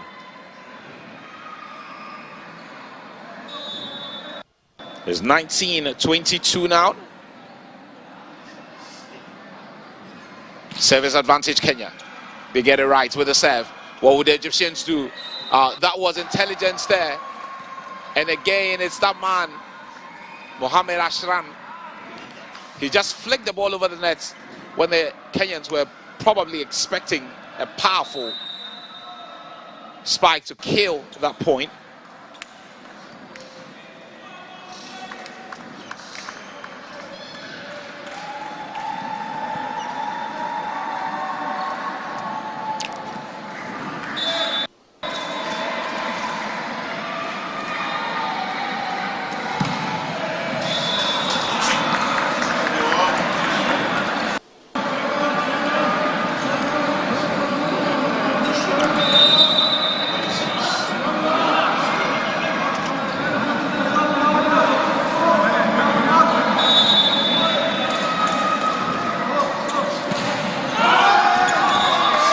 But then again, the Egyptians benefit from the point. It's now 23-20. The Egyptians are now 2 points away from winning the second set. The Egyptians now 2 points away from winning the second set, and they get to serve Mo Gaber. He gets it over the net, but that goes out. It's a 2-point game now. Egypt 2 points away from victory. Kenya have to do this the hard way, Matui, if they have to win. It's 24-21. It's 21-24 Kenya to serve. Bang! That was in. And that second set going to the Egyptians again. They won the first set 25-22 and have now won the second set 25-21.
child is so unique. You like no other. Outstanding in every way. It's me like no other. So anytime you walk and play, You like no other. you are special like Indomie. It's me like no other. Did you know that every child on the planet has their own unique fingerprint like no other?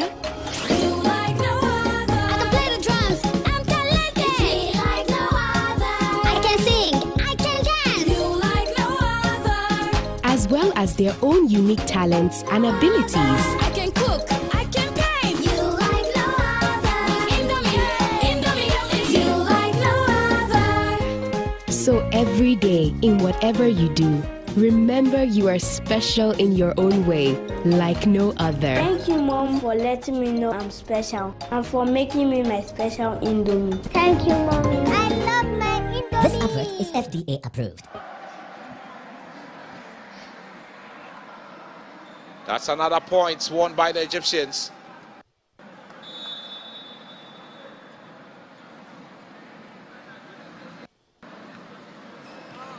Egypt to serve 2-0.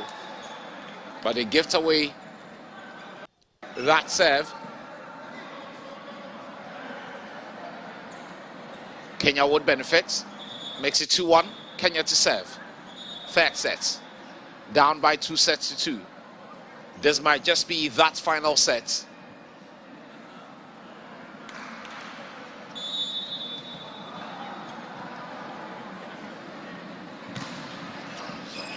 Kenya to serve. Yes. That was a quick spike. That was a quick one from possibly the tallest player on the court. Bang. No chance. Absolutely no chance.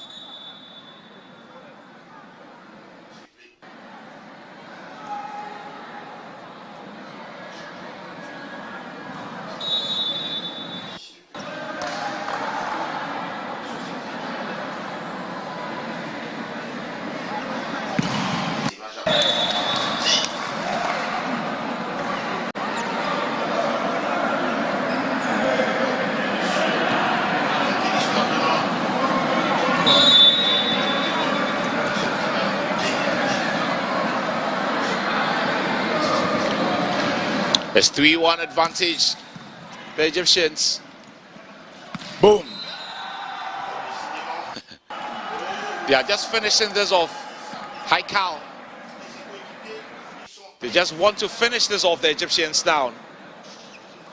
Having won the first two, momentum is surely with them. They just want to finish this off, the Egyptians. It's 4-1 now. El Hosseini to serve.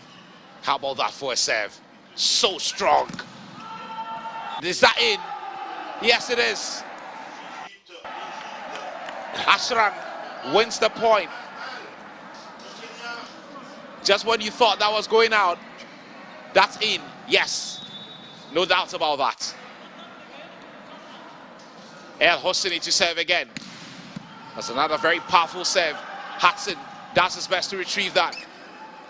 Will Kenya set this up? Yes, they do. Whoa, it's in for Egypt. How are they doing this? This man, Ashran, is on 6-2. fire. He is on fire. He's spiking. He's blocking. He's setting things up. He has wonderful anticipation. Such an all-round team this Egyptian team is. El Hosseini to serve again. Good. Now they're nailing it, Carl. It's now 7-2.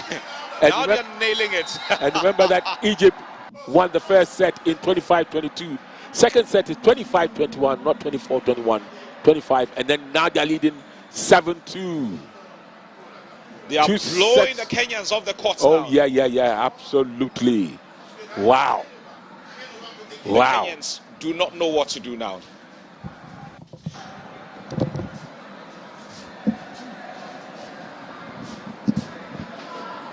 The Kenyans do not know what has hit them. Haikal, Ashran, El Hosseini, El Shahat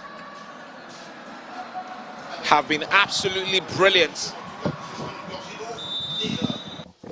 for the Egyptians. Set number 3. 7-2 up. Set number 3. 2 sets to love up. Kwame. It's looking awesome. A sweep. They've won everything, haven't they? They've won the game. In fact, they won the games after the first 3 days. Okay, they topped the medal table. Let's put it that way. Oh well. Once they took the lead on that medal standings, no team has gotten close. No one. 178 medals the last time I checked. Oh. Could be more by close of today. I thought it was 187. Okay, so okay. I turned the figure. Okay, let's see. 178, 187. Let's be sure. 187. There you go. 99 gold, 46 silver, and 42 bronze. Ridiculous. Absolutely ridiculous. You know, apart from Algeria, they even won the most bronze with their 42. This is just ridiculous. Not fair.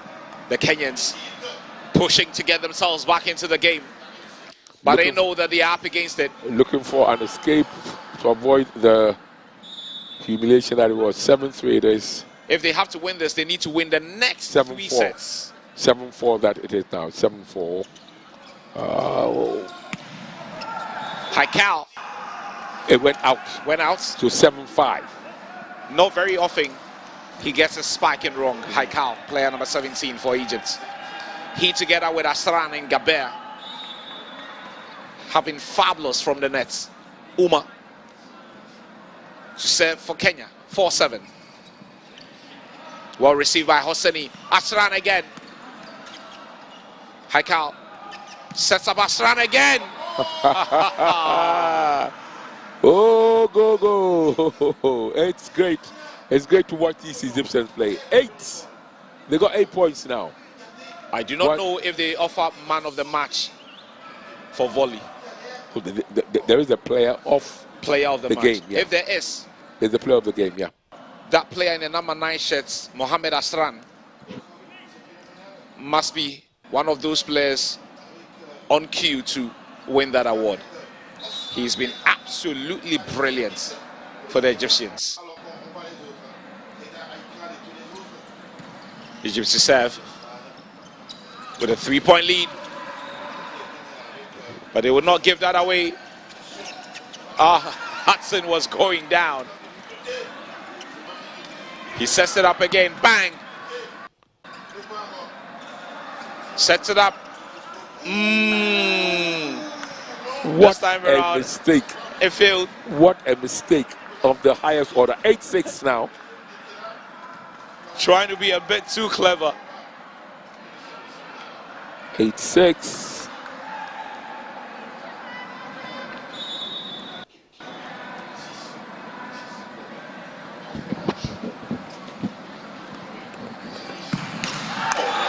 Oh no. 9-6. This is what the Kenyans want to avoid. Oh no. They love returning favors. They give points away too easily. Far Kenya. too easily. 9-6 in the 3rd set. Egypt leads 2 sets to 1. 2 sets to love.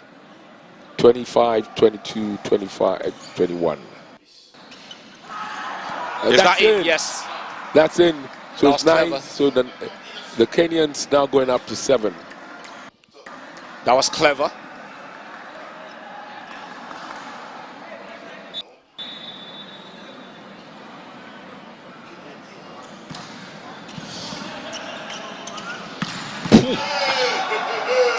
How about that? You will say. How about that from El Shayat? The spike came out of the kingdom. I could feel the power of that spike from commentary position. So it's now 10-7. Mohamed El Shayat. So long as it landed in the court, it was always going to be unretrievable. Asran to serve, and he goes for power. Thought that was going out, but it's been kept in. 10-8.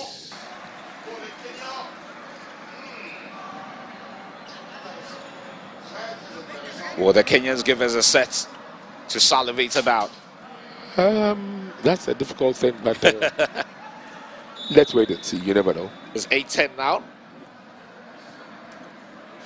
Kenya to serve. Oh, brilliant there. From Shahan. Final touch. What would Kenya do with this? Bang! Yes, sir.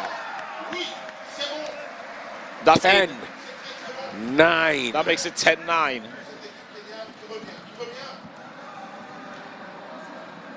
That makes it 10-9.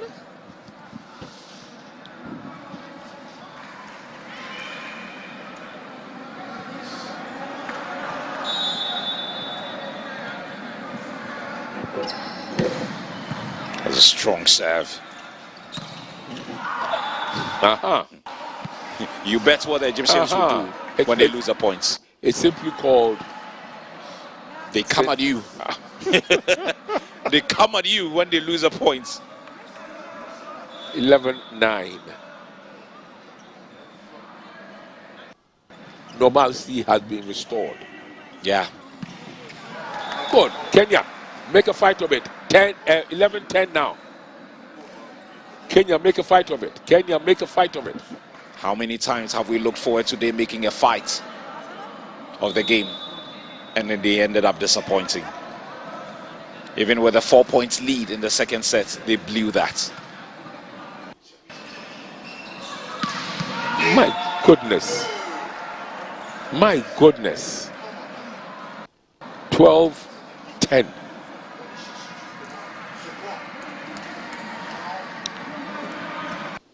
Reda Haikal to serve this. That was like spiking the ball to the blind side of the Kenyan player. And they blocked it, and it's still Kenya's ball. Did that go out? Yes. So that should be advantage Kenya. Yes, so it makes it 12-11 now. Can the Kenyans give us a game in this third set? Take the game to the wire if you can. Omolu, do it, bruv.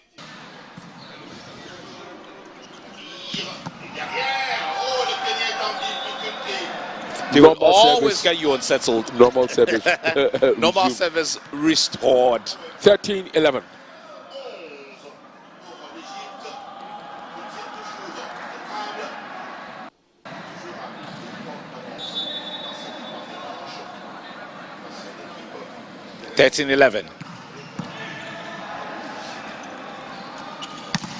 Well blocked. Oh no. That was poor. He spiked it into the net. And he knows. 14-11. It reminds me of one guy, very good departed friend who used to play volley. And anytime he jumped to spike and he went into the net, all you hear is, sorry, boys. Sorry, boys. It's 14-11.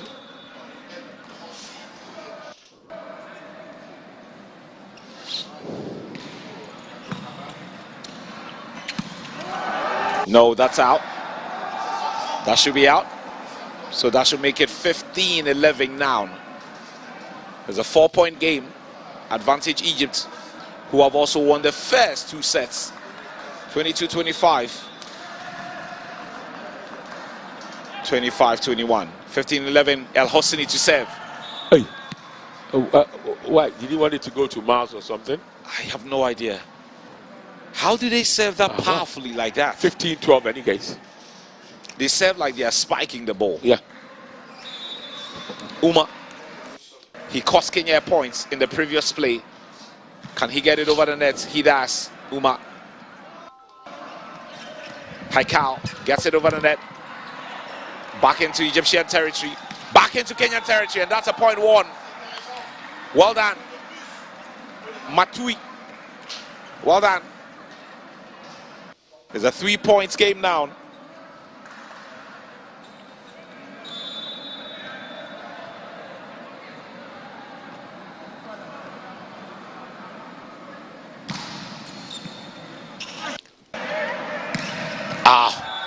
Yet another powerful spike from the Egyptians. Omolo knows that. He knows there's a tall order against this very, very wonderful Egyptian team who leave absolutely nothing to chance with every single play. Maiga serves. What will Kenya do with this? Al Hosseini sets it up for Gaber. Gaber would set it up, and Asran just nails it. Asran just nails it there.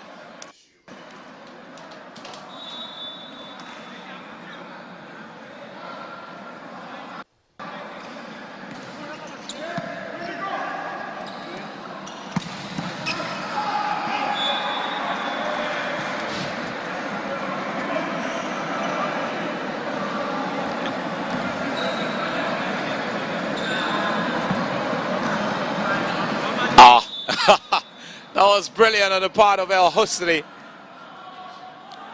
Just adding some flavor to it, I guess. Uma serves for Kenya. Gaber finds Asran, and his spikes always on point. Mo Asran.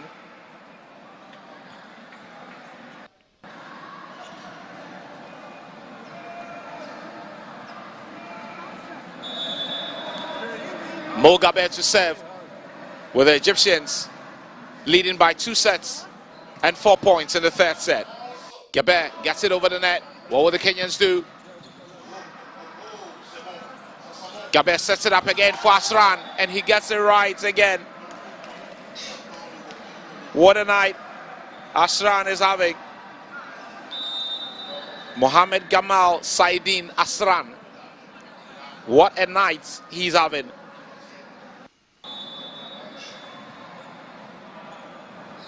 Player number 16, Mustafa Gaber to serve. Gaber serves.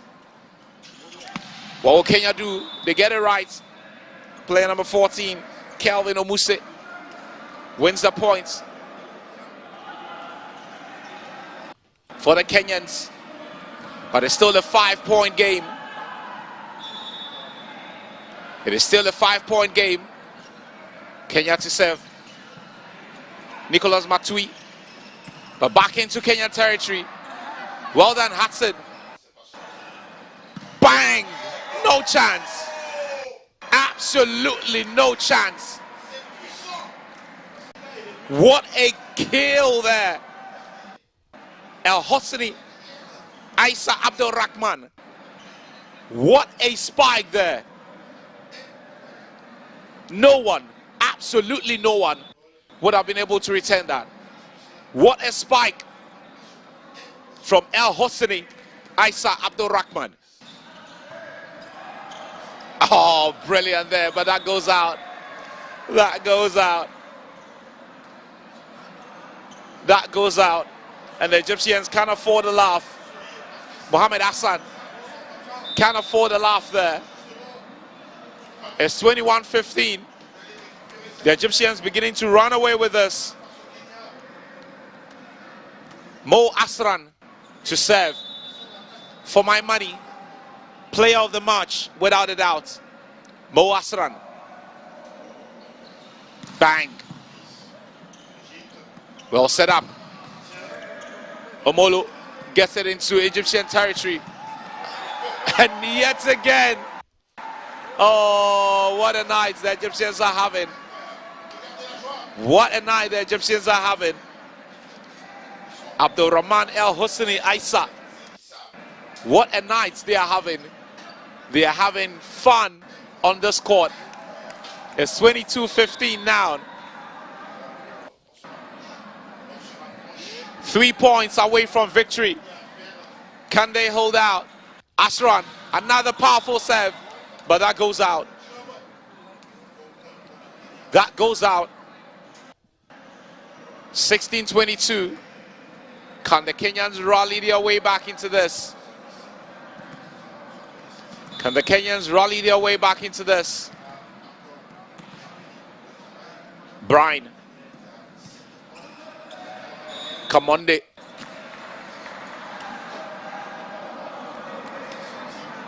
But that goes out.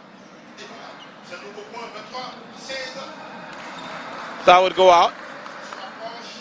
And player number 18, Abdul Rahman Mohammed, to serve for the Egyptians.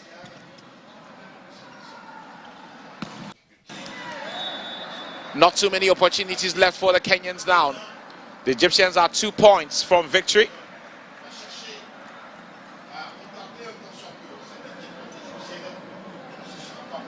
That should be a point advantage, Kenya. But there's a temporary hold because Isa El Hosni needs some medical attention.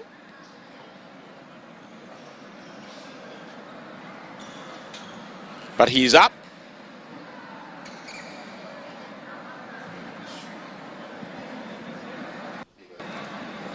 He's up.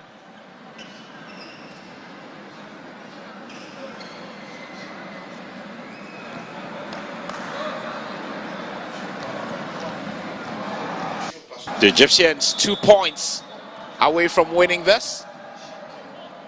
Player number 14 to serve for Kenya, Kevin Omuse. Was that in? That looked like it was out. That should make it 18-23. Kenya to serve. That should make it 18-23. Kenya so trailing by 5 points. Omuse serves. Haikal. What can Kenya do with this? Is that in? Yes, it is. It's set points and match points now. Mohamed Hassan, player number 5, probably the tallest on the court. That was in, yes. So it's set points and match points for the Egyptians. It's set points and match point. Haikal to serve. Could this be it? Could this be it? Could this be it? And it is. It is. It is.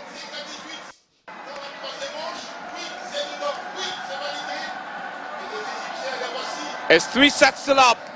The Egyptians have won 25-22, 25-21.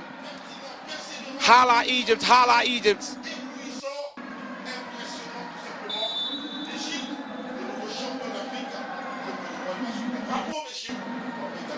Egypt winning the final of the men's volleyball by 3 sets still up. 25-22, 25-21, and 25-18. Congratulations to them on winning yet another gold medal.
So normally what happens is that when you design the entire you run points to for the first one, they charge her because the person will say you come back to the game.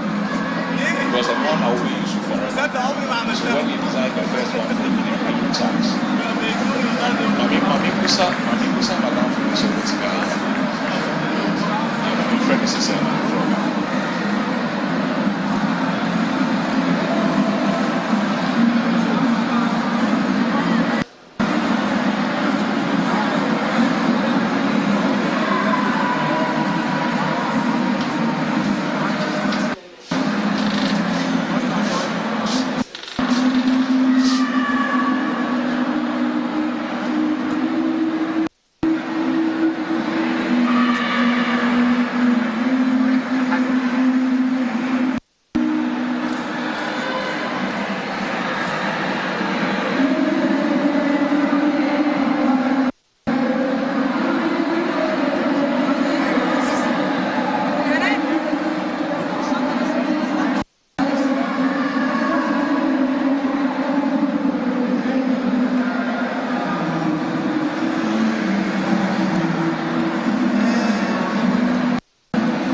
champions of the volleyball men and women. Congratulations to you, Coach. Thank you very much. Thank you very much.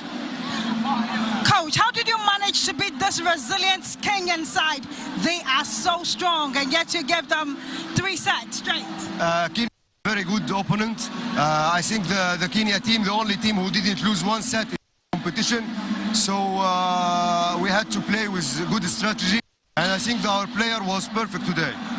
That's why we deserve the golden medal.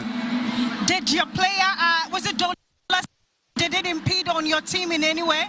Yeah, Dola is one of the principal of the main team of Egypt, but during the whole competition, all the players, that's why a player in the final will find it, because he played a lot of match before. Congratulations. What do you say to the Egyptian fans all over? Yeah, congratulations for all Egyptian fans with the golden medal, and of course I think Ghana spectacular. They was cheering up Egypt in the competition, so thank you for them all. Thank you. Congratulations one more time. Thank you very much. Captain! Captain, congratulations. Thank you so much. You are all drenched in sweat and you are tired, but you're celebrating. Congratulations. How did you manage the strong win against Kenya? Yeah, it wasn't actually an easy match. The Kenya team are the strongest in the championship. We managed to play very well against them. We have been studying them for like 2 days, and we see how they're playing, what is the weak points and the strong points, and we managed to play like in the same level of the game, so that's why we won. What do you say to the fans out there who were cheering Egypt on?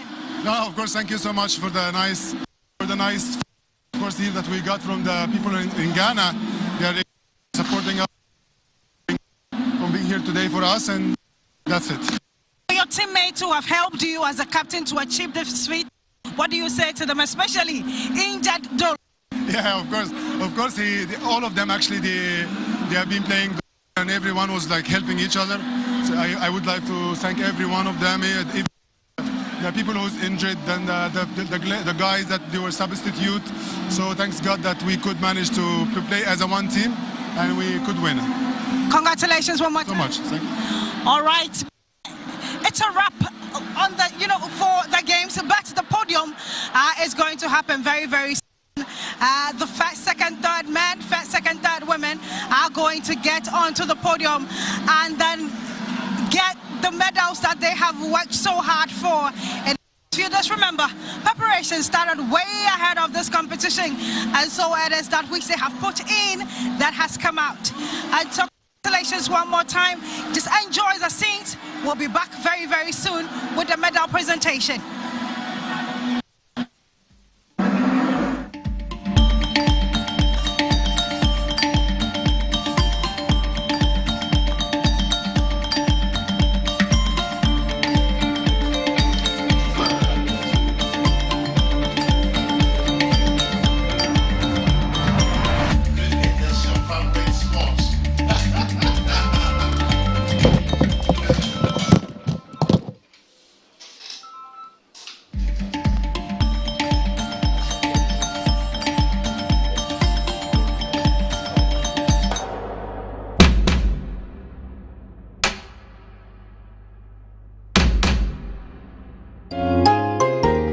Every child is so unique. You like no other. Outstanding in every way. It's me like no other. So anytime you walk and play, You like no other. you are special like Indomie. It's me like no other. Did you know that every child on the planet has their own unique fingerprint like no other?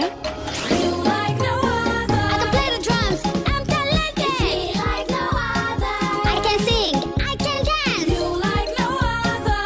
As well as their own unique talents and abilities. I can cook. I can paint. You like no other. Indomie. It's you like no other. So every day, in whatever you do, remember you are special in your own way, like no other. Thank you, Mom, for letting me know I'm special and for making me my special Indomie. Thank you, Mommy. I love my Indomie. This advert is FDA approved.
Push it, push it.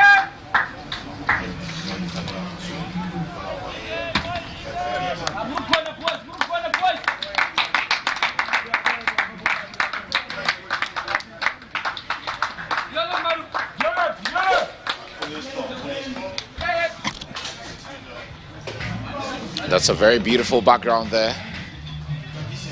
Oh, this is that's Achimota. This is very much familiar territory for the man in commentary position. No.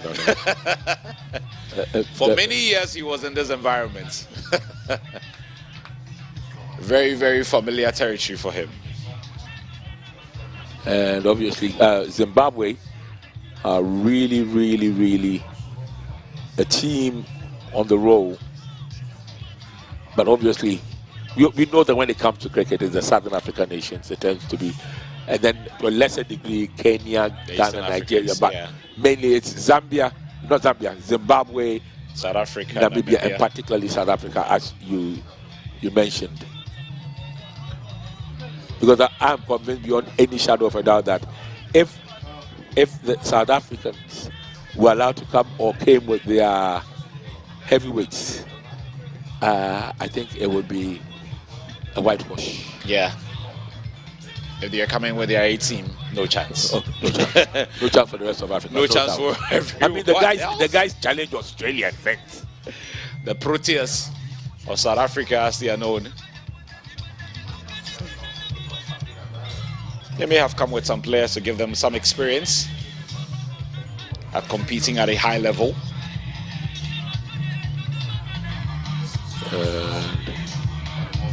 This is at the Achimota Oval in Achimota School. For those who know Ghana quite a bit, this school actually even produced presidents.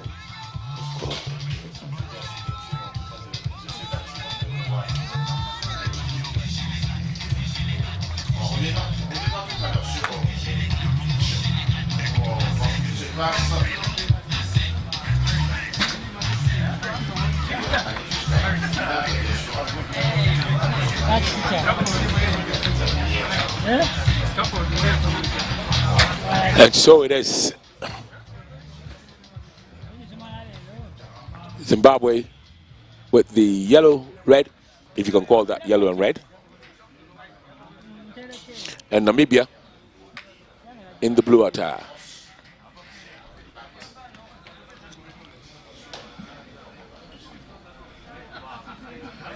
So Zimbabwe is still batting.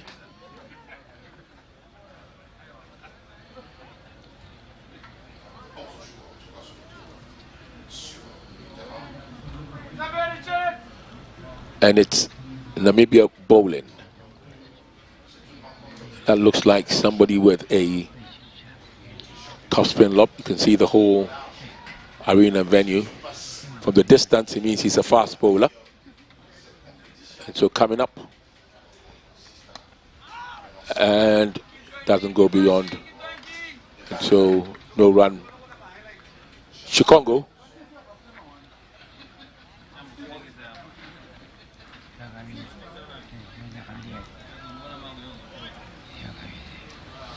A sport, very, very passionate one in India and Pakistan. Yeah, and incidentally, India is the world's most populous nation now. Yeah, 1.5. China. Yeah, China is 1.39. Here comes Chikongo. And that's a brilliant ball. Oh, it's 4 runs. It could have been a 6. Yeah, it could have been a 6, but that's a 4.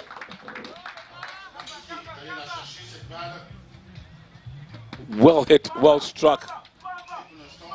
Koba just came down too early before the barrier. If it had gone over the barrier, obviously it would have been 6 runs. I wish I could see the official scores on the...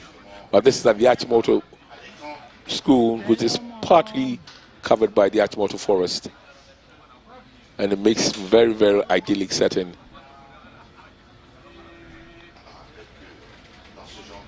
Here we go.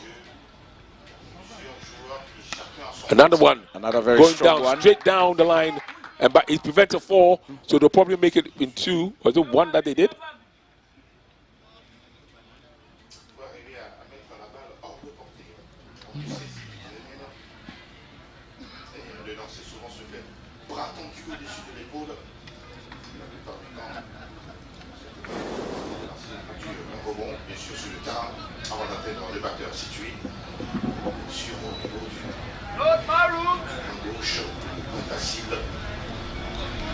And so here comes Shikozo.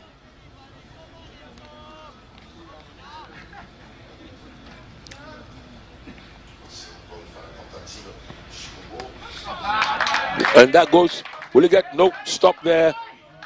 Enough to get a 1 at least.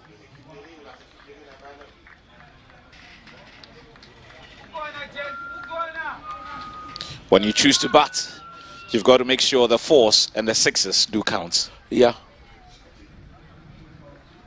But when it's in the one-day format, 50 overs, not the test format, then the speed is of the essence in getting runs, because if you delay too much, you will not get enough runs, and then you find out that your 50 overs are over, and he takes it, little nick, that should get them yet another 1 run.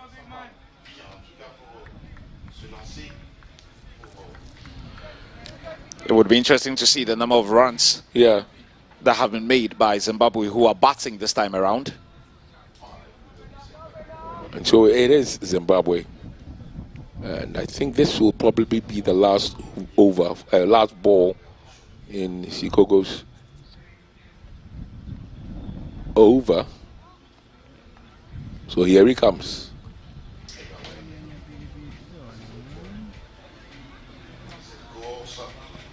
Oh, whoa, whoa. And it's gone all the way. Will it go? No, it won't go. But they've run and they probably made it. 1 run. Almost went for a 4. Because even though nobody touched it, once you bowl and it goes over and it goes straight to the barrier, that's it. Take a look at it again. It comes, it bounces right over.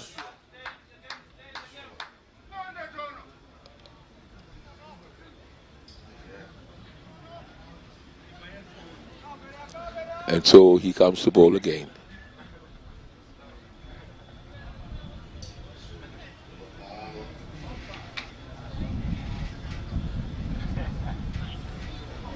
Here he goes.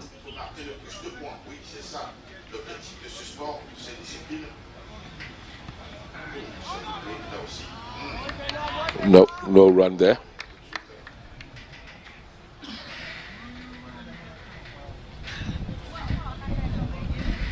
And so, who's now next? A decent crowd there. Yeah, the cricket lovers, and they've improved the oval massively. Probably the Indian, Pakistani, Bangladeshi community who live around. Well, it has more to do with government having to make sure that the facilities are up to task.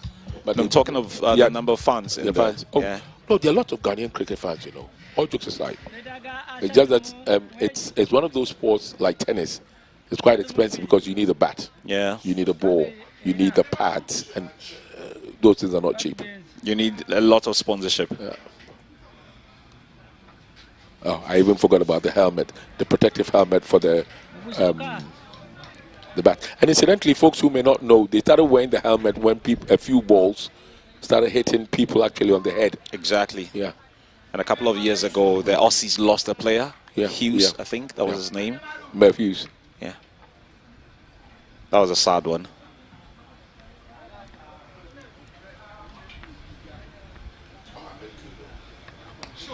Oh, that's a good one. It's gone in the air. Is it gone into the bushes? It's gone, yes, it has. It's a 6. That should be a 6. It's a 6, and that's the indication of it being a 6.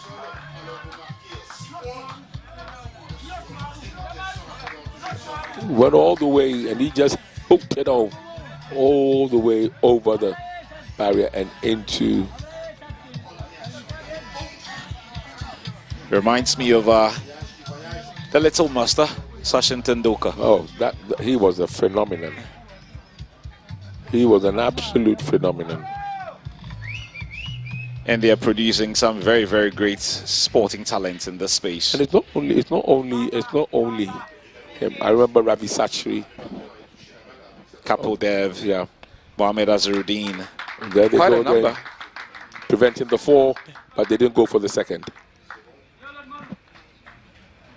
In recent times, Harbhajan Singh, Mahindra Singh Dhoni, and a few.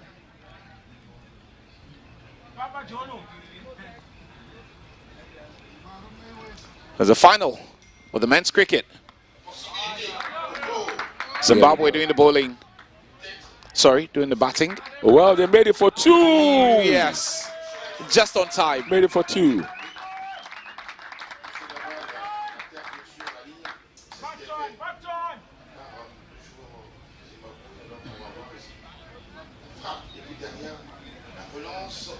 And the 1, and then made it for the 2.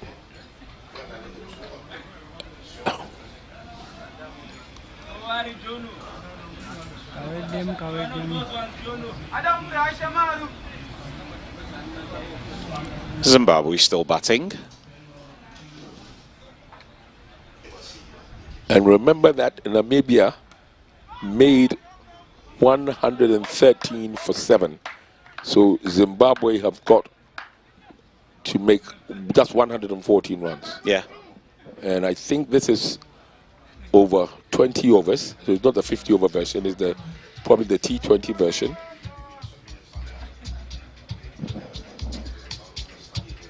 And so it's Zimbabwe.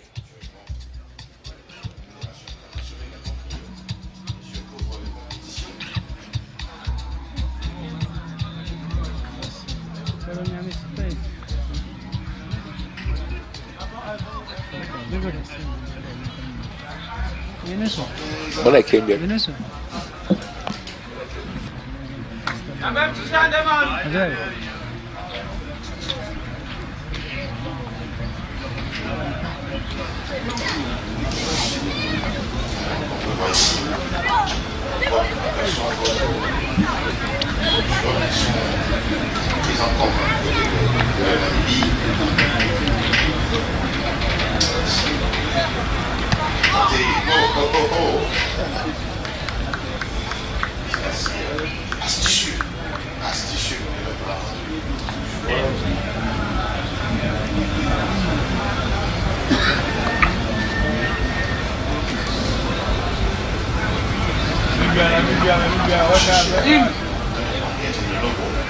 so Zimbabwe gradually closing in on a target of 113. In this case, they need 114 down the line, preventing the 4, but hopefully preventing yet 2.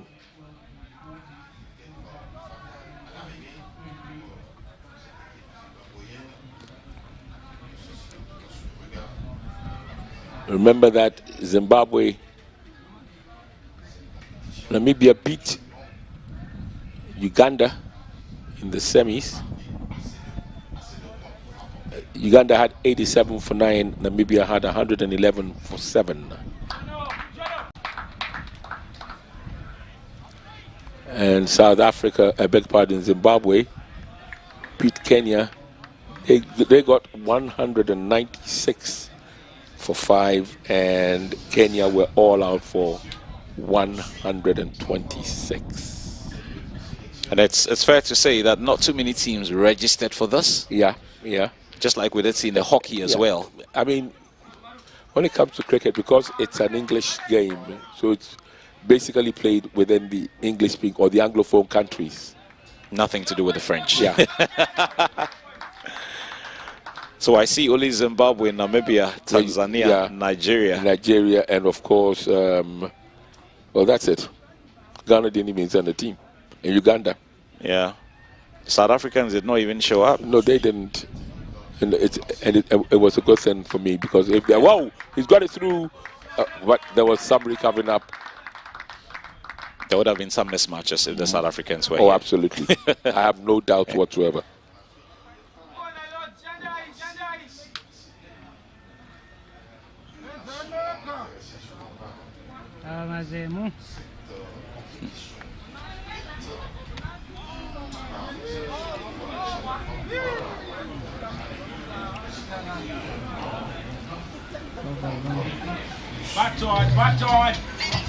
Just in case you're tuning in, there's a final of the men's cricket. Zim in the yellow and red outfit, or orange outfits. The Namibians in the blue and black. There's a final of the men's cricket, as we get to see a shot of the fans who have made it to the Achimota Cricket Oval here in Accra.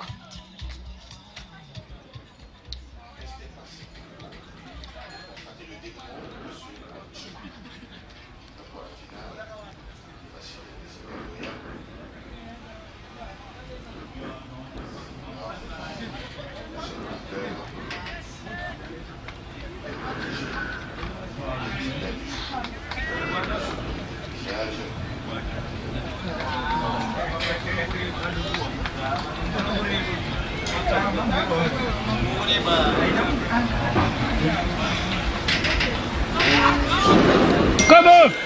That's a wide. So that's one more run to Zimbabwe. And South Africa will have to bowl again.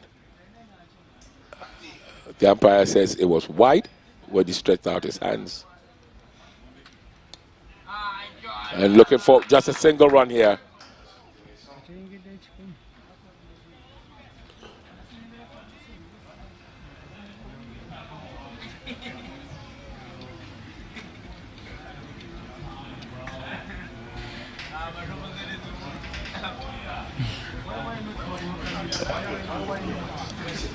And Zimbabwe closing in on their target.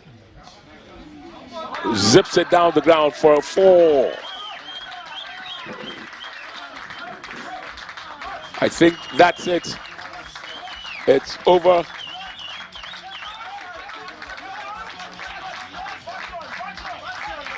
That's it, folks. Once they went out for the 4. So, the wait.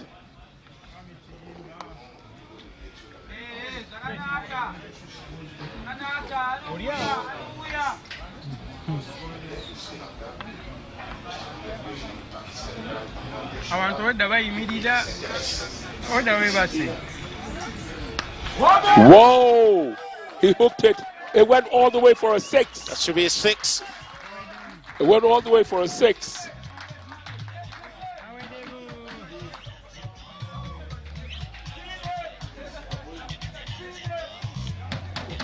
Bang. That was a massive 6 there.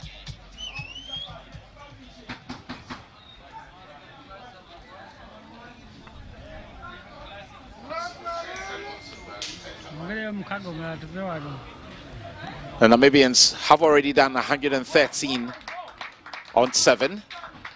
So it's now up to Zimbabwe to beat that. That's all. Just 114 will do. Once they get to 114, they don't need to continue. It's over. So still to come. There's a final.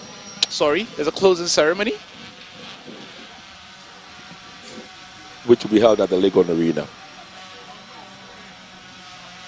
And I understand there are quite a number of artists on that bill. Whoa, that goes for yet another 4. Oh no! Wow! Well done. So but that's 2 runs.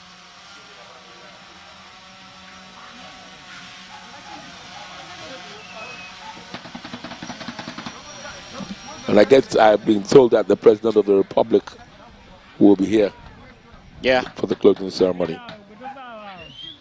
Together with a long list of dignitaries. Well, the presidential box is not exactly the biggest one, so those dignitaries may have to find their ways within the VIP area, but not exactly within the presidential box. That's a very nice shot of the Achimota Cricket Oval. From high up there. Looks great.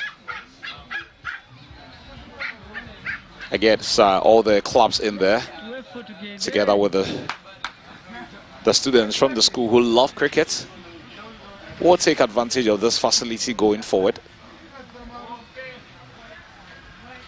Ow! That was brilliant.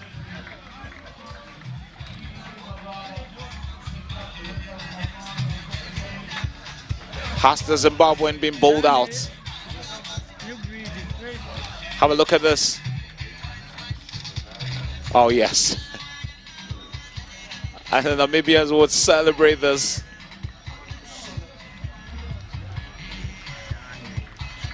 They have not been that lucky.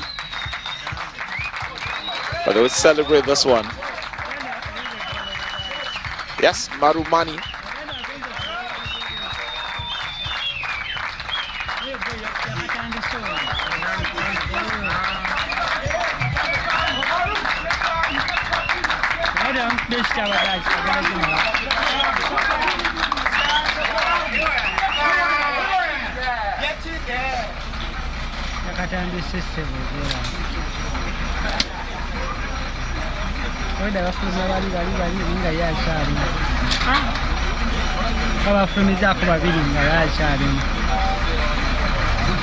Ata weda palo shot se.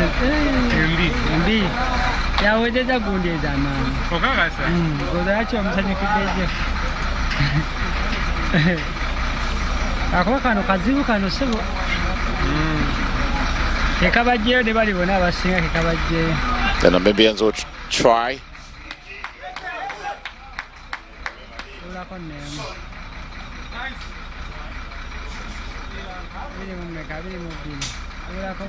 To reduce the number of runs that Zimbabwe would have to make to win this one. Remember, South Africa did 113 on 7. All Zimbabwe have to do would be to hit 114 runs, and they will be champions.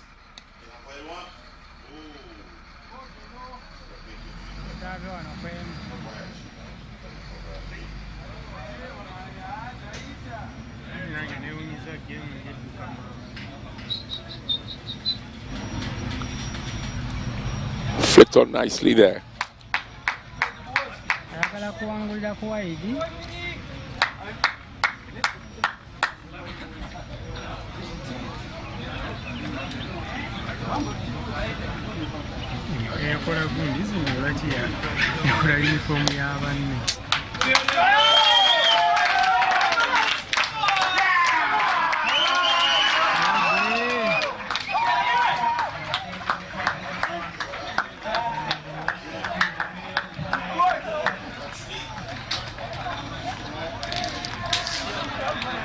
And it is Zimbabwe who have hit the magical figure of 114 for 2.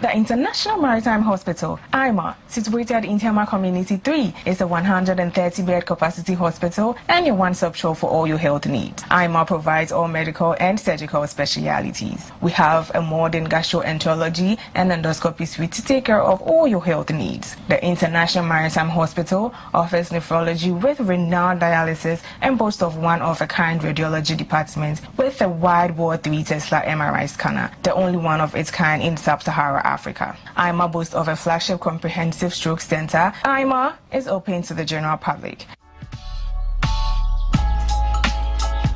We have enough. A life of plenty for every child. We've had enough all along. There's enough choice for every child.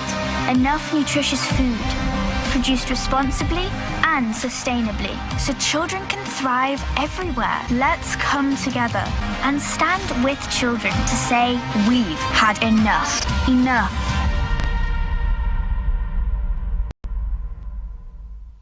Coca-Cola Zero Sugar. With a new and improved taste. It's delicious and refreshing. Coca-Cola Zero Sugar. You need to try it first. This advert is FDA approved. Every child is so unique. You like no other. Outstanding in every way. It's me like no other. So anytime you walk and play. You like no other. You are special like Indomie. It's me like no other. Did you know that every child on the planet has their own unique fingerprint like no other? You like no other. I can play the drums. It's me like no other. I can sing. I can dance. You like no other. As well as their own unique talents and abilities. I can cook. I can paint. You like no other. Indomie. You like no other. So every day, in whatever you do, remember you are special in your own way, like no other. Thank you, Mom, for letting me know I'm special and for making me my special Indomie. Thank you, Mommy. I love my Indomie. This advert is FDA approved.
moments from people. We've seen people, athletes breaking their personal best, athletes breaking national records.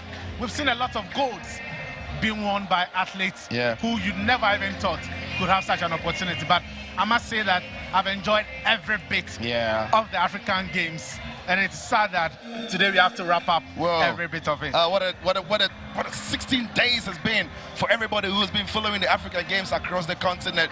Meanwhile, though, let's take a look at how the medal table has looked like, because it's the most important thing when the games do end. Who won more? Who won what? This is how it all is going to be wrapping up. Egypt crossed the 100 gold medal mark with 101 gold medals to their credit. In total, they won 187. Then you see Nigeria coming second, South Africa third, Algeria in fourth, Tunisia in fifth, Ghana in sixth, Morocco in seventh, Ethiopia in eighth, Mauritius in ninth, and Kenya into the top 10. And that is how the medal table looks like.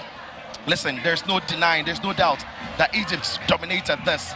When it comes to the combat sports, some in taekwondo, in karate, in table tennis as well, they were just dominant throughout Egypt. And it's not surprising, they've done this every time at the African Games. If you look at, you spoke about the combat sports, even in tennis, table tennis, they won 11 medals. Out of 7 of them were gold medals. If you look at the swimming, they had 46 medals in the swimming competition. In weightlifting, they had 36, of which 27 were gold medals. So it is not surprising that the Egyptians normally dominate, the indoor games, and they've proven several times at the African Games why they are the top-ranked team or the country with the most medal when it comes to African game history. They've dominated that. I've been saying this, Sicho, 101 gold medals. I don't know the weight of a gold medal, but that would be a lot to carry back home. And that's why you say it's obvious. When you win 101 gold medals, it means that you are very versatile across a lot of disciplines. We've seen them dominating in swimming. We saw them in wrestling as well, dominating it. It's almost as if they are paying attention to things that other countries around are not paying attention to. Yeah, of course. And I think that what has really worked for the Egyptians is that they have a lot of sporting clubs cut across Egypt. So they have a very competitive league when it comes to football, when it comes to weightlifting, tennis, and karate.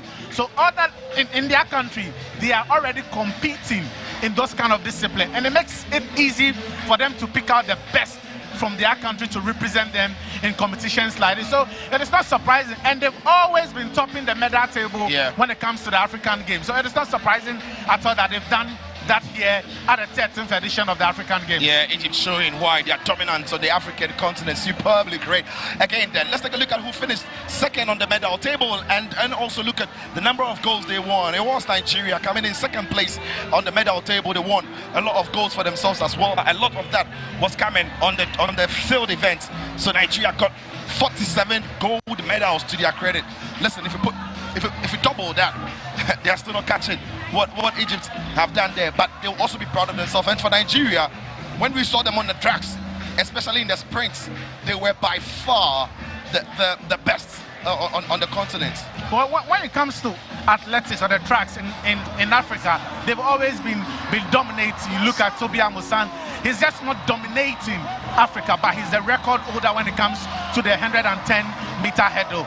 I must say that she was a bit lucky with this particular race, though, because a lot of people thought that she should have gotten a red. I saw Carl talking to him, and I was like, whoa, I got lucky with that. But excellent, for Nigerians. They won 11 gold medals on the track. They dominated the 4x100 meters in both the men and then the women right here at the University of Ghana Sports Stadium. It's been a very fantastic event for them on the track. They've been very, very good. It wasn't surprising at all, because when it comes to athletics, Nigeria dominates that. We also saw them in the relay when the women stepped up to race. They were dominant in it, and Toby Amusan again finished it off in grand style. Take a look at them. They darted through the air like nobody's business. And I heard somebody in the crowd saying that there was a cheat code in this particular race, because nobody thought Toby Amusan would have been the anchor lady in this particular race. And then when they had her have the baton in the final race, nobody was going to catch her in the finals of the 4x100 meter women's relay. Yeah, there was no excellent run from the Nigerians. They started very, very well, and that was a very powerful finish from Toby. superstar Toby Amasan, She's gone. world champion. And there you see it as she gets away from everybody. Superb, immense. Nobody's catching her, and she wins Nigeria the 4x100 women's 100 meters women medal in gold. And added to the gold medals that Nigeria won to help them place in second place. Nigeria, I mean, we can talk about them and many other things they won on the track. Of course, in the 400 meter men, they were there. And it's just a good team when you see them in the way they compete and the way men's way they came to compete. Right. So that was Nigeria for you and how they competed. They came in second place as far as the medal table is concerned. And of course, they've been putting out their best. Meanwhile, some sports that brought so much excitement on the face of people is triathlon, because it's a multi-sport. You are swimming, you are cycling, you are running, all of that happened. And we put this report together for everybody who perhaps might have missed it or wants to revisit it again. Triathlon is a demanding sport that combines swimming, cycling and running, pushing athletes to their physical and mental limits.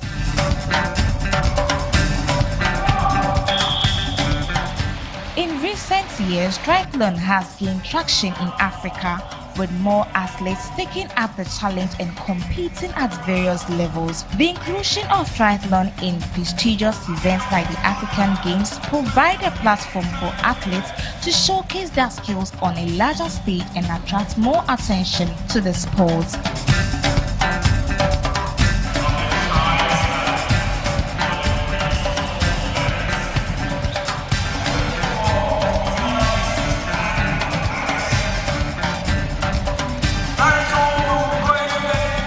In the 13th African Games, both male and female athletes competed fiercely in the triathlon events, highlighting the sport's importance in showcasing talents and promoting healthy competition in Africa.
It was a successful day for Team South Africa as Vicky van der Merwe won gold medal in the triathlon, while Shanae Williams surged to the silver medal. Vicky's triumph at the 13th African Games in Ghana is a remarkable moment in the world of triathlon. Her gold medal win not only showcased her exceptional skills and determination, but also brought attention to the growing popularity and significance of triathlon in the African Games.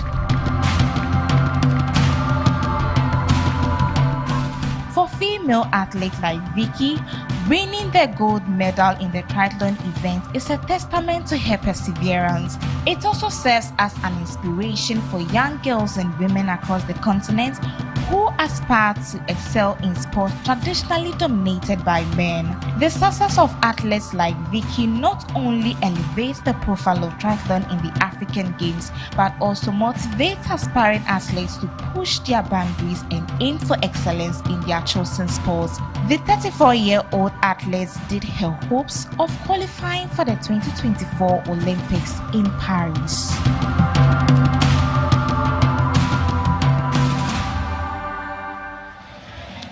So that was South Africa on triathlon dominating and claiming. If all the medals there, listen, if I happen to scream a little bit, Felix, forgive me everybody, because it's just crazy and buzzing in here. I can't even hear myself. So And I've got to communicate with Felix. Can you hear me though? Yeah, I can. All right, fantastic. Anyway, South Africa dominated the triathlon. 3 medals going to them: gold, silver, bronze. They were third on the medal table. They came badminton, they were there. In swimming, they were competitive as well. They can be proud of themselves. Yeah, especially with the swimming, we know very well that they are very good in that particular discipline, but how they dominated, even without their top athlete in swimming coming to this championship. We saw Kathleen Hannah-Delange dominating the pool.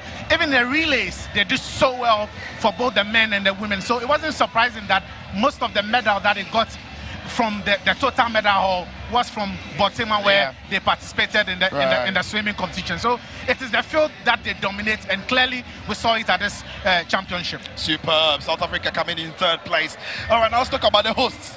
They did put on a show, Ghana. Splendid, athletic ovals, splendid, if you like, spectatorship across board. Fans, amazing. Superb game, superb organization from the host Ghana. Then in the medal table, they climbed into the top 10. Then they pushed themselves up. I tell you what, in athletics though, it was the 200-meter final men that got them roaring and screaming on their feet, because Joseph Paul Amoacho Paul, JP as is popularly known, won them gold. Well, it was a very superb round. If you look at the heat, the semis, and the final, he was the best athlete on that particular discipline with the best qualification in terms of time. And you could also tell that from the disappointment in the 100 meters, where everybody was expecting Ghana to pick up gold, and that didn't happen. He wanted this 200-meter gold badly for Ghana. And then I was also happy to see him go into the relay and dominate. But Sicho, he couldn't have done that without the support from the crowd. Massive support. And in all, you can say that Ghana had a very, very good competition, because look at the medal haul they had in Rabat, 13. This time around, 68 of them. The last time Ghana got as high a medal in the championship was in 1973, when we had 27 medals in Nigeria. This is a massive improvement. I know very well that we would have wanted more, but this is... But it's a step in the right direction. You don't move from 20 to 100. It's progress. But Joseph Paul Amoa has made history, because he became the 2nd Ghanaian to win gold at the athletic event, finishing first in a 200-meter race. And today you see Joseph Paul Amoa. He is the man who has made that history on the track for Ghana. But there was also history being made though, because in high jump, both men and women, Ghanaians enjoyed Rose Asumeni. She was immense in the way she did it. Yabua was just brilliant, edging the crowd on. But even before her or after her was this man, Evans. He was throwing the crowd around, willing the crowd, and doing a shoe celebration as well. If you talk about a proper host and win, it has to be Evans Samoa. He schooled here. This is his field. This is his track. He went there and then had support from his former hall coming in to support him. And what a way, 4 years ago he did 2.06 meters to set a national record.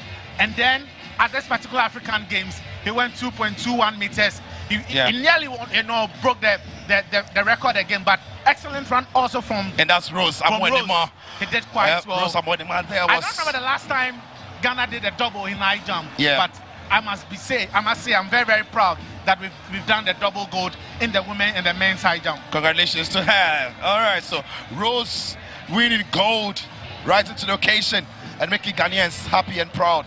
Then there was football, where it's never happened before for Ghana. Don't even think it, that men and women, both of them are winning gold for Ghana, but it happened. It happened. Excellent. And Sicho, the atmosphere at both the Cape Coast Sports Stadium and the Accra Sports Stadium was very, very massive. And the manner in which they both won it, the Black Princesses had to come from a goal down and then win it late with this wonderful strike from Mukarama. This is what gets you good. Goals like this should be getting you good. And what an atmosphere. I don't remember the last time we had such a massive crowd for a women's game in Ghana. The supporters turned out, and the Black Princesses did not disappoint them. Yeah, women's football across the continent is on the rise. It was Nigeria who won silver, but I wouldn't be disappointed, because that is also a very good one to win. Uganda came home with bronze. Congratulations to them as well. Then in the men, in the 90th minute, a free got the ball on the edge of the box, shifted the ball to his right, and unleashed this one to find the bottom corner. No stopping that to win gold for Ghana. See, you look at both goals that won Ghana gold in the men's football. Similar. Yay. Wonderful strike. And even the timing. This was around the 90th minute. Bukarama's one was the 96th minute in extra time. They controlled the strike. But Sicho, apart from Ghana winning the gold, I must say that Uganda, they play some beautiful, wonderful football. If Uganda won yesterday, they would have deserved it too. It wouldn't be, but I think it would have been unfair to the crowd, the support, to the Ghanaians. But Uganda did quite well, especially when they had to defeat Senegal and Nigeria, and then coming back from a 2-0 deficit to win 4-2 against Congo in the semi-final. They have a very bright future ahead of them. Right. So there you see now also for Ghana, Mohamed Aite becomes the first Ghanaian boxer to win gold at the African Games since 1991. Remember that he won his gold earlier. So he had become the one to win gold in boxing since 1991. Incredible feat also attained by him. That takes us to boxing, where Ghana also won a lot of medals there to increase their medal haul. Yeah, I must say this, Sicho, the people of Bukom, the community of Bukom, they contributed massively to the atmosphere at the Bukom Square Arena.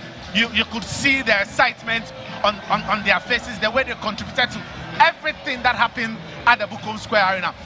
It wasn't surprising because most of the Ghanaian boxers that clinched gold had motivation from the stands. They were fighting within their community. They were fighting in front of their brothers, their sisters, and their mothers. We saw Kamboko fighting in front of his dad, who had won bronze in 1999. He went a bit further and got silver for Ghana. So impressive from the ring for Ghanaians. I was very, very happy. And I love the fact that the people of Bukom contributed to how successful the entire competition was at the Bukom Square. This young man, Tachi as well, he is one that Ghanaians were expecting to deliver gold.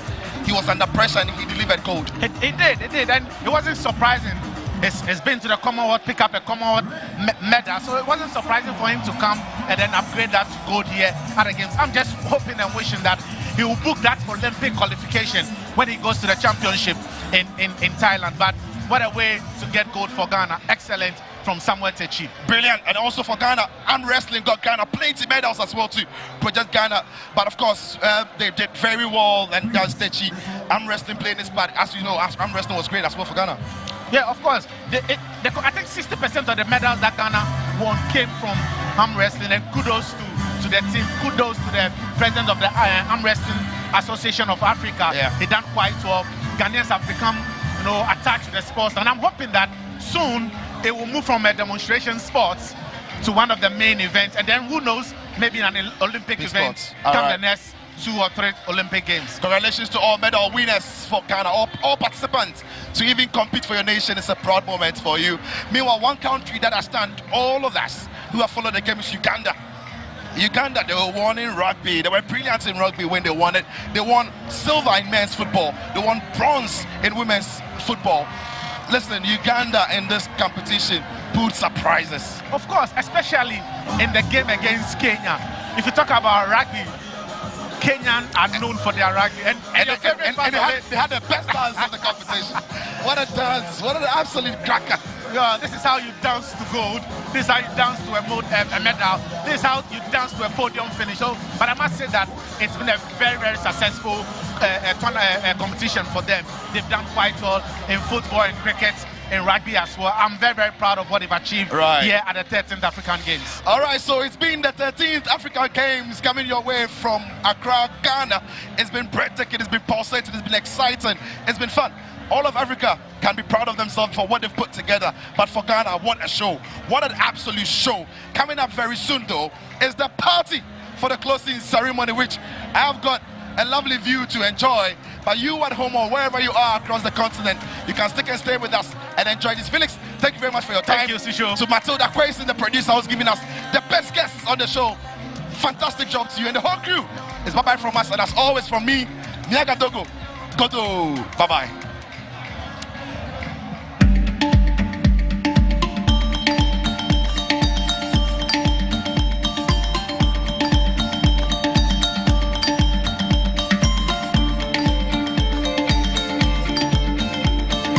Child is so unique. You like no other. Outstanding in every way. It's me like no other. So anytime you walk and play, you like no other. You are special like Indomie. It's me every child on the planet has their own unique fingerprint like no other?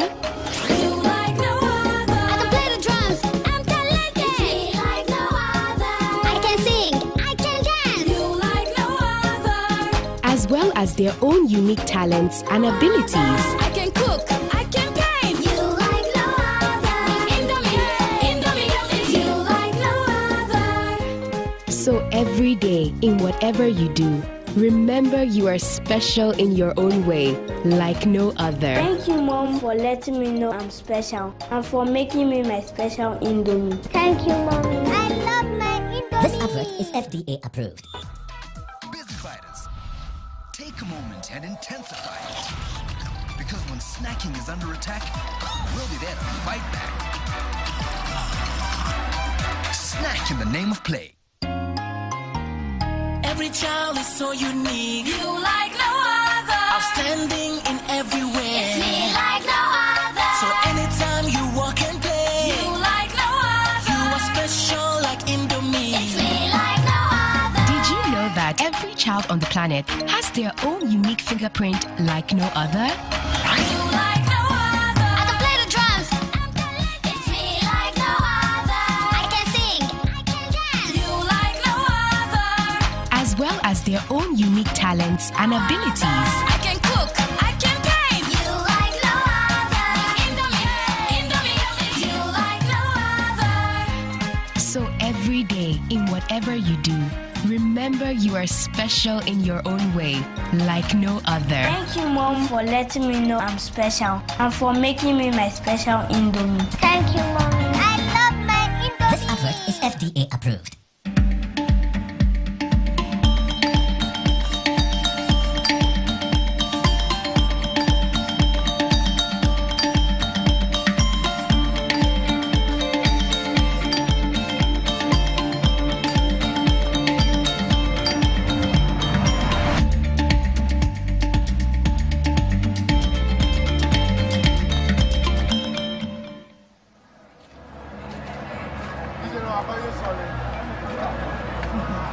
Yo, let me say good evening to you wherever you are here in Ghana as we get to see pictures of the closing ceremony.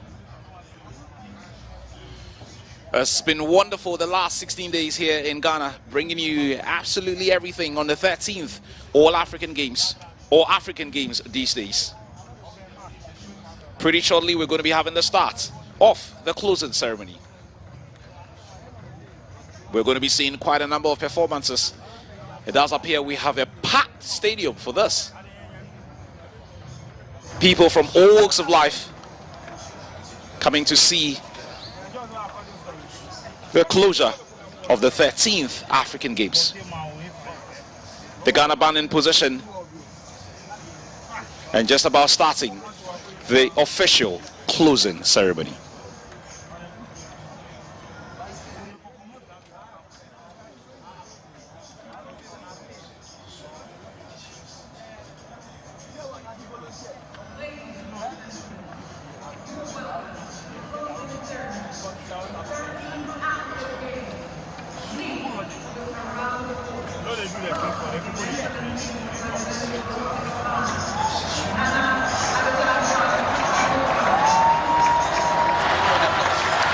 Mesdames et messieurs, merci d'accueillir le président de la République du Ghana, son Excellence Nana Akufo-Addo, qui préside cette cérémonie de clôture des 13e Jeux africains.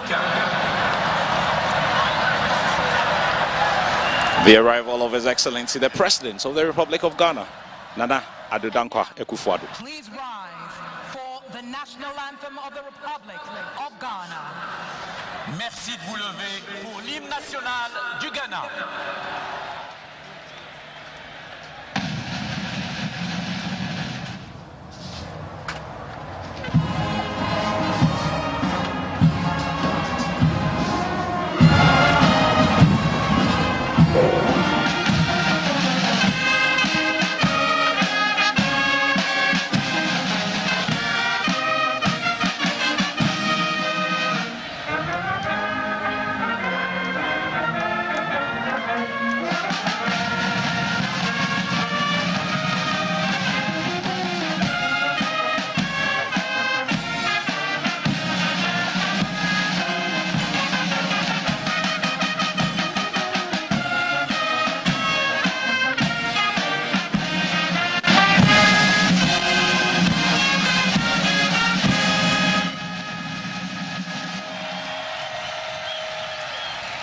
The national anthem of Ghana, done brilliantly by these officers.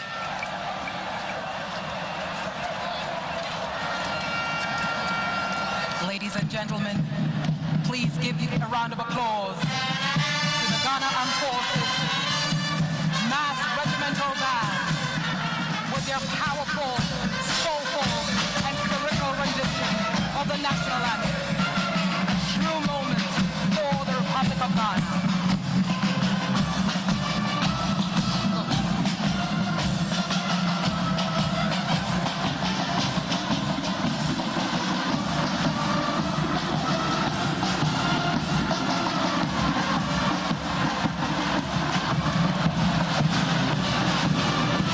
Look how that looks colorful. I never really enjoy these things, the closing ceremonies. I don't like it at all. Because you're going to be missing a lot. Because, yeah, who wants a closing ceremony when we can be having sports throughout? Well, it's good to see that the stadium is packed to the rafters.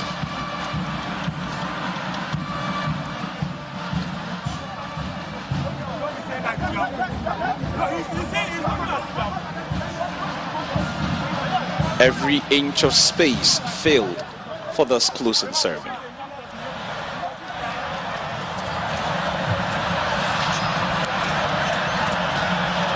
The two MCs are officially standing by.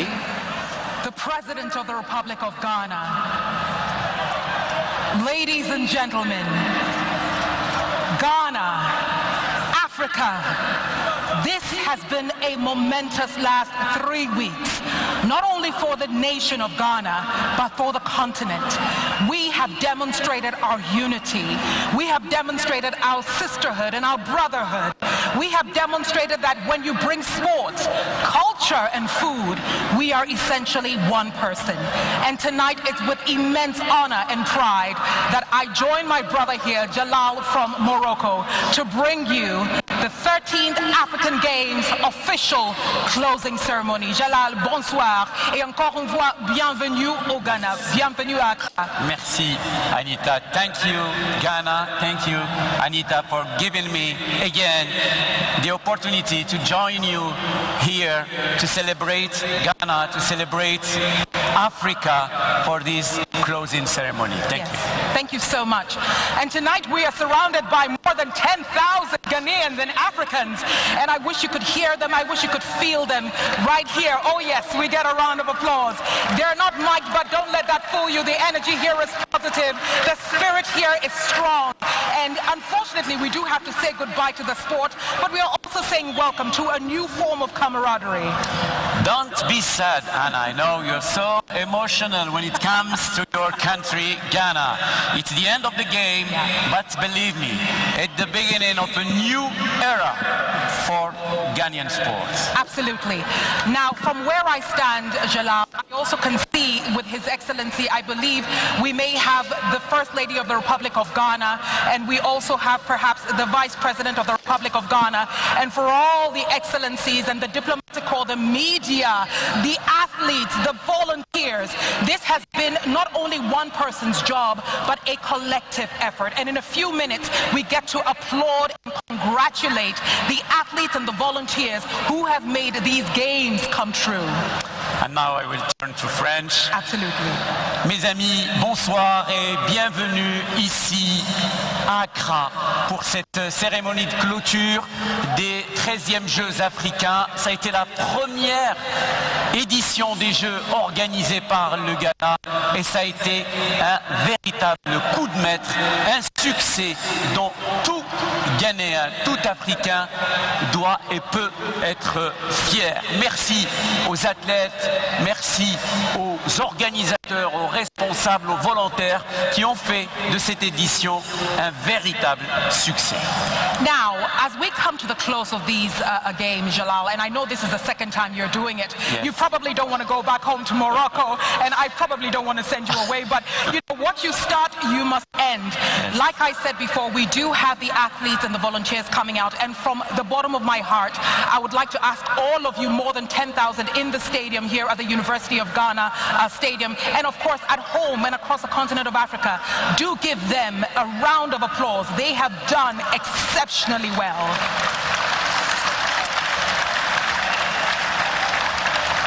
Let's talk what we are expecting tonight. Yes. Tonight, as we did, for those of you who missed out on the opening, there was a wild and momentous moment at the end when we had a concert, but that was preceded by an official beginning, and that's exactly what we're doing here today, or tonight. Now, we will get to listen to a few very important speeches. Now, these speeches, of course, will be crowned by the handing over of the flag from Ghana to Egypt. That is the Arab Republic of Egypt that will, of course, host the next edition of the Games. And then we have a surprise for you at the end. From Wiala to Stoneboy and a lot of African artists you are going to be excited about tonight. Keep some surprises, my dear Anita. Programme ce soir dans le défilé des drapeaux des nations qui ont pris part à cette 13e édition des Jeux africains. Ensuite, la phase protocolaire. Le défilé aussi avant des athlètes et des volontaires. La phase protocolaire dont a parlé mon amie Anita. Et puis la retransmission, en tout cas, du flambeau, du drapeau qui va passer du Ghana à la République arabe d'Égypte qui va accueillir la 14e édition des Jeux en 2027 et puis un programme des plus riches dont a parlé Anita. Keep some surprises for us. Ladies and gentlemen, with much ado and with much pride, we want to finally welcome, of course, the Athletes March, and that will be followed by the volunteers. So once they come out, please give them a warm, warm welcome. Le défilé des drapeaux.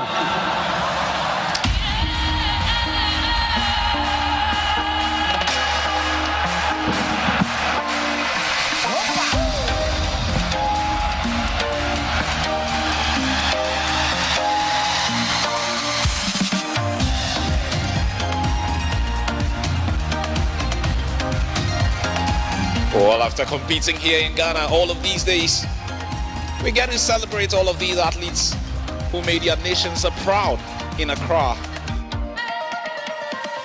In the pool, in the court, in the ring, on the track, on the field, and so many others. 30 different sporting disciplines competed at the 13th African Games. 53 nations here in Ghana to be a part of this wonderful location before we do handover to Cairo in Egypt for 2027.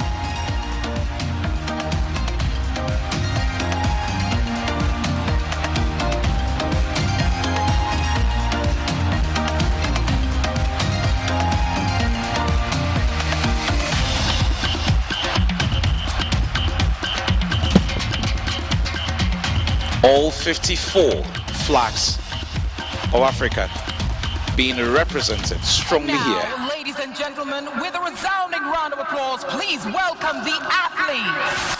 On rend hommage à présent aux athlètes et qui sont pour beaucoup dans la réussite de cette édition des Jeux d'Accra 2023.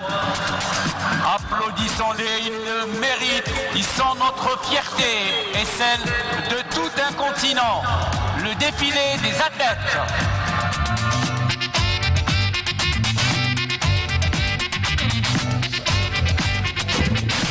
Okay, so there you go, Ghana. Can I listen to the song? This is a masterpiece from 1972 from the Cameroonian Manu Dibango, So Makosa. And that's why we're tying that in with amazing. The African Games. Yeah. So a number of these athletes winning a medal or two for Ghana. 68 medals we won. Ghana won, of course.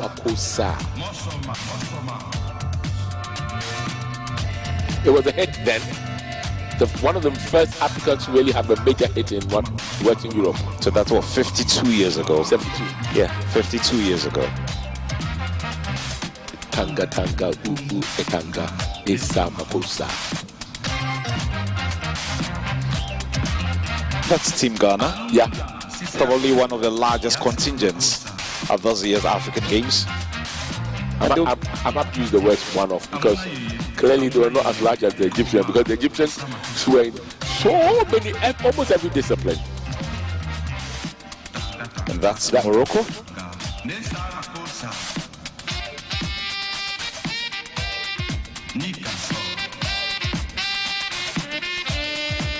What I do know is that quite a number of these athletes have since gone home.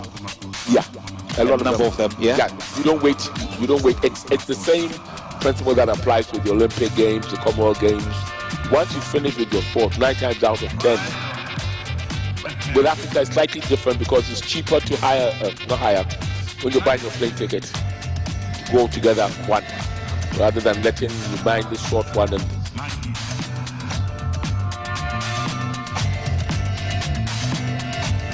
happy to display their medals. It's a wonderful feeling. And that's Angola.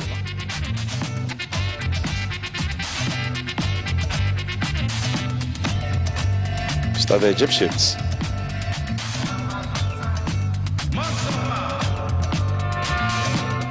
And look at the Namibians.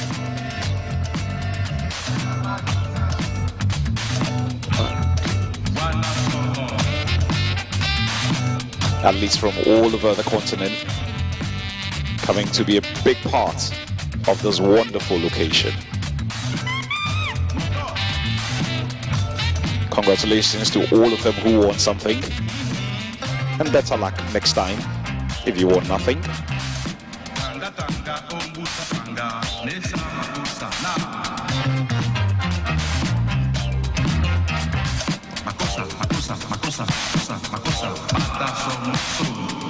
That's the Angolan delegation. DR Congo.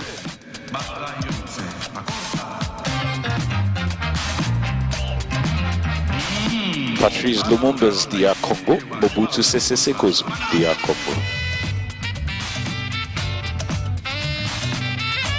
How many names have they had? Well, unfortunately, the country has really been rocked from one side of crisis to the other. From the time Mobutu removed Congo, Kinshasa, Zaire, DR Congo, Lumumba. Patrice Lumumba was. And then came in Kabila and all those other. It's really been unstable. But they've had these military dictators for years, and they reigned for such a long time. You bet quite a number of the athletes who competed are not here. Somebody made a comment about West African countries that made me laugh. It was a lovely Kenyan lady that I met, and she said, why is that all West African countries always have red, yellow, blue? And I realized that it's true, you know. It's in one variation or the other. Yeah, the red, gold, green. Why did you have to national any other flag? color? Yeah.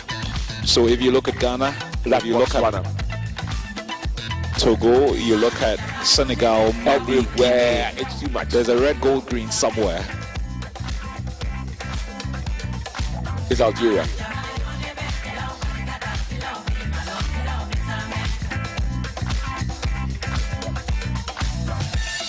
But this is not Algeria. No. That's not. This is Nigeria. This is Nigeria. Omo Niger. I'm sure this is not Algeria. That's Madagascar. Madagascar, yeah.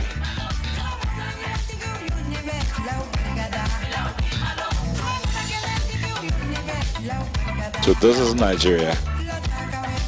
They're another one who have one of the largest contingents. Yeah. They placed second on the medals table. Well done to them.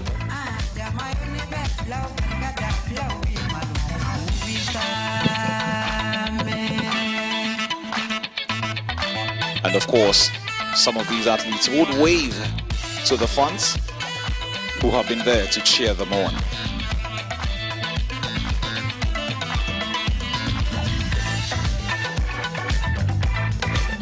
They can afford a dance or two. And that's what you're talking about. The red, gold, green. It's always there. Sometimes it's just the positioning of the colors. Oh, they can be horizontal, they can be vertical. The red, yellow, green can become green, yellow, red, can become yellow, green, red. You know, oh. That's right. So that looks like Guinea earlier, because I saw Fatih Matu, one of the athletes who competed in the name of French Guinea.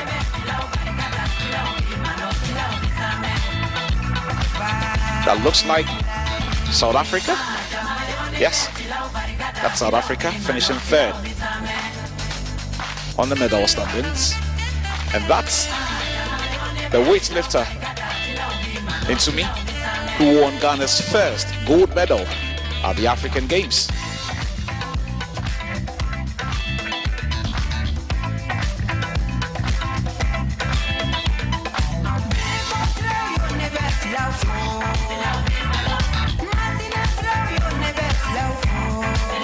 And that looks like Ethiopia in their traditional clothing for the ladies. Yes, Ethiopia, another nation that did so well at the games, winning a fair share of medals.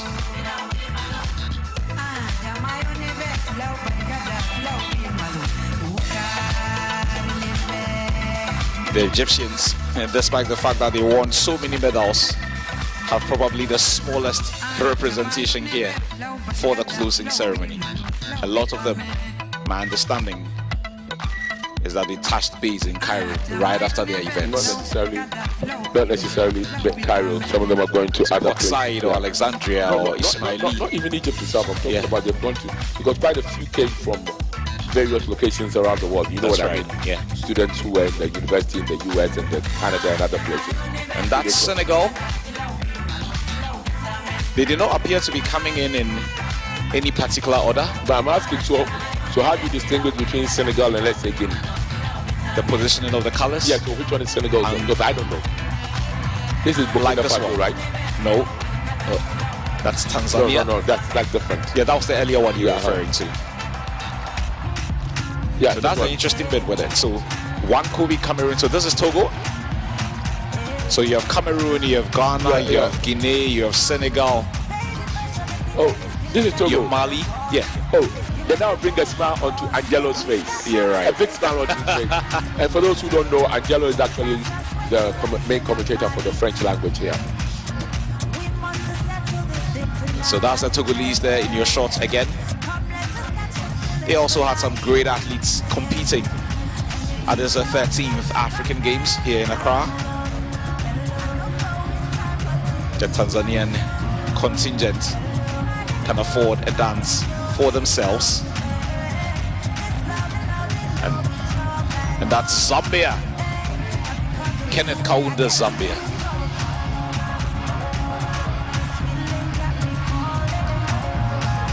And it's great to experience all of these African songs being played at the stadium. So from all over the continent, our top artists from the likes of Congo, La Côte d'Ivoire, Mali, and Co. Yeah, that's one of the athletes with his medal. This is there. Zimbabwe. That's him, yeah.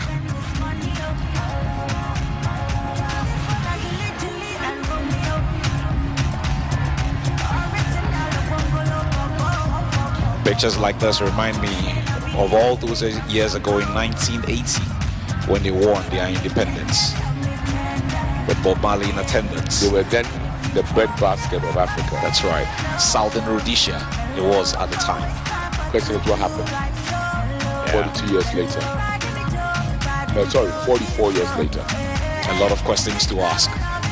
But we'll do that another day as we celebrate with the Zambians, giving us a traditional dance or two. And now, ladies and gentlemen, the youth, the men, the women who made this dream come true for Ghana, please warmly welcome the volunteers. He sont indispensables pour la tenue et la réussite de toutes les grandes compétitions internationales ou continentales. Un tonnerre d'applaudissements, s'il vous plaît, pour les volontaires, ces ambassadeurs de la jeunesse africaine, acteurs clés du succès de ces Jeux. The volunteers being celebrated there. Since I've been here, I have seen thousands, Carl, thousands volunteering to do a thing or two. And you have to say, but when you say that, thousands, it sometimes can be an understatement because you are limiting yourself to the Legon Arena. Yeah, they are all over the place.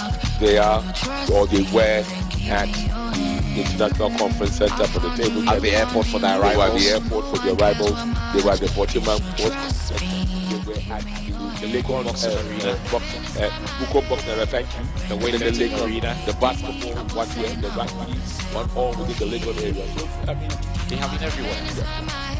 Congratulations for supporting and delivering, of course. Been absolutely great for the organization of the event. Massive applause. Ladies and gentlemen, the volunteers.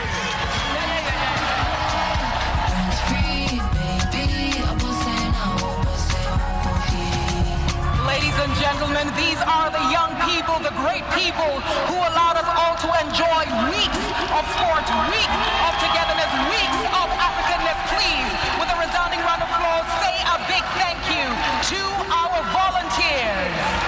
Bravo, bravo, bravo, volontaires.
Ladies and gentlemen, please rise for the African Union Anthem. Mesdames et messieurs, veuillez vous lever pour l'hymne de l'Union africaine.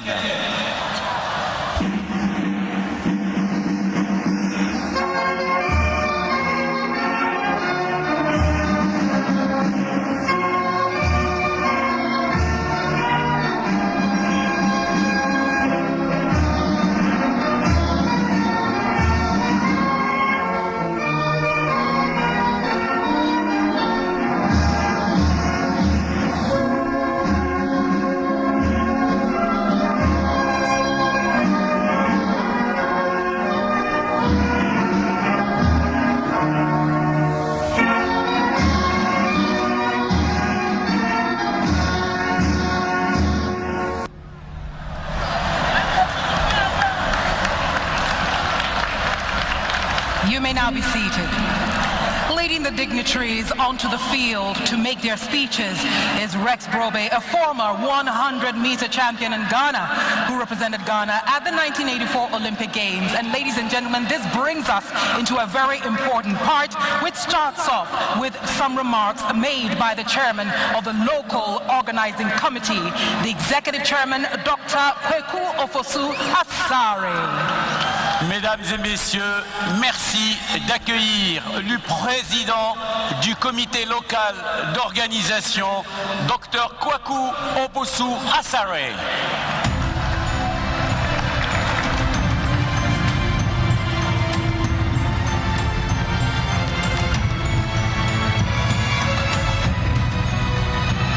President of the Republic of Ghana, His Excellency Nana Dankwa Akufo-Addo, distinguished excellencies, diplomats, distinguished personalities, ladies and gentlemen, the press. Everything that has a beginning has an end. And today, as we draw the curtains on the 13th edition of the African Games, on behalf of my members of the LOC, we want to thank all of you for what you have done to assist us organize and host one of the best games ever in the history of the African Games.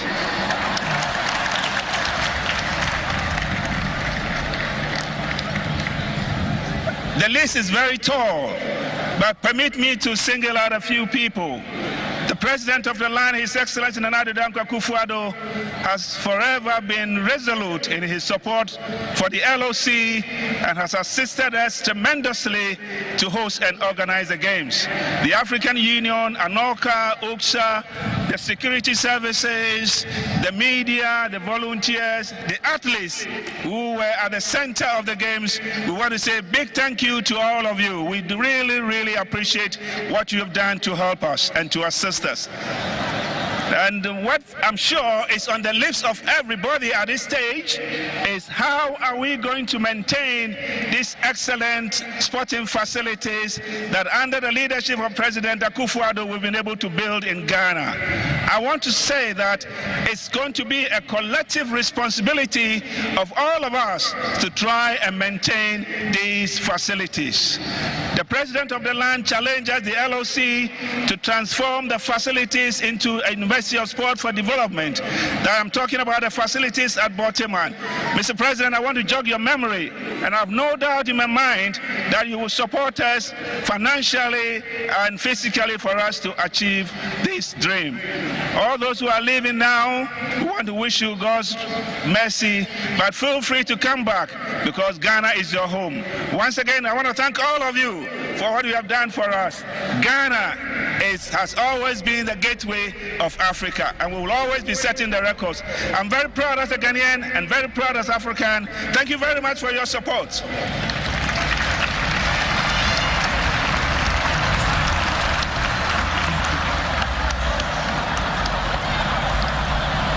Ladies and gentlemen, with honor and humility, we would like to bring to the stage the Honorable Minister of Youth and Sports, Honorable Mustafa Youssef. La parole maintenant au ministre de la Jeunesse et des Sports du Ghana, Son Excellence Mustafa Youssef.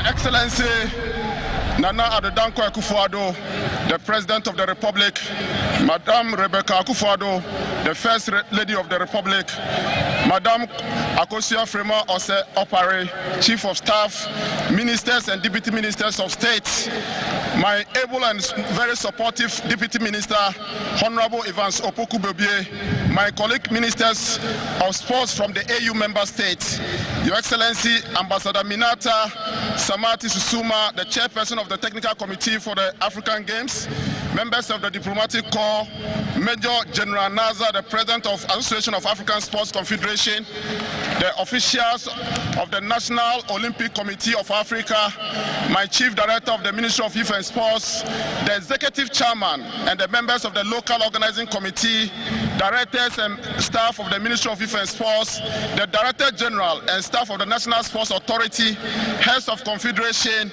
heads of federation, esteemed athletes and officials, distinguished invited guests, the media, ladies and gentlemen. A journey which began 6 years ago has reached its climax today. We have had 3 weeks of Trailing African Sports Festival, which assembles some of the continent's finest athletes. Accra 2023 was a national dream, which was made possible by the zeal and commitment of a visionary leader and a passionate sports enthusiast, President Nana Addo Dankwa Akufo-Addo. As a founding member of the African Games, Ghana has always harbored the dream of hosting this prestigious event. But stringent hosting requirements and resources needed to host such a tournament became a standing block. However, it took the boldness of President Nana Addo Dankwa Akufo-Addo to decide that it is Ghana time to go for it.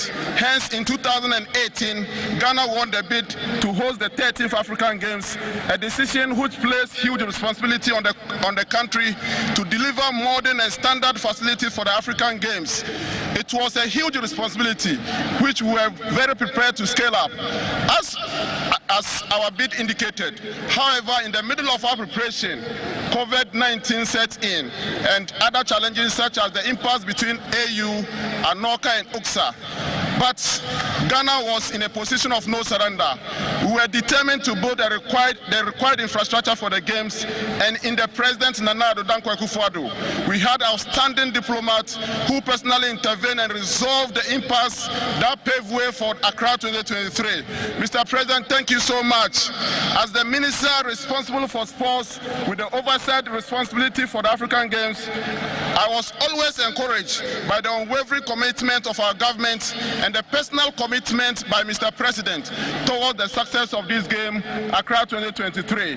From a difficult and unworldly, impossible situation, we are here today for the closing ceremony, having delivered the best and the biggest and the most exciting African Games in the history, with 29 sporting disciplines, with 9 venues, over 5,000 elite athletes, 3,000 technical officials, 2,000 guests, over 3,000 volunteers, as well as an estimated 2 billion global viewing audience who follow the Games on television and online. I want to pay special tribute to the local organizing committee of the Games, led by Dr. Kokufosu Asare and the entire workforce of the Ministry of Youth and Sports, my hard-working Deputy Minister, and a very supportive Chief Director.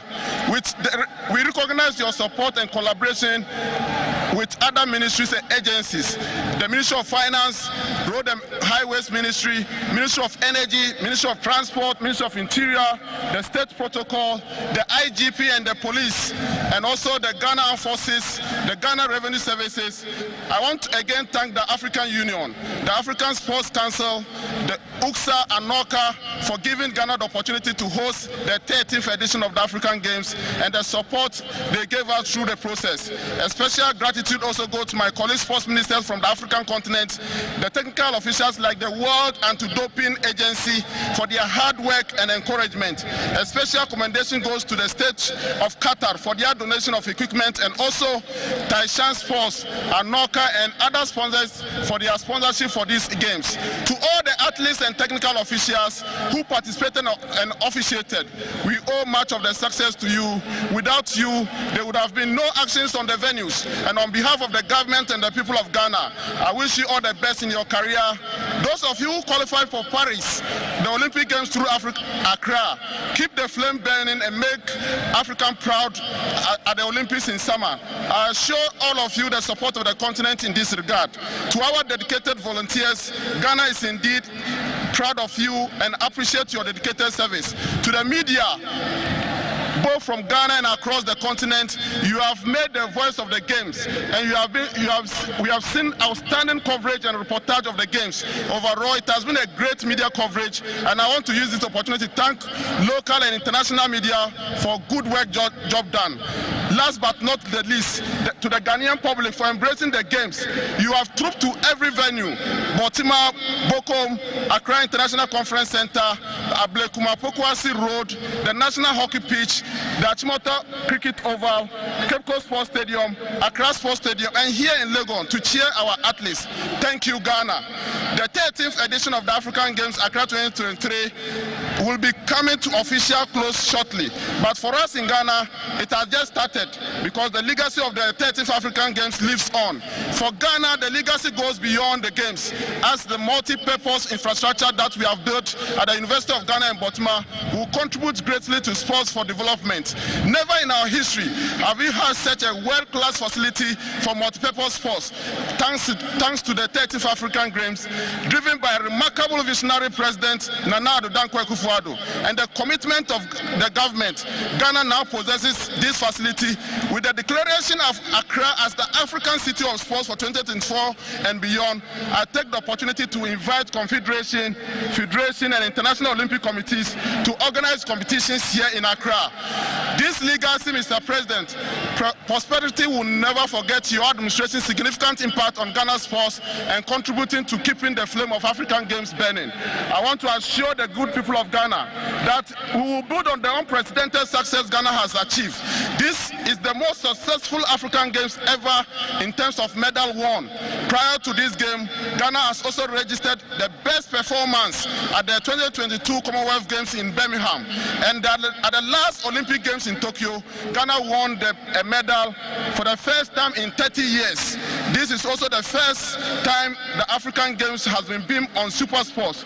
The game has also saw participation of several young athletes at the elite level, some as young as 9 years. The future of sports on the continent is very bright.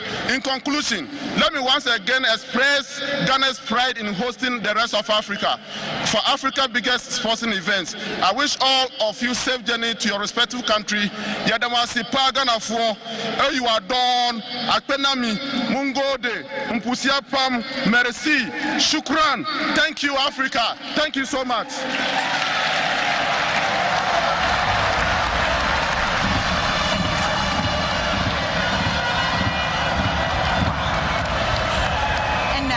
Ladies and gentlemen, please welcome the African Union Commissioner for Health, Humanitarian Affairs and Social Development of the TCAG, Her Excellency, Ambassador Minata Samate Sissouma.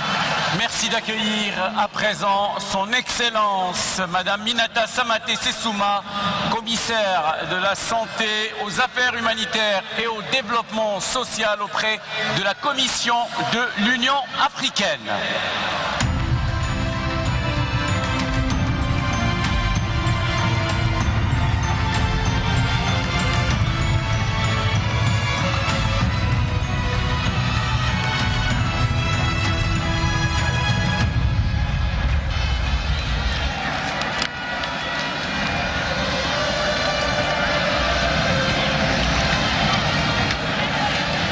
Your Excellency, Mr. Nana Akufo-Addo, President of the Republic of Ghana, Her Excellency, Madam First Lady of the Republic of Ghana, my brother, Honorable Minister Mustafa Yusuf, Minister of Youth and Sport of the Republic of Ghana, Honorable Ashraf Sobi, Minister of Youth and Sport of the Arab Republic of Egypt, Honorable Ministers, and member of the government of Ghana and the African Union member states, Diplomatic Corps, my sister Fatima Diouf Samoura, former Secretary General of FIFA, my brother General Nasser, President of UXA, and Engineer Boumel, representing the President of ANOCA. Ladies and gentlemen, all protocol duly observed.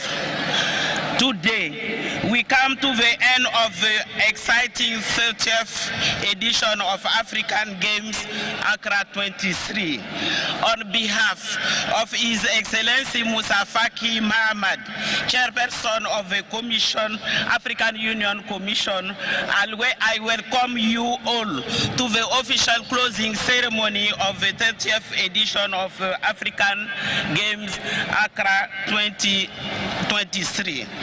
We gather here today, ladies and gentlemen, as a people filled with a profound sense of gratitude, excitement, and fulfillment. Over the past 2 weeks, we have embarked on a journey of sharing our rich African culture, competing in different sport codes, and growing together. What a remarkable journey it has been. Ghana kept its promise. The 30th African Games were a resounding success. For a fortnight, we vibrated to the rhythm of a fantastic African sporting event. Thousands of elite athletes and coaches from the African Union member state competed with fair play and 29 sport codes. Accra was a capital, the capital of African sport, and will remain, I insist on that one, Accra will remain such till the 40th edition of the game in Africa, African Games. I can confidently say that we have been able to successfully deliver the game, African Games Accra 2023. The 30th African Games have confirmed and magnified the role of sport as a factor of personal development and a link between people and government, an important driver for peace and development. We have made a significant contribution to the implementation of the Africa we want, African based on our Agenda 2063. Your Excellency, Mr. President, ladies and gentlemen, kindly permit me to extend my sincere appreciation to the people and the government of the Republic of Ghana under the leadership of His Excellency, Mr. Nana Akufo-Addo, President of the Republic of Ghana, for the great hospitality and huge sporting facilities investment put together for the Accra Games, African Games 2023. Medase. I further extend my heartful thanks to each athlete, official, African Union member state for the dedication, commitment, and show of love to the development of sport in Africa. Regardless of the current economic challenges facing our various countries, you gladly supported our athletes. Thank you to you. Gave them an equal playing field and opportunity to compete fairly and showcase their skill and talents in this competition, some of them being qualifiers for the Olympics Paris 2024. On behalf of the African Union Commission and the African Union Sport Council, I congratulate all athletes and officials that participated in the 30th edition of African Games. You gave us some memorable moments. Remember, your participation matters more than winning. You played your role very well. Keep on the good work, commitment, dedication, and continue to focus on clean sports. I would like, ladies and gentlemen, to thank particularly the Association of National Olympic Committee of Africa, ANOCA. My brother Gumbel is here representing ANOCA, and the Association and African Sport Confederation, UCSAT, my brother General Nasser, and other African Sport Confederation. I won't forget the World Anti-Doping Agency for the expertise, technical guidance, and support that contributed immensely to the success of games here in Accra. I would like, ladies and gentlemen, to take this opportunity to inform the African sport movement that the African Union, as owner of this mega multi-sport competition, is committed to working with all key stakeholders in continued organization and management of the African Games for the betterment of African athletes in accordance with the African Games governing instrument. I would like to express my deepest appreciation to my brother Honorable Mustafa Yusuf, Minister of Youth and Sport of Ghana, and Dr. Kwaku Ofosu Asare, the Executive Chairman of the LOC here in Accra. Your unwavering dedication and hard work has been the backbone of the 30th edition of the African Games, from meticulous planning and meeting to the progressive execution. I said your efforts have been nothing short of exemplary. Allow me also to show my sincere gratitude to the members of the Technical Committee for African Games, TCAG, which I shared for their time, commitment, and dedication have allowed us to deliver the game. Ladies and gentlemen, we have been fortunate to experience an impressive game with impressive side event, including Youth Pavilion, the high-level anti-doping forum, the specialized technical committee, youth culture and sport here in Accra, that endorsed the next host of the African Games in 2027. As we close the curtain of the 30th edition of African Games Accra 2023, I encourage each one of you to carry the torch of passion, experiences gained, lesson learned, acknowledge acquired, friendship made, and high inspiration lit here. Let's not end it here, but let the torch burn high, signifying the beginning of the new exciting endeavors. Let us apply this achievement in our respective sport field in life. Your Excellency, Mr. President, ladies and gentlemen, let me now congratulate especially the people and the government of the Arab Republic of Egypt for having been endorsed as the next host of the 40th edition of the game in 2027 by our subcommittee here on 9 March 2024 here in Accra. I am powerful and looking forward to a fascinating 40th edition of African Games 27 in Egypt. Your Excellency, Mr. President, Your Excellency, Madam First Ladies, distinguished personality. In conclusion, I thank you once for being an integral part of 30th edition of African Games. As we depart to our various countries, let us hold on to the beautiful memory and experience we have shared here in Accra. And I quote from Dr. Kwame Nkrumah, the force that unites us are intrinsic and greater than the superimposed influence that keep us apart. Africa, ladies and gentlemen, Africa is one continent, one people, and one nation. End of quote.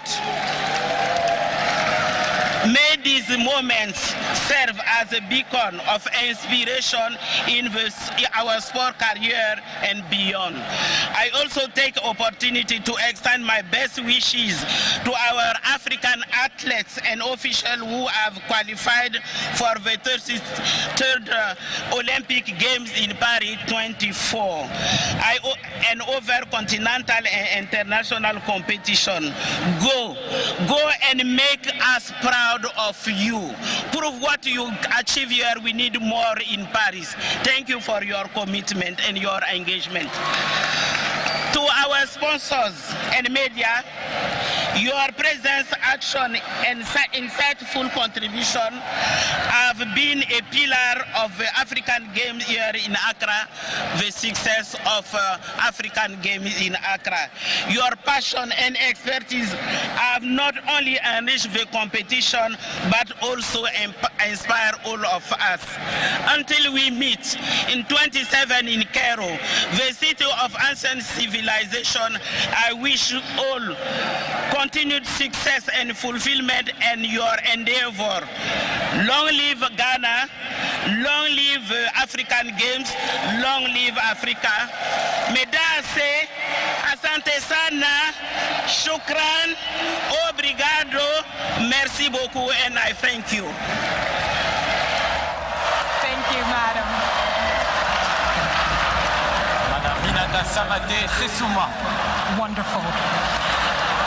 And now, ladies and gentlemen, with respect, humility, and pride, I ask you to kindly rise as we invite to the podium the more or less officiator of the 13th African Games.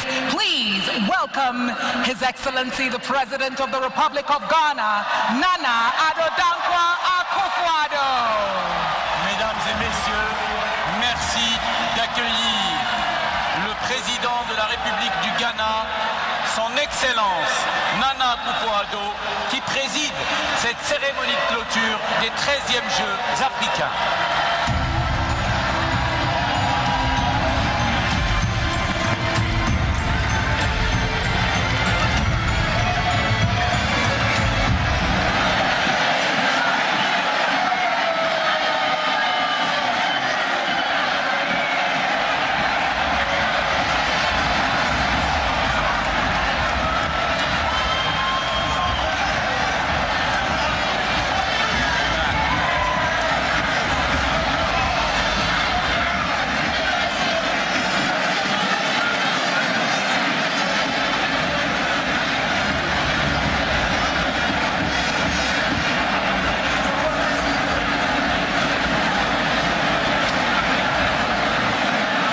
Madam First Lady,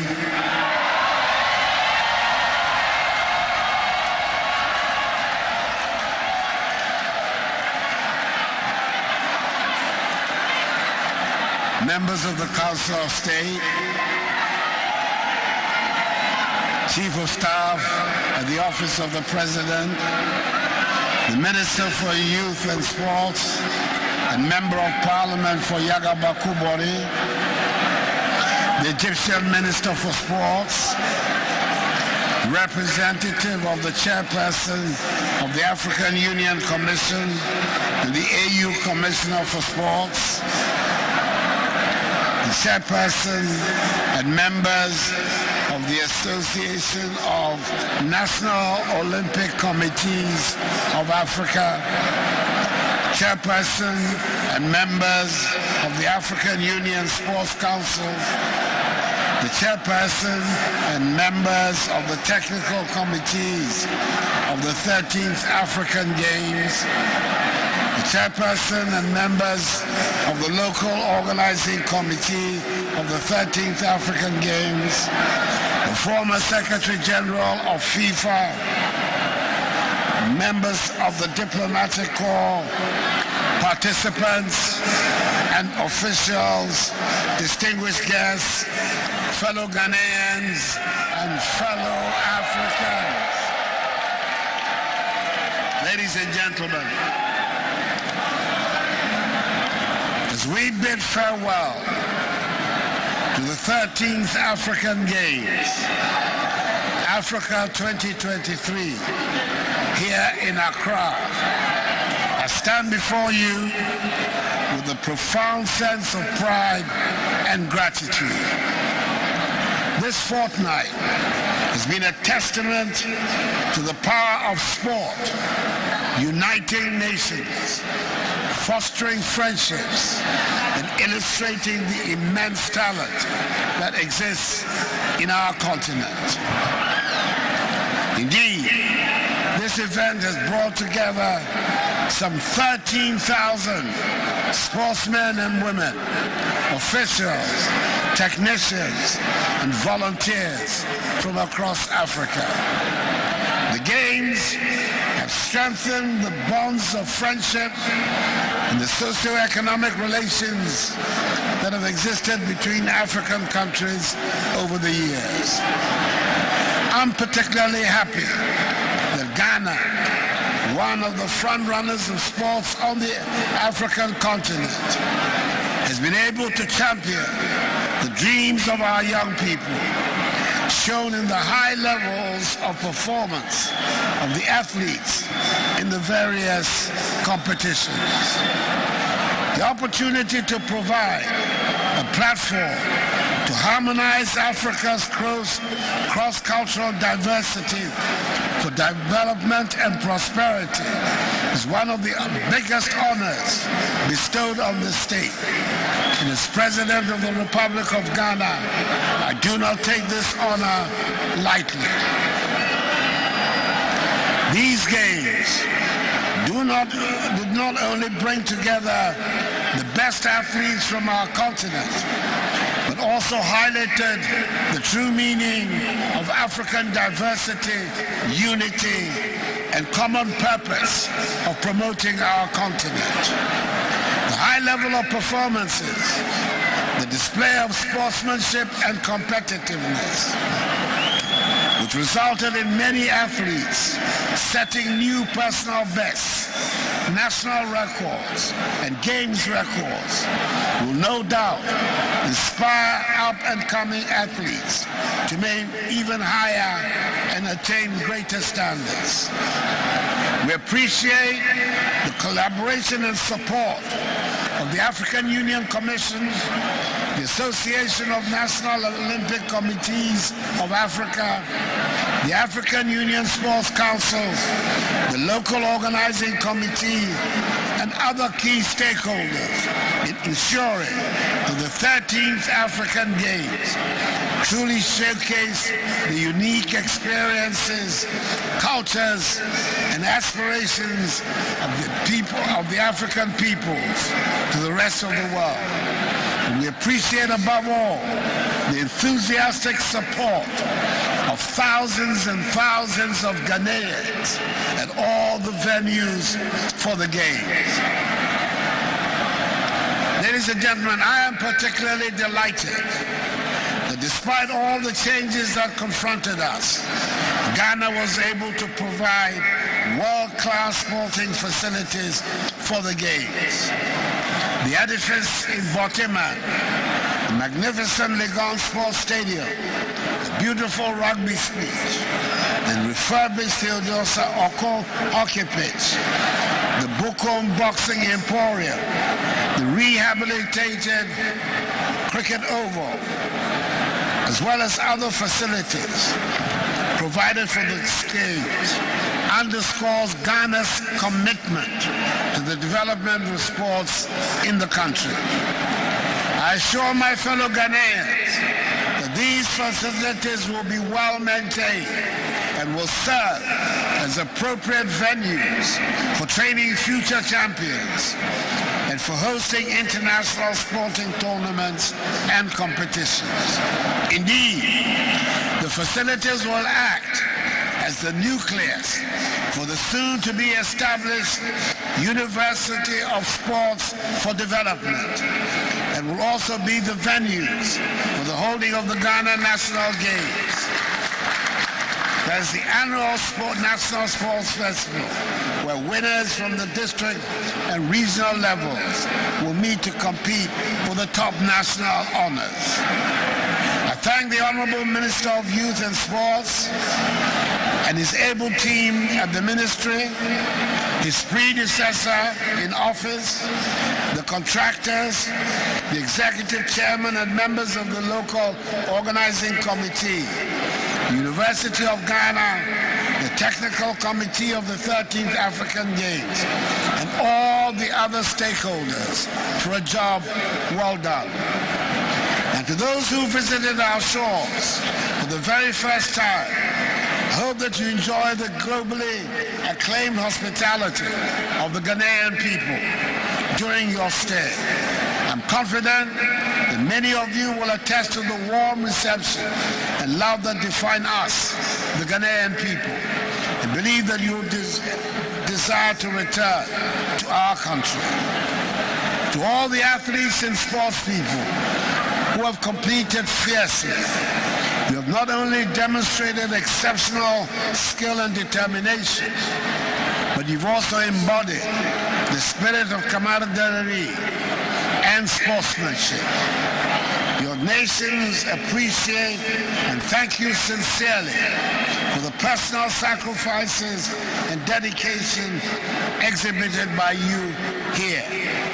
Next up is the Paris Olympic Games, and I'm extremely hopeful that you'll do your utmost best for Africa to increase her medal tallies substantially.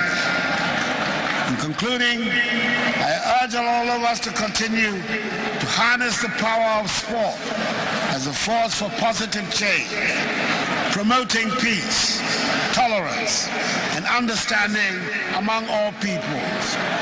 I extend my warmest wishes to all the participating nations for safe travels back to their respective countries and homes.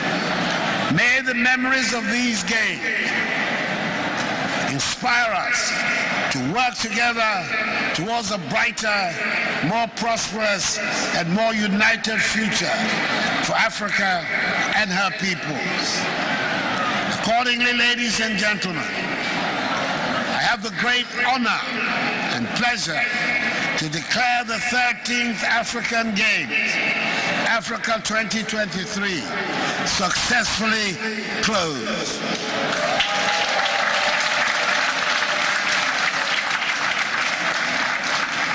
Long live Ghana. Long live the African Games. Long live the African Union. Long live Mother Africa. And may Almighty God bless us all. And thank you for your attention.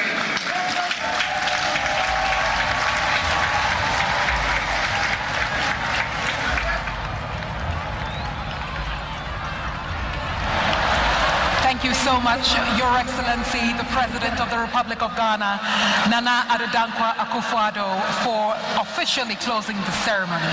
Merci beaucoup, Son Excellence Nana Akufo-Addo, Président de la République du Ghana, pour avoir officiellement annoncé la clôture de ces 13e Jeux africains. And now, ladies and gentlemen, we bring you what we call the official anthem of the African Games.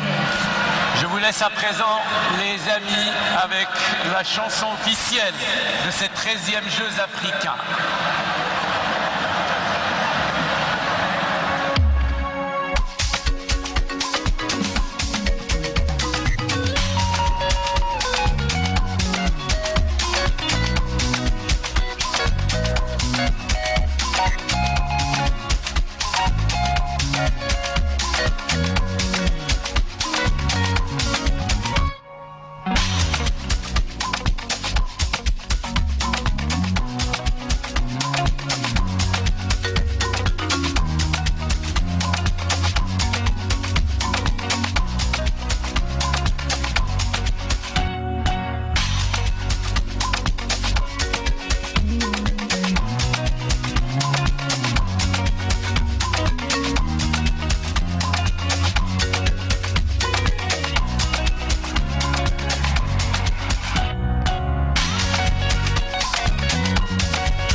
and gentlemen, a wondrous moment that you have seen. And it is by no coincidence that we have these two extraordinary women standing right behind us on the podium. And if you have heard of Baby Jet, this is one of the original ones. Please put your hands together for Alice Enum, who is a Ghanaian sprinter who competed at the 1964, 1968 and 1972 Olympics. Alice was the first female Olympian from Ghana and a multiple Commonwealth gold medalist. And as I said before, the original Baby Jet. And we have standing next to Alice, Madame Hannah Efriye, who was a multiple gold medalist in the African Games and Commonwealth Games. And they were flanked and of course escorted to extinguish the flame by one of Ghana's 100-meter race legends, and who is also the deputy CEO of the African Games, Mr. Rex Brobe. On arrive, les amis, bien entendu, à l'extinction de la flamme, et nous avons avec nous des légendes de l'athlétisme, du sprint du Ghana, avec tout d'abord Alice Anoum, Anna Affié, plusieurs fois médaillée d'or dans les compétitions continentales au niveau du Commonwealth, sans oublier bien sûr Rex Broby, celui-là même qui était avec nous et qui avait allumé la flamme de ces 13e Jeux africains ici à Accra, Monsieur Rex Broby. Ladies and gentlemen, please give them a round of applause. This also a significant moment establishing the closure of the 13th African Games. And of course, you will also have seen the lowering of the flag.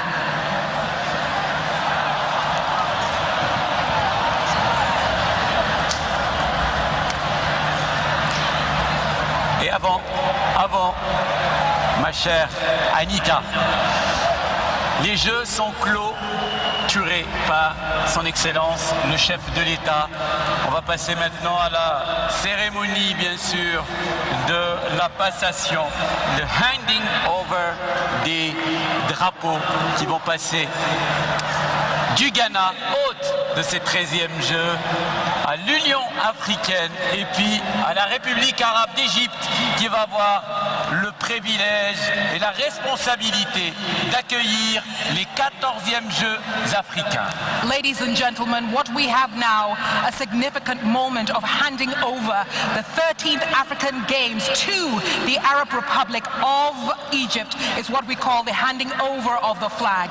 And in this small ceremony, we'll have the Honorable Minister of Youth and Sports, Mr. Mustafa Yusuf, who will hand over the African Games flag to Her Excellency, Madame Minata Samate Sesuma, who will then also hand over the flag to the Egyptian Minister of Youth and Sports, Mr. Ashraf Sobi. This establishes essentially that the Arab Republic of Egypt is now host of the 14th edition of the African Games. Please welcome them as they take over on the podium.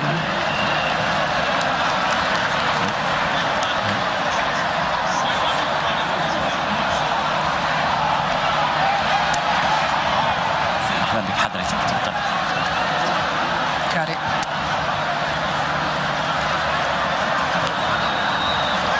Donc, un moment important, mesdames et messieurs, celui qu'on va vivre à l'instant avec la remise du drapeau des Jeux africains par son Excellence, Monsieur le ministre de la Jeunesse et des Sports du Ghana, Mustafa Youssef, à son Excellence, Madame Minata Samate Sessouma pour la Commission de l'Union Européenne, et qui vont remettre ce drapeau à son Excellence, le ministre égyptien de la Jeunesse et des Sports, Monsieur Ashraf Sobhi, la République arabe d'Égypte, Jomhouriyat Masr al-Arabiya, pays hôte de la prochaine édition de ces Jeux.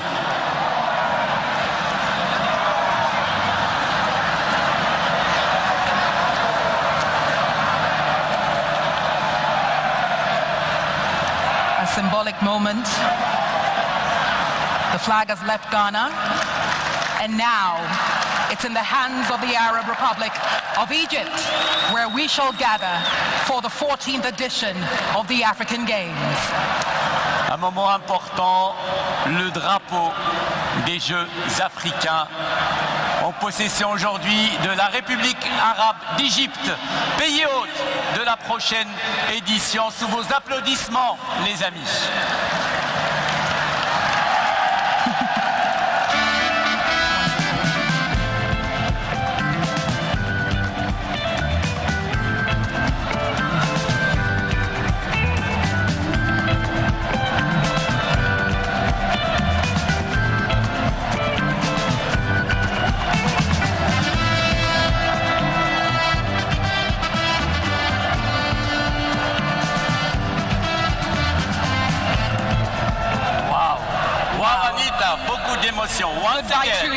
Once again, I tell you, it's the end of the games in Accra, of course, but you should be really very, very, very proud. Of course we are. The end of the game, but as they say, all the participants, all the people who are speaking tonight, His Excellency the President is the beginning of a new era, the legacy that will keep and we will keep from this African game. Well, that makes me feel better and not so emotional.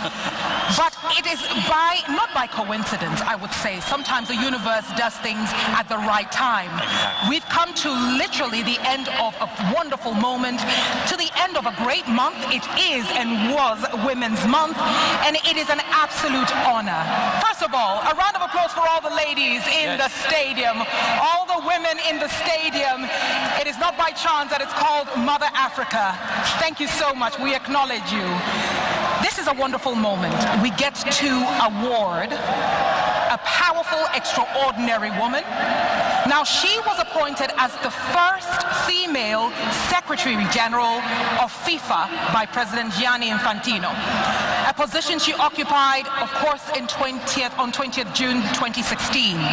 She is a remarkable trailblazer hailing from Senegal and an undeniably inspiring and prominent figure in the world of football. Today, we're honoring a wonderful woman.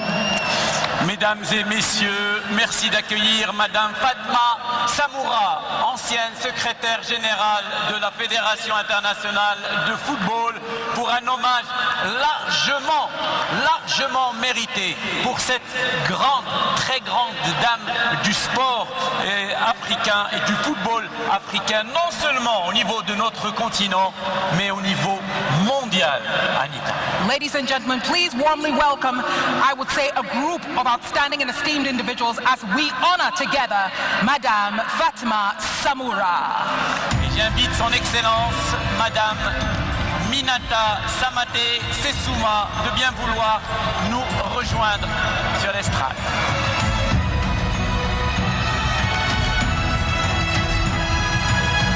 Congratulations. Thank you. Thank you, sir.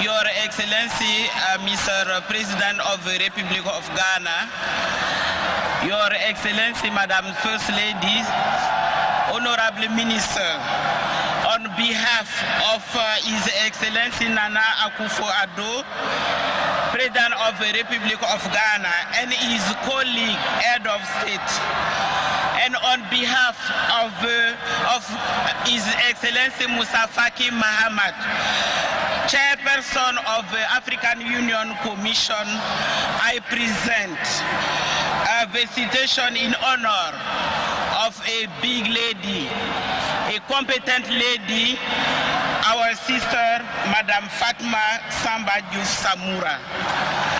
Madame Fatma Samba Diouf Samoura, it is remarkable the exceptional leadership you have exhibited throughout your work in various organizations, particularly your role as the first female Secretary General of the World Football Governing Body, FIFA. We commend you for the decision you took during your tenure as Secretary General of FIFA to reorder the organizational structure in 2016, including appointment of a Deputy Secretary General and the creation of a new women's football division, which has contributed significantly to women and girls' development. As far as football is concerned, your leadership, Madam Samura, has been a source of inspiration of many women across the globe, especially in Africa. This honor you are receiving today is to propel you to do better than what you have already started, particularly with your humanitarian services, to make the world a better place for the youth and the women in Africa and across the globe. With great and heartfelt appreciation, we have honor. We honor you for your immense contribution and commitment to women and the development of football in Africa and around the world.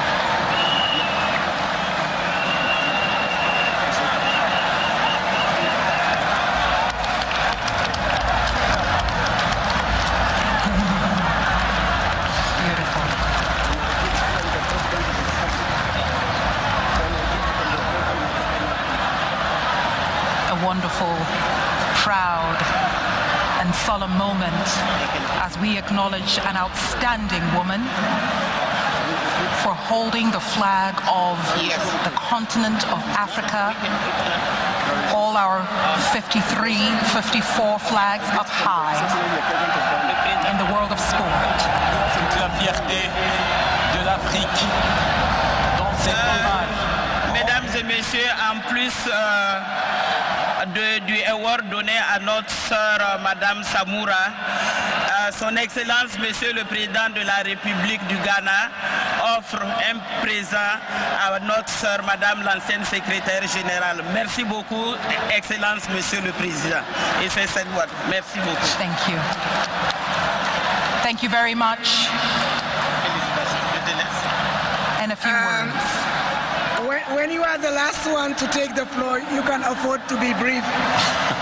And besides saluting and acknowledging the presence here of President Nana Akufo-Addo and Madam First Lady, but also Honorable Minister of Youth and Sport, my dear sister, African Union Commissioner for Health, Humanitarian Affairs and Social Development, my brother, the Minister of Sports of Egypt, but also General Major Nasser Ahmed is here present, and the representative of ANUCO, as well as the representative of all the African Union athletes, the volunteers, the ministers present, and the Member of Parliament. I would like to say that it's always a pleasure to receive an invitation. But when this invitation comes with an award for your special services, and when you're receiving it in this beautiful house that I consider also as my place, Accra, it means that somehow during the 8 years of tenure at FIFA, the new leadership was able to bring back the reputation of FIFA. We all remember when when I took up my duties in June 2016, FIFA was about to be declared a criminal organization by the US Department of Justice. But the fact that I am here being recognized means that now FIFA is a more reliable partner, but it has also managed to bring about positive changes in the lives of millions of people and millions of Africans. Football being the king sport in Africa, it's for me a great honor during these closing ceremonies of the 13th African Game to be bestowed with this prestigious distinction.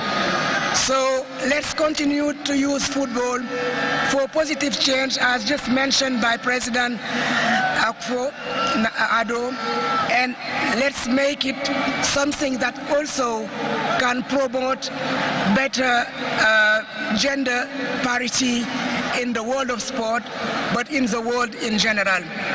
I would like to thank all of you for your patience, but also for being big supporters of football. And let's use football to unite the world and make it a much better place to live.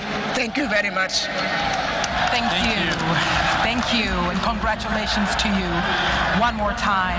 Madame Fatma Samoura, ancienne secrétaire générale de la FIFA, et qui a pris ses responsabilités en 2016, comme elle vient de le rappeler, quand la FIFA traversait sa crise la plus grave et qui aujourd'hui est reconnue comme une organisation qui a retrouvé le droit chemin grâce, bien sûr, au travail de plusieurs responsables, dont Madame Fatma Samoura.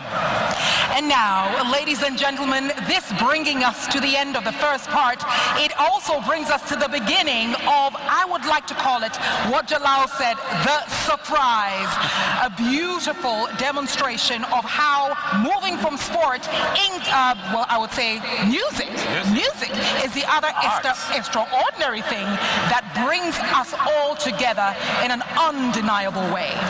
Mesdames et messieurs, ainsi prend fin la partie protocolaire de cette cérémonie de clôture, mais comme le disait à l'instant Anita, ce qui vous attend là, c'est exceptionnel. Une pléiade de stars ghanéens et africains, avec tout d'abord la charismatique ghanéenne Ouiala, celui qui fait danser toute l'Afrique, Inosbi, la jeune gabonaise Emma, le rappeur camerounais Stanley Eno, featuring avec James Biggs, et enfin Sonboy, featuring Odomu Dovlak. Ladies and gentlemen, please welcome to the stage, or in a few minutes, Ouiala.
Africa.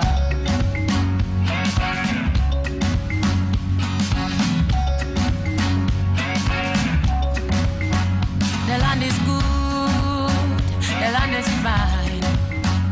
Gold we have, diamonds we mine. Yet we fight, we covered it all in blood. Tell me why we wallow in the mud. Africa, Africa, Africa, Africa, yeah. Mama Africa, we cry for peace. Africa.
Can you hear it? Boom, boom, boom, boom, can you feel it? My home, my village, can you breathe it? Our town, our mind, can you dream it? Make it go boom, boom like a conga. Take a bow, forget the haters. All this for the love, not for paper. 2 eyes on the prize, I'm a trooper. Don't you play, don't you play with fire. The fire of the burner. The fire of the burner. Don't you play with fire. Don't you play with fire.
motherland. Thank you. Raw.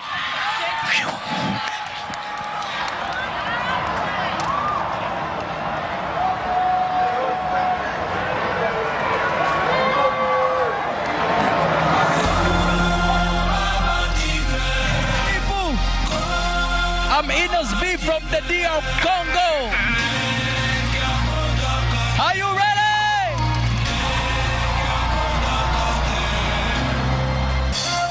Some of you people better run. Inos. Fouillez les bails. Fouillez les bails. Jesus. Fouillez les bails. Fouillez les bails. Poto swana talent. Poto loba talent. Holandi. Holandi. Holandi.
Show. Zoka Libada, le tout puissant d'Afrique, Théodoro Ngema Obianga, Talanenge Bavandelise, Talanenge Bavandelise, Talanenge Bavandelise, Talanenge Bavandelise, Bosni, David Mangaya, Mukubwa Golf.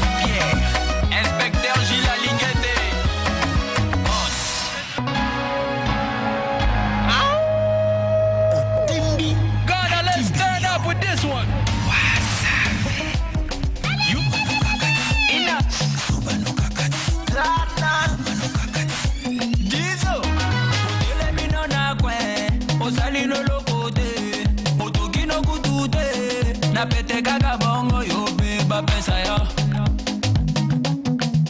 Yo beba pesa ya. Cléopâtre Mukula.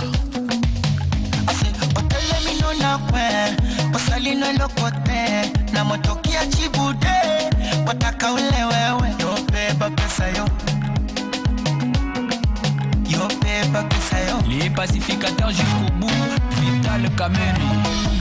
Yuma no gagati, Zoba no gagati. Yuma no gagati, Zoba no gagati.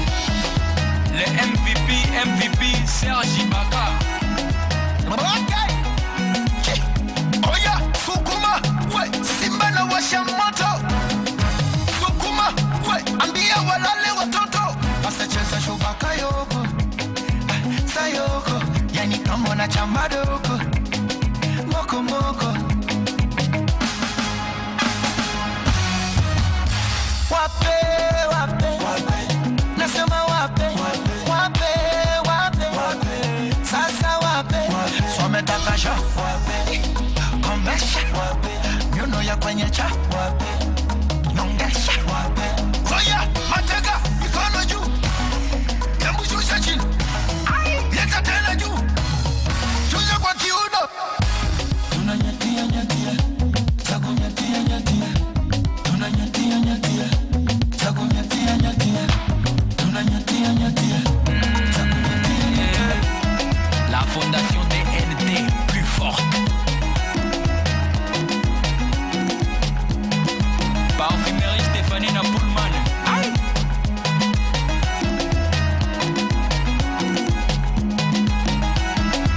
Nagari, Nagari, Nagari.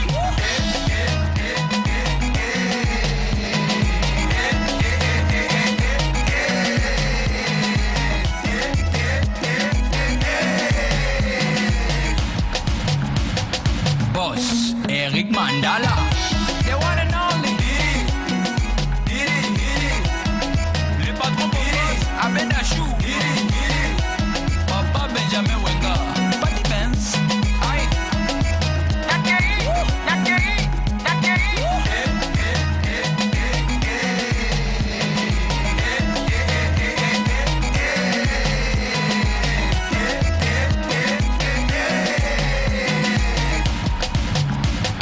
Boss, Mama Dangote. Ricardo Momo. Doni Fumwe, salimia mkubwa fella. Kindoki.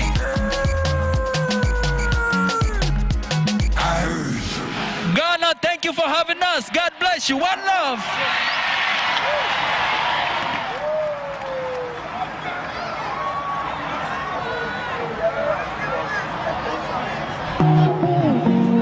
Hello, rappelle-moi.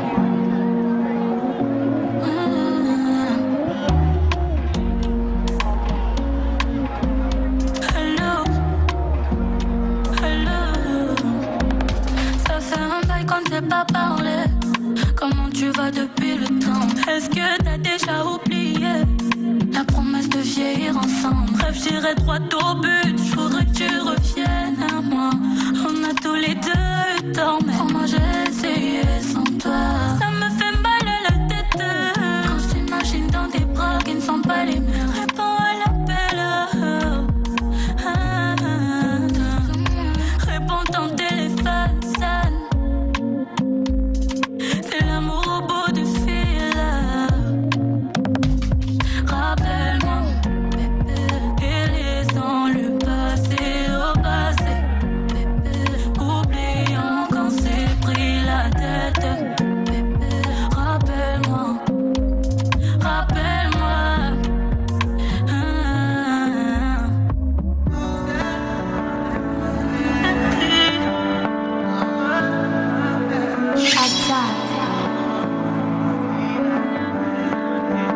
Pourquoi tu m'as fait t'aimer?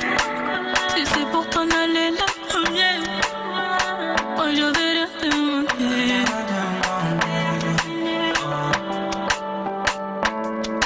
Tout ce que j'attendais de toi, c'était juste un peu d'amour. Tout ce que j'ai donné de moi, t'as tout détruit. T'es pas de l'eau, il est pédale, katana. Tu m'as brisé le cœur sans aucun remords.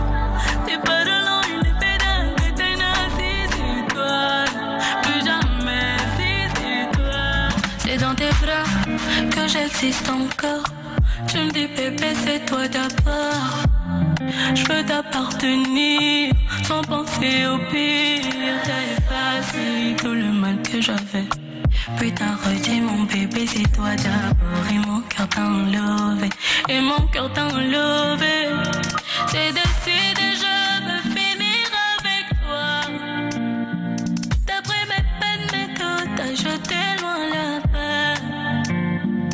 Tu t'es battu pour nous, t'as essuyé mes larmes.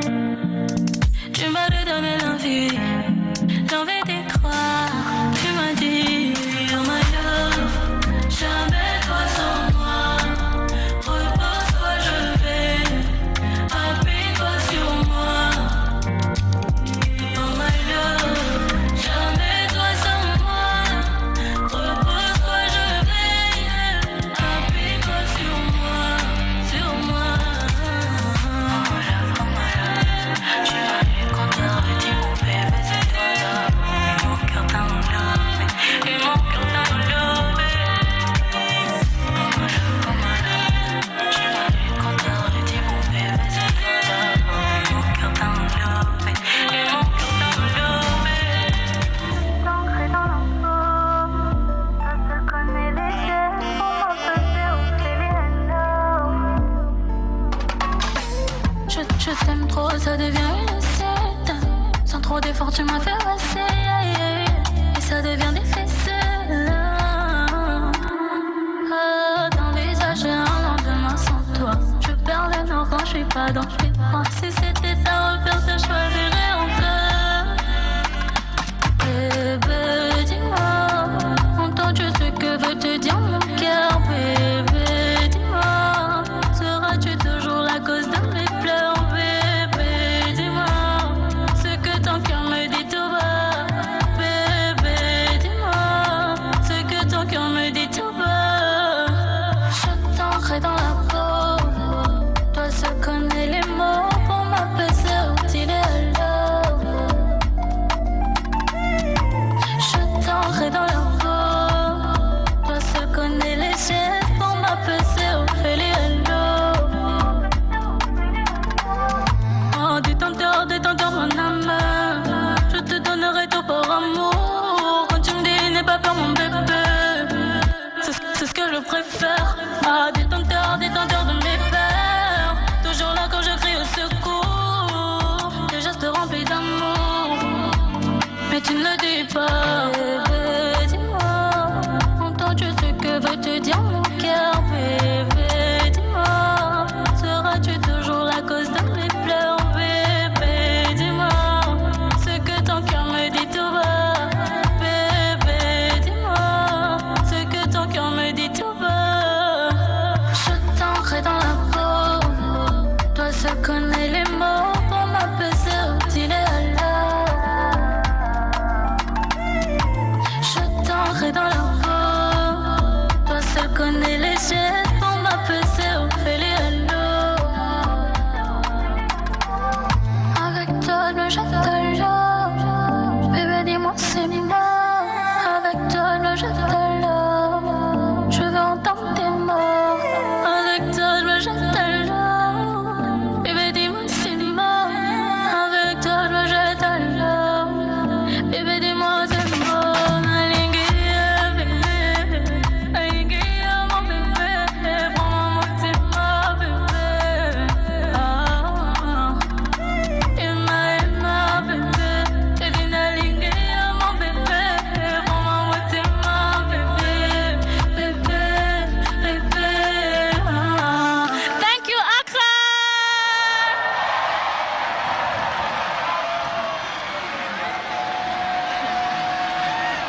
Hey. Hi.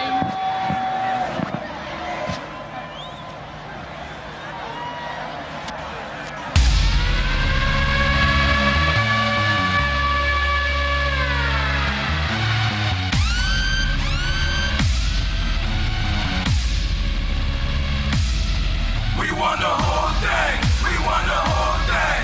We won the whole thing. We won the whole thing. Snapchat gang, Facebook gang, WhatsApp gang, TikTok gang, Thriller gang, Insta gang, Twitter gang, Tinder. I heard this song and I said to myself that I really gotta jump on the remix. You're not gonna pay me cause I really love this shit. I normally take 3,600, but I'm gonna go all out. Homie, you can even put me on a refix. And I'm gonna kill it again cause I'm a hip hop nigga. Fans wanna take some free pics. Go!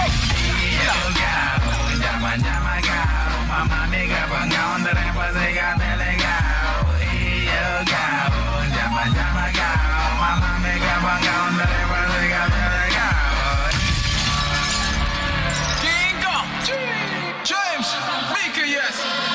Niggas in danger. I got like 50 bangers on my drum slams. Different palettes. Your cousin's not valid. Gotta be solid. Focus on my balance. Heart of a lion. Don't let's start the dying.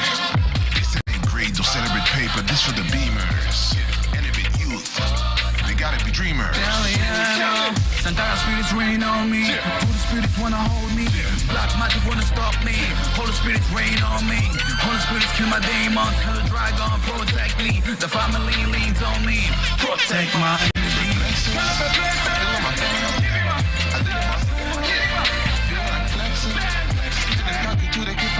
People stressing, tell them we got a plan. Swaying with the shade, stack on that cave full of beats on demand. One love, James Beaker, yes! Jubilos, viens, on va au Benyarico, yeah. Jubilos, I don't walk, I know be smart. See my food, yeah! Down around town, see my boots. My food, them the one in it, jam shoes. Like Banto man, I be fight for my hood. The ride, them the gossip. Holla, holla. No time for dirty fight, man. Bala, bala. Also hard, nigga. I di waka, waka. Go slow, jaga, jaga. Etanti mama, niggas all of I got never ratio. Been walking so hard for the king, yo. Thank you, Tonina Bade. This is me, on the iPad, Omega Jumbo on the yes, boy,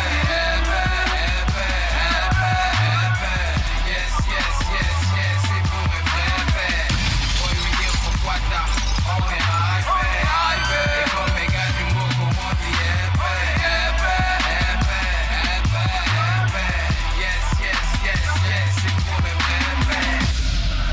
What's up, ladies and gentlemen? This is your boy Stanley Anna from Cameroon. Make some noise, Accra! If you want to make money this year, make some noise! Let's go!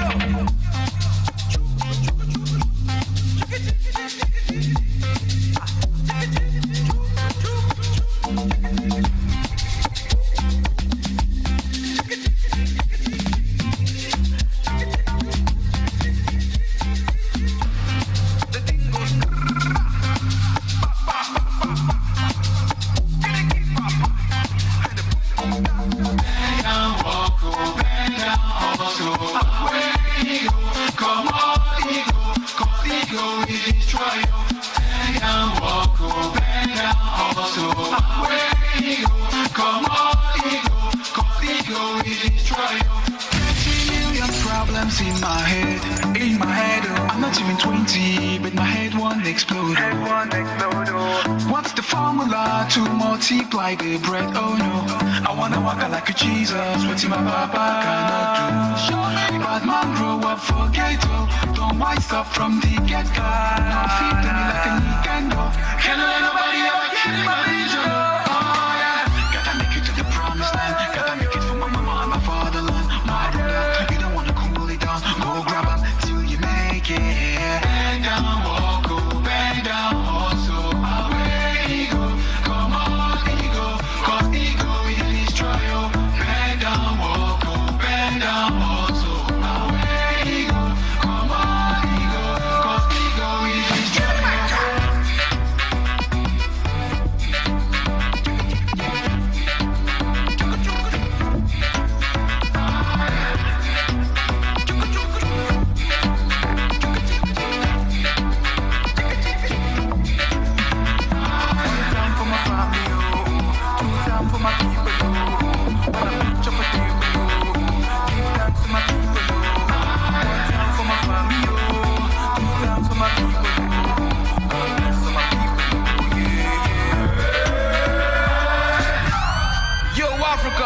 Naya Seasino, give them.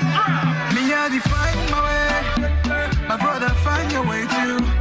Life now turn my tongue, demain pour toi va sortir. Me I define my way, my sister find your way too. Life now turn my tongue, demain pour toi va sortir. just follow me, so just follow me, tous les jours en boulot, on ne dort pas. Le jet est privé, moi je veux ça. L'amour là, c'est Dieu qui donne. I must go get money for my household. If I don't get enough, I go walk till I get it. African gentlemen, I did go. Walk up for my people, yeah, bro. Even if you listen at the last hour, jump from the plate like a grasshopper. African gentlemen, I did go. Walk up for my people, yeah, protector. Even if you listen at the last hour. I don't got money for my money. If I don't get enough, I must get money for my household. If I don't get enough, I go walk till I be African gentleman and take over. Thank you so much, Accra Ghana. We done say, let's go.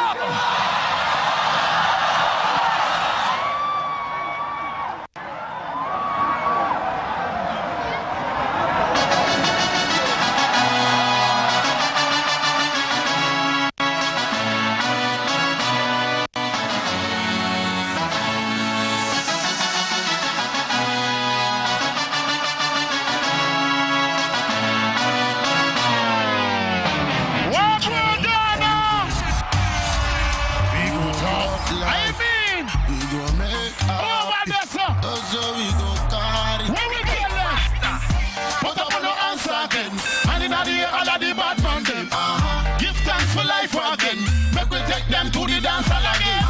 Say what? Time and time again. If we fall, we go rise and fly again. Money go come again. Every know, I get me quick bust champagne. Forget about the worry. Y'all come dance again. Wind that body again. Stadium. And you know me TV down the summer lucky. You're gonna say. You're gonna cook, and I are chalky. Waiting I go do. Gotta mama, get the gotta mama, say, waiting I go do for you. Together, gotta mama, together, let's go Ghana. Hey, Kayamata, on top your mata, plenty rubber, Kayamata, on top your mata, plenty rubber. You activate me, you captivate me, and you saturate me, and you captivate me. I'm gonna you activate me, you captivate me.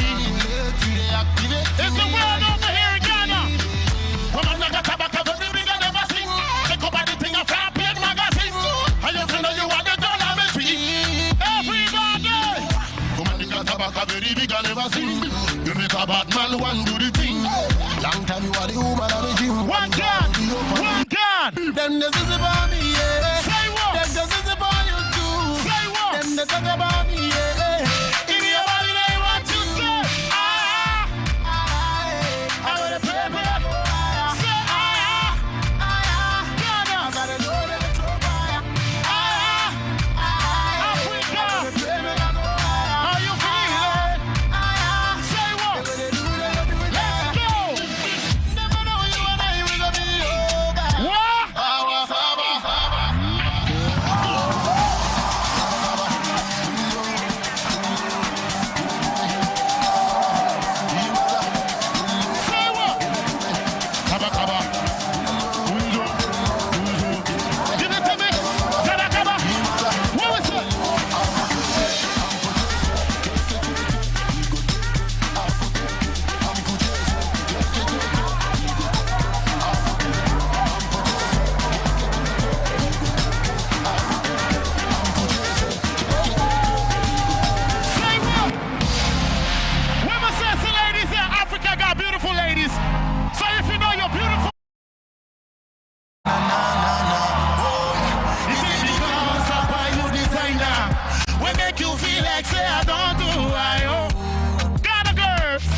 just because you're still the man numero uno. Ladies, I'm never play you for a fool, yeah. Cause you see right through me, yes I know. I know, yeah. And if you don't believe in lies, baby, just realize that's for me. Ghana, on me. Africa, say I love you when you lie to me. What do I feel like? What do I feel like? Say.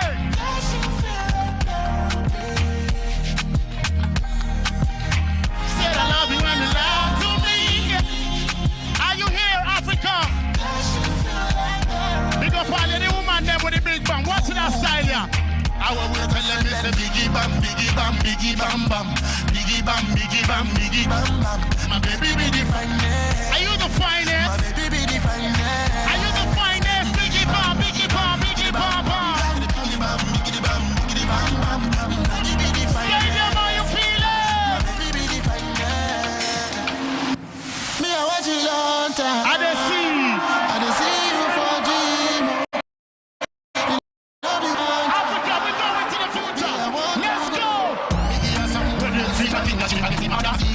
Every man is she tired of the mac and cheese. Wanting more of the reason. But I want time touch and she already fainting. A long time we be participating. She never know what I'm anticipating. The mission is so hard for the taking, yeah. Me I want you long time. See with me Africa. I dey see you for dream. You love you one time. Baby I want to go into the future with you. I'm not gonna leave you on the end of the road. Never listen to what them say. Into the future with you. I'm not gonna leave you at the end of the road. Give me your love and you know it's it. Over the sun. Over the sun.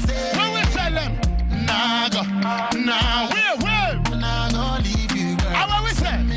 Over the sun. We'll see I'm gonna be your way. Who said them? Everyone that me never hear. Well, it's a puppy show, tap them, we come back another year. What? I made it, I feel safe, you got just some eats from the Afrobeat. Yeah, so about that think otherwise, I did dance, I'll give me the. What we say? Me no give a fuck, but some boy want talk. Me no say them a send a whole heap of attack. Just like you, now I'm built to the shark. Guide me head back. Overlord. Oh, mini science, oh, mini potent. Still I live. You over everything and the rest of them a landlord.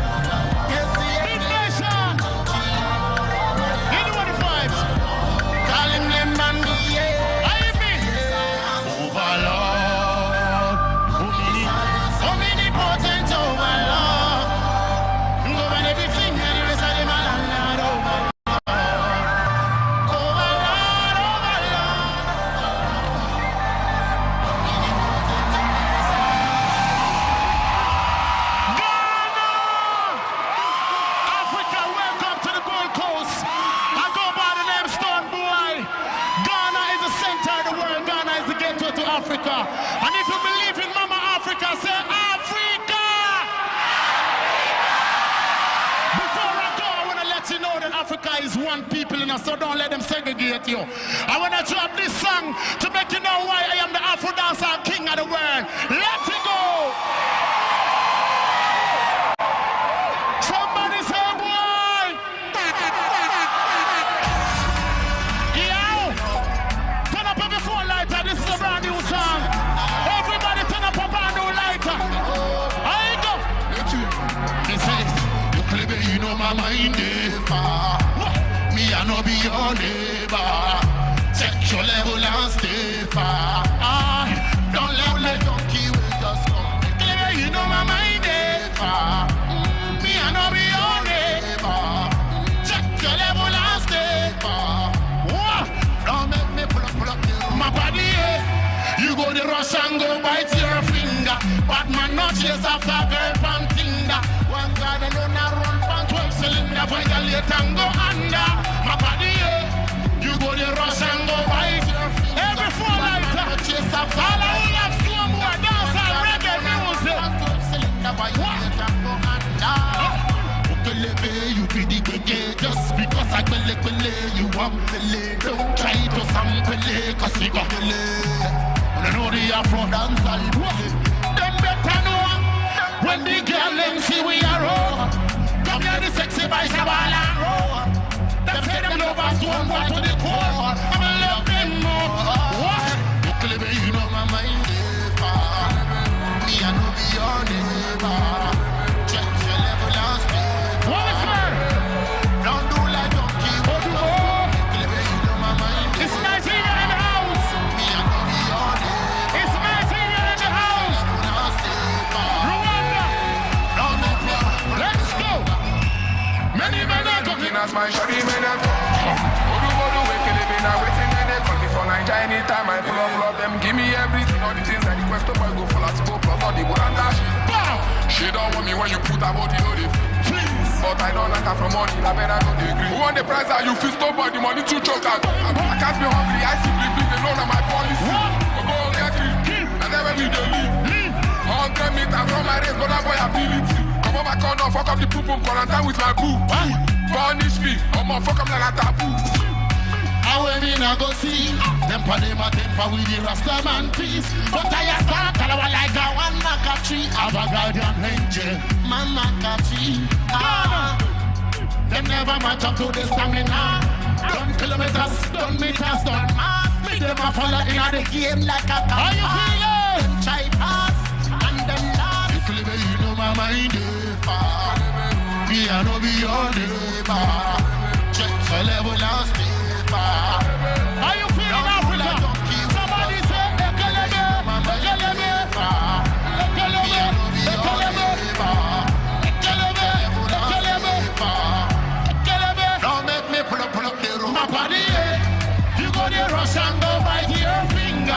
But man, no chase after the finger. One God alone, I run from 12 cylinder. Violate and go under. My body, you go there, rush and go bite your finger. But man not chase after girl from finger. One God alone a roll from 12 cylinder. Violate and go under. Big up yourself, Ghana.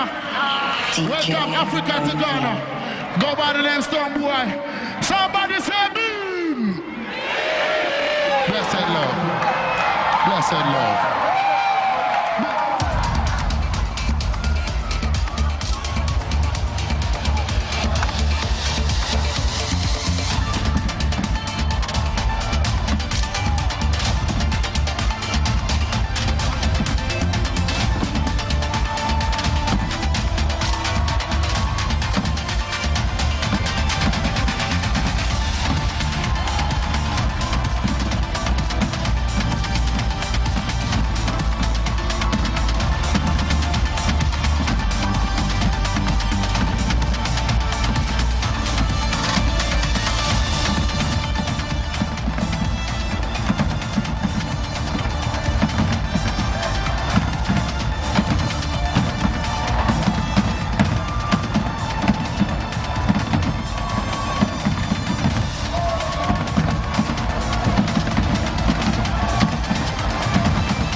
Congratulations to the Arab Republic of Egypt for taking over from the 14th edition. It's been an honor, a privilege, and a great moment in the history of Ghana. Congratulations, thank you, God bless you, Yadamwase.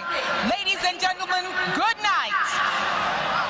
C'était un magnifique spectacle à la hauteur de cette cérémonie extraordinaire et de ces Jeux africains.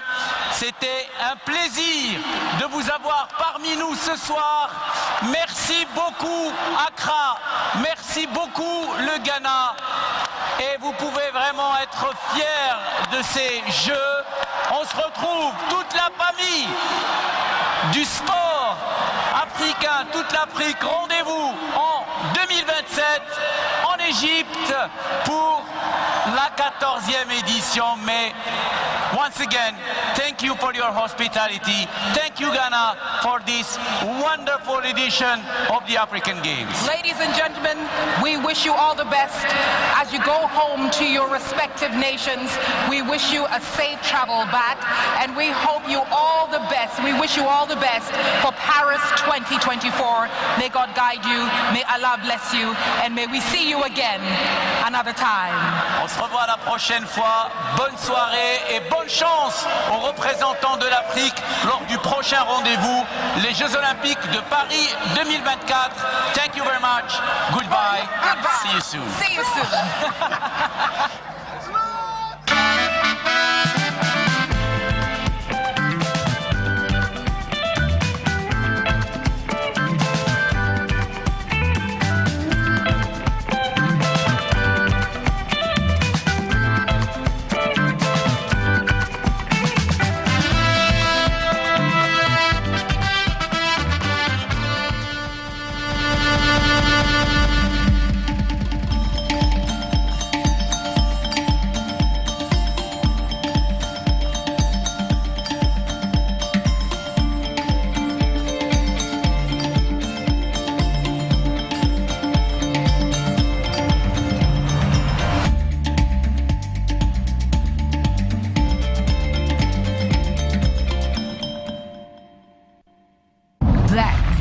not dark, it's bright.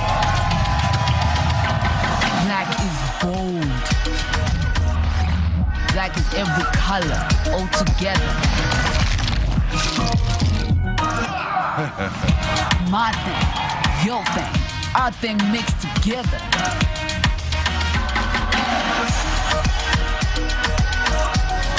Black shines brighter. We have enough. A life of plenty for every child. We've had enough all along. There's enough choice for every child. Enough nutritious food, produced responsibly and sustainably, so children can thrive everywhere. Let's come together and stand with children to say we've had enough. Enough.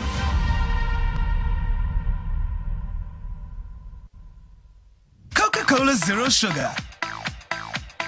With a new and improved taste. It's delicious and refreshing. Coca-Cola Zero Sugar. You need to try it first. This advert is FDA approved. Every child is so unique. You like no other. Outstanding in every way. It's me like no other. So anytime you walk and play. You like no other. You are special like Indomie. It's me like no other. Did you know that every child on the planet has their own unique fingerprint like no other? You like no other. I'm talented. Me like no other. I can sing. I can dance. You like no other. As well as their own unique talents and abilities. I can cook. I can paint. You like no other. Indomie. You like no other. So every day, in whatever you do, remember you are special in your own way, like no other. Thank you, Mom, for letting me know I'm special and for making me my special Indomie. Thank you, Mommy. I love my Indomie. This advert is FDA approved.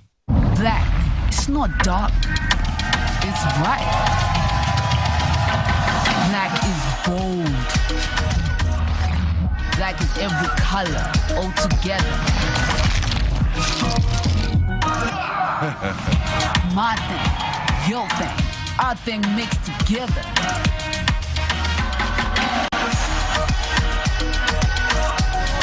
Black shines brighter.